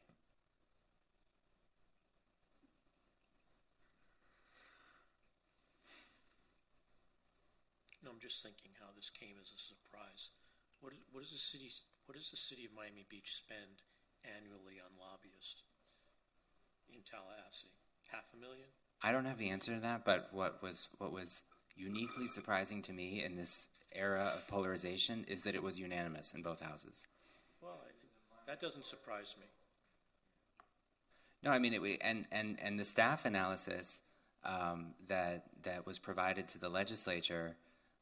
Sometimes these amendments are added last minute with no staff analysis. The staff analysis did include these sections and actually cited to articles on Palm Beach and Miami Beach and I think one other city. Coral Gables, yeah. Can we call the question? And the source? Do we know? Is it known who initiated this effort? The Herald actually noted in a story they published a few days ago that the amendment arose at one of the committee hearings. So it wasn't in the initial bill, but when it came out of I believe it was the House Commerce Committee, that it came out with that amendment. Do you recall the sponsor? I don't. I forget. There have been articles, so you can find the congressman, the state representative who proposed the bill. Off the top of my head, I think he's from Broward County. Is it Lamarca, Debbie? Lamarca. Can we call the question? Yes. All those in favor? Aye. Any opposed? Okay, so we will transmit that to the City Commission. Can I just a couple of additional comments? One, I mean, the garage thing seems particularly damning because most historic structures have a garage that's well below what the actual house is, and a garage is not habitable space. Seems like maybe if there was a pursuit of trying to find leeway. The other thing, though, back to the title of this topic, the incentives, and I mean, you know that I've been a part of this sort of discussion, it feels like, for eternity. And, I mean, to incentivize the preservation of structures, and also, as a side note, to put on my cynical hat, I mean, to be fair, we're losing we're losing historically significant homes, are being demolished anyway, and have been for a really long time. So this bill doesn't really change that. I mean, in Miami Beach, from our meeting with the Design Review Board, I mean, the number of significant homes that are being demolished was already an epidemic prior to the state having anything to do with it. But to the topic of incentives, and I'm going to use the North Beach overlay because it's, you know, it's something that I was intimately engaged in. You know, there's a balance between incentives and disincentivizing demolition. And a great example for me was this massive battle over waiving parking requirements as an incentive to retain contributing structures. And once that went through, then we removed the parking requirement for all structures. And so it no longer became an incentive. And it seems to me not only for you know, multifamily districts, for the single-family homes. I mean, I know Commissioner Malakoff, when she was a commissioner, there was a big discussion over lot coverage, and I mean, there's only so many for residential homes. There's only so many tools you have at your disposal. You don't have use, which you possibly do, and is mentioned in the Shulman Buoyancy Plan, which none of those have been fully explored either, and should be, by the way. But you have lot coverage, right? You have height. I'm not sure what other you have. You have the National Register. You know, the tax exemptions and the floodplain waiver. However, floodplain waiver doesn't really increase the value of the home when it's still sitting at an area where it's vulnerable. So it seems like we want to think outside the box and maybe create real incentives, which to me it comes down to either FAR, lot coverage, or height. That's really the only three tools that you could give to somebody that would be a benefit. And it seems like to incentivize the retention of a historically significant home, there has to be a substantial difference, which maybe means considering dialing back on the level of lot coverage that's allowed for new construction, while possibly increasing what's allowed for retaining significant structures. You know, it doesn't seem like we should just give. Maybe we reel back and create like a happy balance. And to me, that seems like a reasonable approach that we should be pursuing. And, you know, to stick a little bit of a burn into it, you know, we've been talking about this for a really long time. And we pride ourselves on being a forward-facing city when it comes to resiliency. The Alan Shulman Plan, which pertains to existing historic districts, happened, what's it been, 3 years now? I mean, years and years and years are going by, and we're not doing anything. And not only for the single-family structures, you know, it's a hot topic because now the state is sort of stepping in, despite the fact that our historical homes are you know, being knocked down at an alarming rate. I think we really do have to try to do something to create real incentives for single-family homes, and I'm going to throw in there too for, you know, National Register multifamily. We need to do something on the Alan Shulman Plan as well as on this.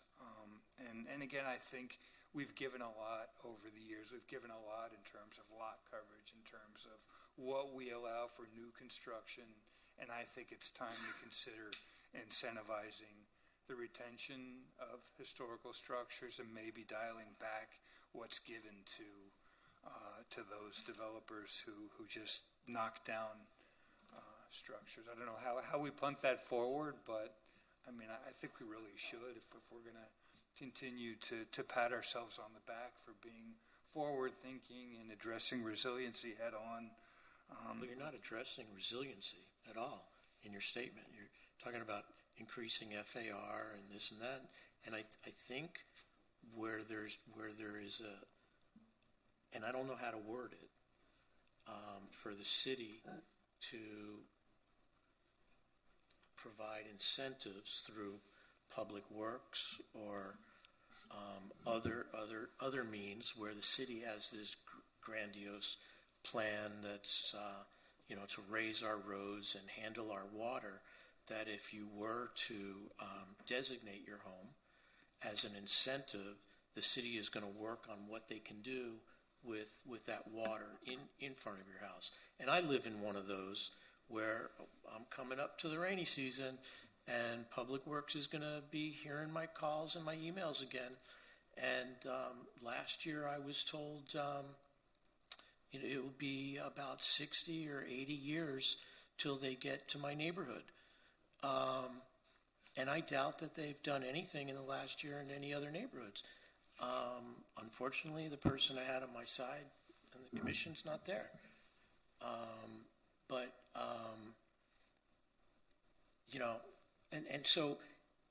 And I look at it as someone who experiences this, and that if I were to live in a 1938 home, if I were to designate my home, would the city provide me some incentive to mitigate the possible potential for flood?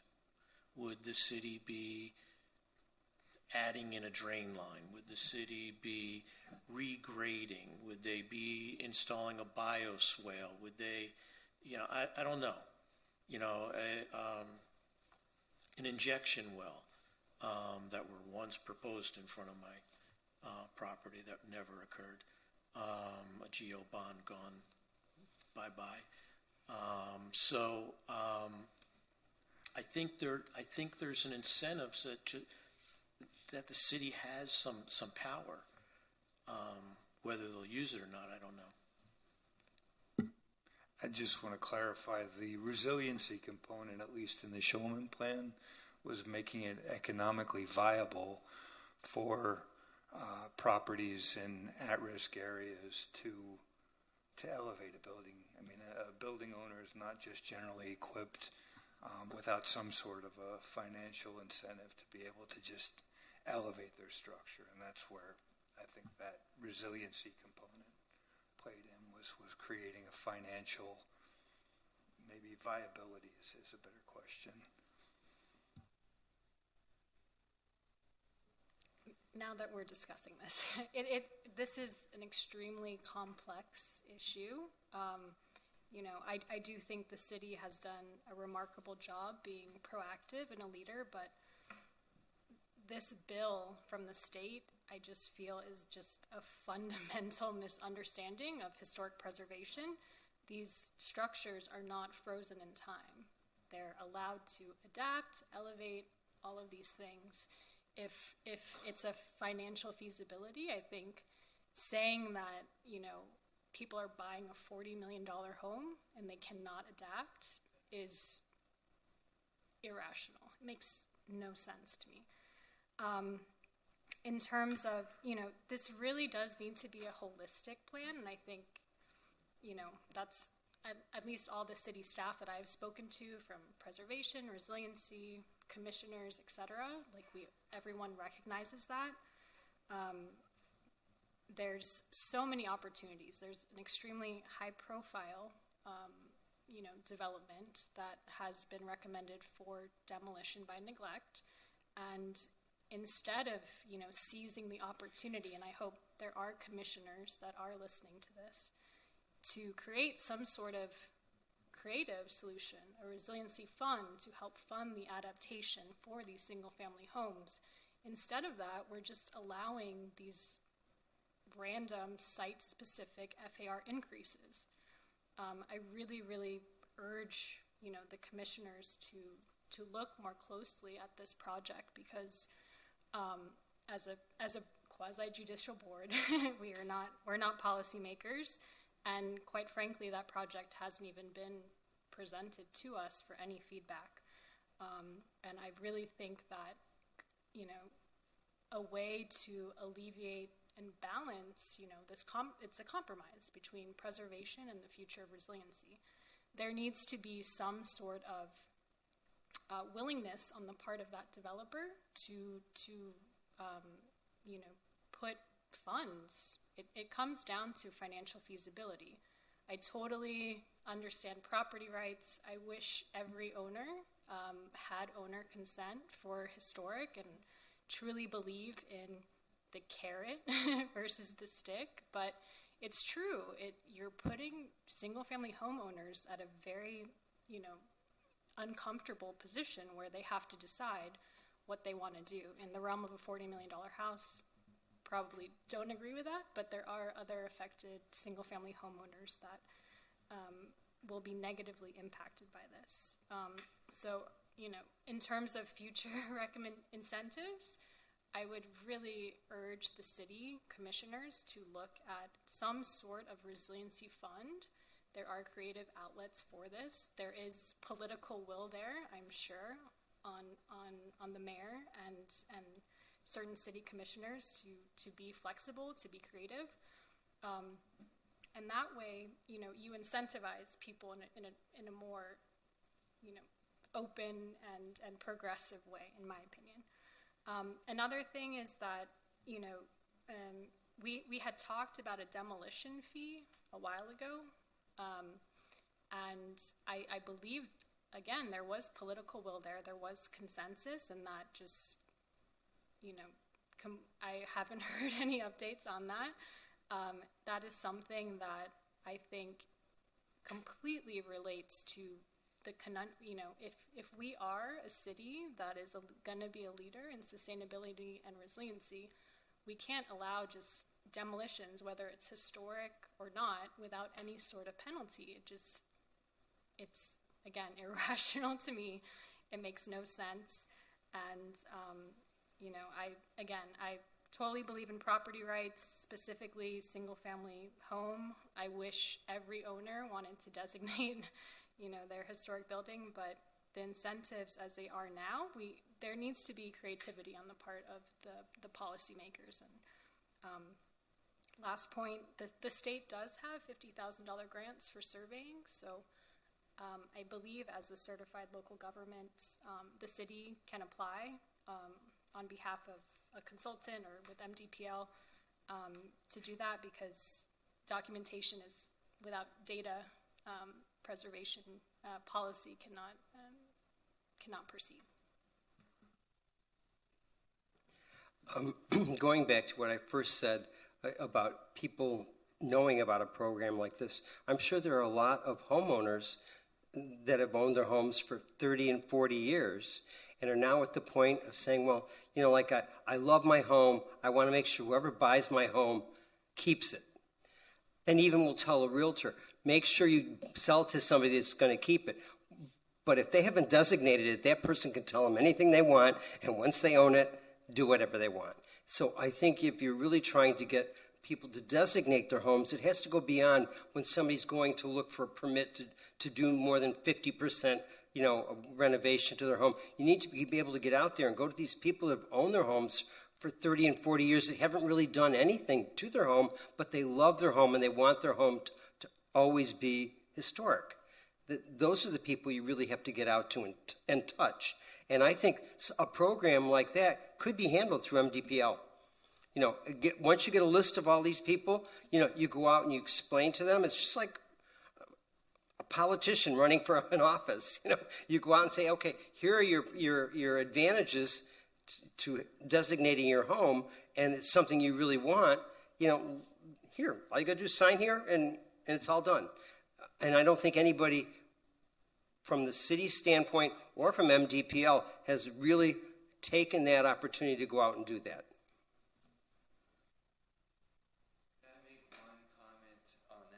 I would be remiss if I didn't mention that there was an LTC from the Resiliency Office about the private property adaptation program.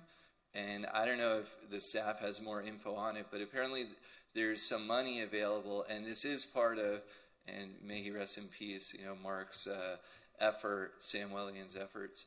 So it's the first time they're doing that is, I think, within the month.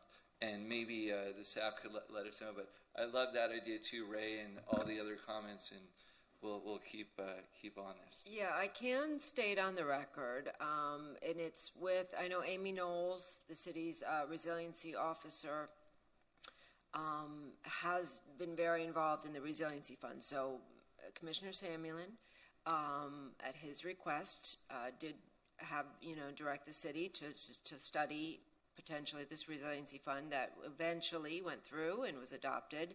And there is seed money for at least the short term, and the hope is that we will replenish that fund in the long term and have an ongoing process for private property adaptation.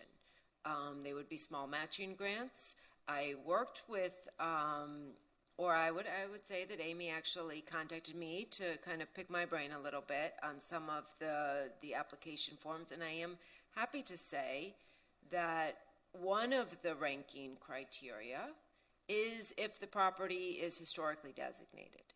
So if a property is historically designated, that elevates, their position in terms of obtaining the money. So I think that was a very positive thing, and I think everyone in the city feels really good about that if you are historically designated, you have maybe a little bit better chance of actually getting that money than someone who's not historically designated. Obviously, there's a lot of other ranking factors. Primarily is how vulnerable you are and if you have had, repetitive damage to your property due to flooding. But I was happy to see that historic preservation is integrated into that, and we are, giving historically designated properties a little bit of priority when it comes to that. Another possibility would be, there are a lot of these homes that are on the water, and most of them have seawalls that are compromised at high tides, and they're saying, well, I can't afford a new seawall. Maybe there's a program that could be set up with the city to incentivize, you want to designate your property over as a historic, then we'll pay 50% of your new seawall. I mean, something like that. Then there's an advantage to having that property being designated as a historic property, because there are a lot of older people that, oh my God, I can't afford a new seawall, but I love my home. So there's lots of different things that we could look at that could be incentives.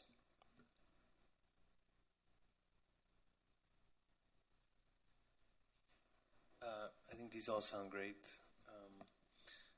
I was going to throw a couple more ideas in the bucket to encourage those who want to demolish to relocate the structure if they don't want it there. Charleston, South Carolina had a great program that did that, and they really densified their historic district, filled in the gaps by relocating structures. Of course, they were wood, makes it a little lighter. And then another, and this is maybe reaching for straws, if someone's really dead set on demolition, that there be an opportunity to salvage historical components if they're not going to relocate the whole structure. Perhaps there's a really fantastic window, opening, door, I don't know, architectural elements that could be either stored for use in other places, or so we don't lose them altogether. And then even the smallest gesture. I mean, if someone is going to be self-designating, they get to, they go to the top of the agenda when they come here. Even the slightest gesture to make them feel good about it and to let it be visible to everybody else that people are doing this, so that it's gets some more traction.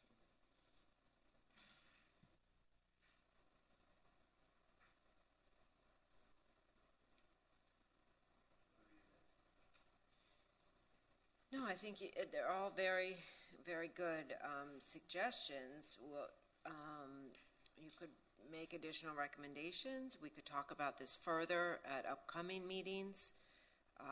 It's really up to you. We already have the direction to transmit your recommendation regarding the state law and the lobbying and the survey to the City Commission, so we will do that right after this meeting. And then in terms of zoning or financial incentives, infrastructure incentives, if you want to develop a motion now and have us transmit something, or if you want to think about it and bring this back, I'm happy to do that too. Yeah. Correct. So what I heard, just to quickly summarize, is to incentivize people to designate their homes by having the city provide infrastructure upgrades, including in the right-of-way, which could include the swales in front of their properties, stormwater, and seawalls. I heard that some type of historic preservation fund to assist people with resiliency upgrades to their private property would also be a great incentive. Kirk, I heard what you were saying, and I'm not sure if all the board members understood, but what I understood was you were saying to take a second look perhaps at the existing single-family home regulations and perhaps lower lot coverage and unit size for existing vacant lots, but either retain or increase the amount for historically designated properties. Right, just so there's a significant difference in the two to disincentivize demolition and ideally incentivize retention at the same time. Yeah, and I mean, I think that's, all your suggestions are valid for us to take a look at. And then, if we are directed to by the City Commission, we would certainly do that and keep you posted. I think also like a demolition fee. I know it had been discussed previously. Yeah, and so I can give you some. You did ask about that, and there is update.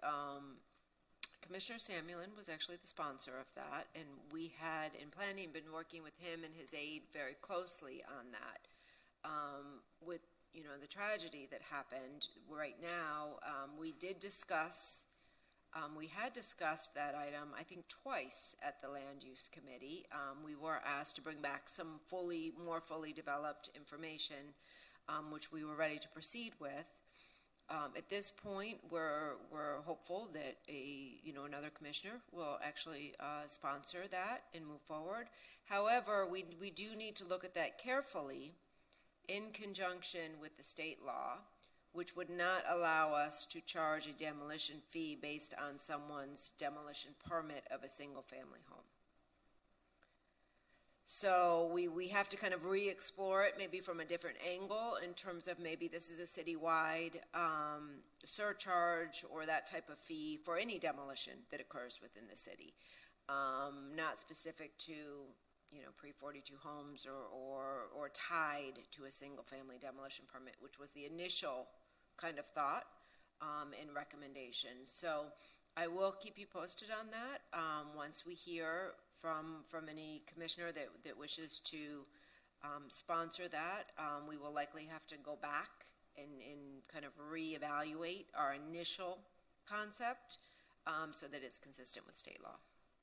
I think what might work with that is if you had a cause that the demolition fee went to, like to resiliency or whatever. In other words, that fee just doesn't go to the general coffers. It goes to, a specific thing that people would embellish and say, yeah, great, let's do it. And I think that's how you get the plus votes.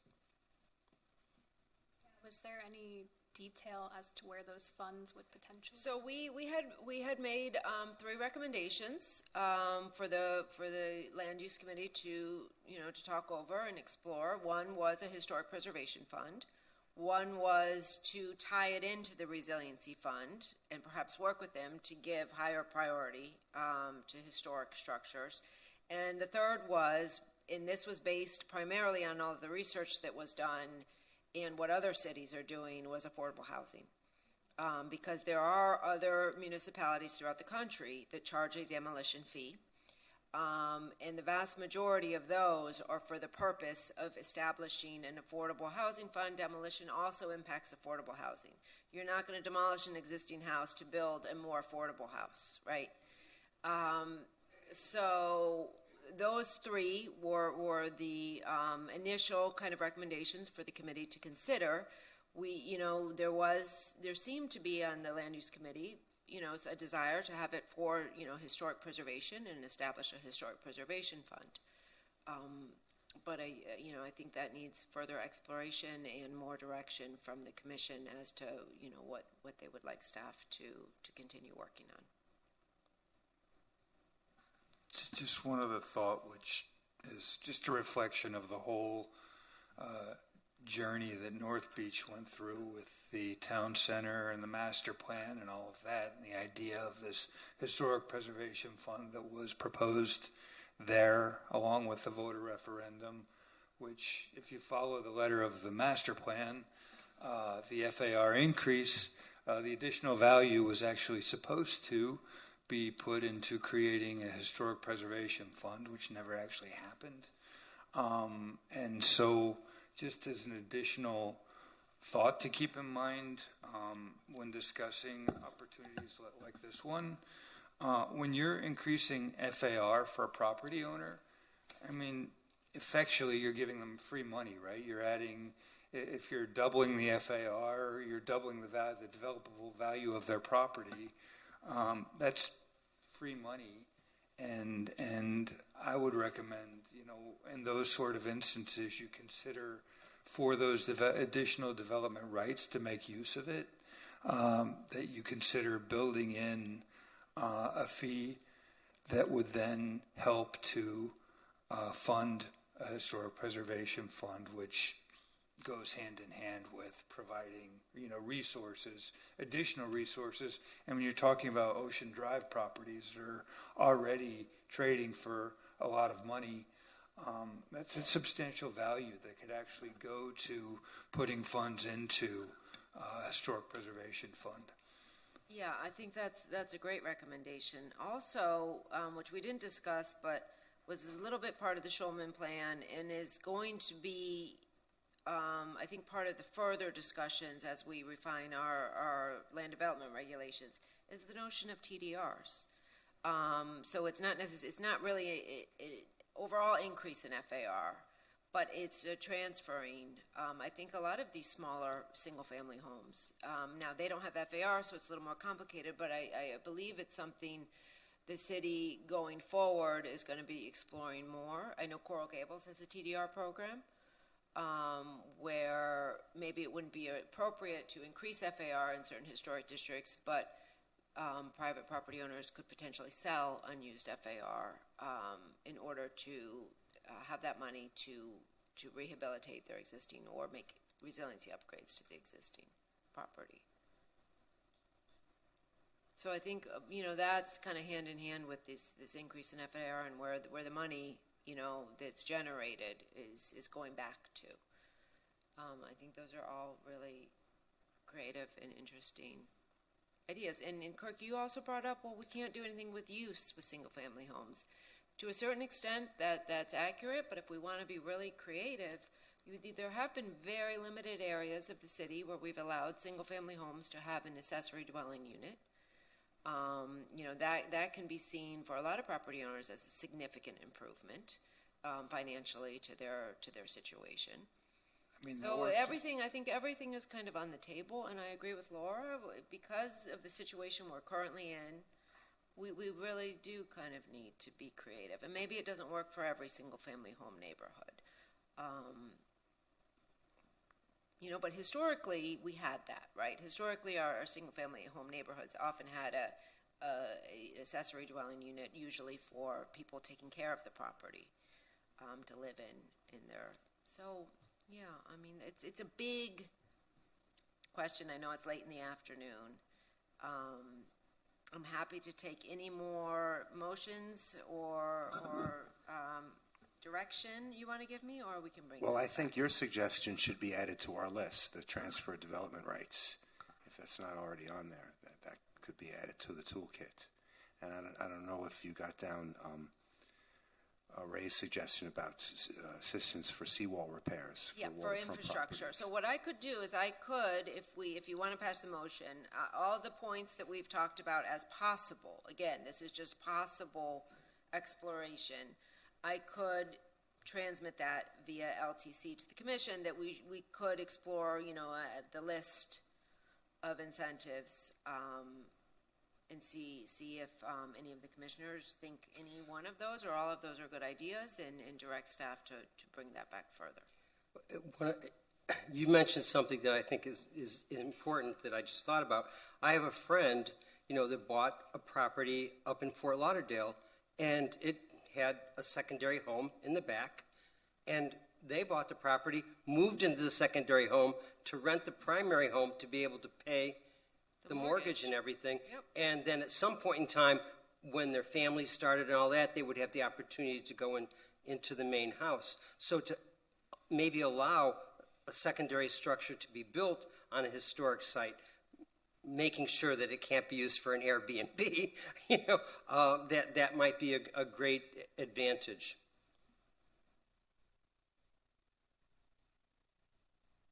Is there a consensus that everything we've thrown out there is something that we should at least start exploring? What do? We transmit this as a letter to the commission? What I would do is I would send, if I would like a vote on this, but I would send a letter to the commission. I would say the Historic Preservation Board urges the mayor and commission to explore the following. And then ultimately, we see if we receive any direction from the commission to bring Generally, would that be referred to land use, or where does it go? One of the commissioners could refer to land use.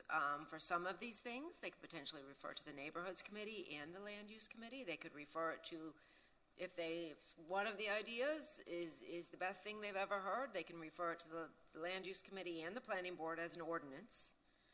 It's really at their discretion if they would like to further explore any of these things. Okay, so can we move the recommendation? Is that, yes. And this is specific to single-family homes? Correct. So we have a motion? Yeah. And a second. All those in favor? Okay. It's unanimous with 2 absent. So I will prepare that as a summary and numerized list of ideas, and we will transmit that to the commission. Thank you, Debbie. You're welcome. Lots of changes with this one. So I will say, on a day-to-day basis, it will be impacting the Design Review Board much more significantly than this board. But this board, because of the connection with historic designation, obviously has probably the most emotional impact in terms of your authority. So we'll keep you abreast of any direction we receive from the commission. Yes. Can I bring up just one other thing? Yes. With regard to the Collins Park ordinance, rooftop additions, which Yes. I asked about, and I asked for a Yes. very, very specific reason. Because we've had this discussion, and I'm going back to the Hohauser building on 16th Street where, a tower was being built above it, cantilevered over it, and because of the zoning code with regard to rooftop additions, the building was already being elevated, but which they haven't started yet, but they're demolishing the historic structure and rebuilding it underneath the tower. And I'm just wondering if there's an opportunity to address that glitch in the zoning code, because, again, Ocean Terrace, same thing. We saved, 2 feet of front facade and demolished the rest only because the zoning code required it, and that was not the intent of the code. And I'm hoping that at some point we can address it when there's not a project in front of us and we're forced into a position of demolishing significant historic material only because the zoning code has a glitch. Is there a way of trying to address this? Yes. I say this because, I'm termed out after 4 months, and I'd hate to see this continue. I want to see my historic district thrive, and in North Beach, and I already see that this was a problem in South Beach and Flamingo Park with that Hohauser structure, and it just ought to be fixed because it wasn't intended for that purpose. It wasn't intended to force property owners to demolish historic structures just because of that glitch in the code. What do we do, Debbie? We bring back a discussion item regarding the rooftop addition regulations. You're correct, and with the Seagull Hotel, the Bulgari project, similar type situation, but you know, when that code amendment went through, we specifically said for this property, they can do two-story rooftop addition. Where the Gale Hotel is, the commission adopted an ordinance allowing them to do up to multi-story additions, not to exceed the maximum permitted height. Obviously, it comes back to this board for the review of the appropriateness. But I'm more than happy to, because we've been doing it piecemeal, and this is another one that is doing it piecemeal, to bring back a discussion item regarding the city's rooftop regulations, rooftop addition regulations. And you can certainly, understand what the current regulations are, primarily only allowing for a one-story rooftop addition on existing buildings in historic districts, and see if you would like to have the commission take a second look and direct staff to prepare something to make that more flexible. Because people game the system. Instead of doing a 2 or 3 story rooftop addition, they said, well, we're not going to do a rooftop addition. We're going to demolish it all, or half of it, and we're going to build up 5 stories in the back. And that's not only losing authenticity in original fabric, it's also just gaming the system and not resilient, right? Because you're now increasing the amount of landfill material just to get around these regulations. So I'm more than happy to do that. We have a hefty September agenda. I think all of the discussion items that have been requested are very worthwhile. We will do our best to stagger them between September and October, and bring you back as much information as we can.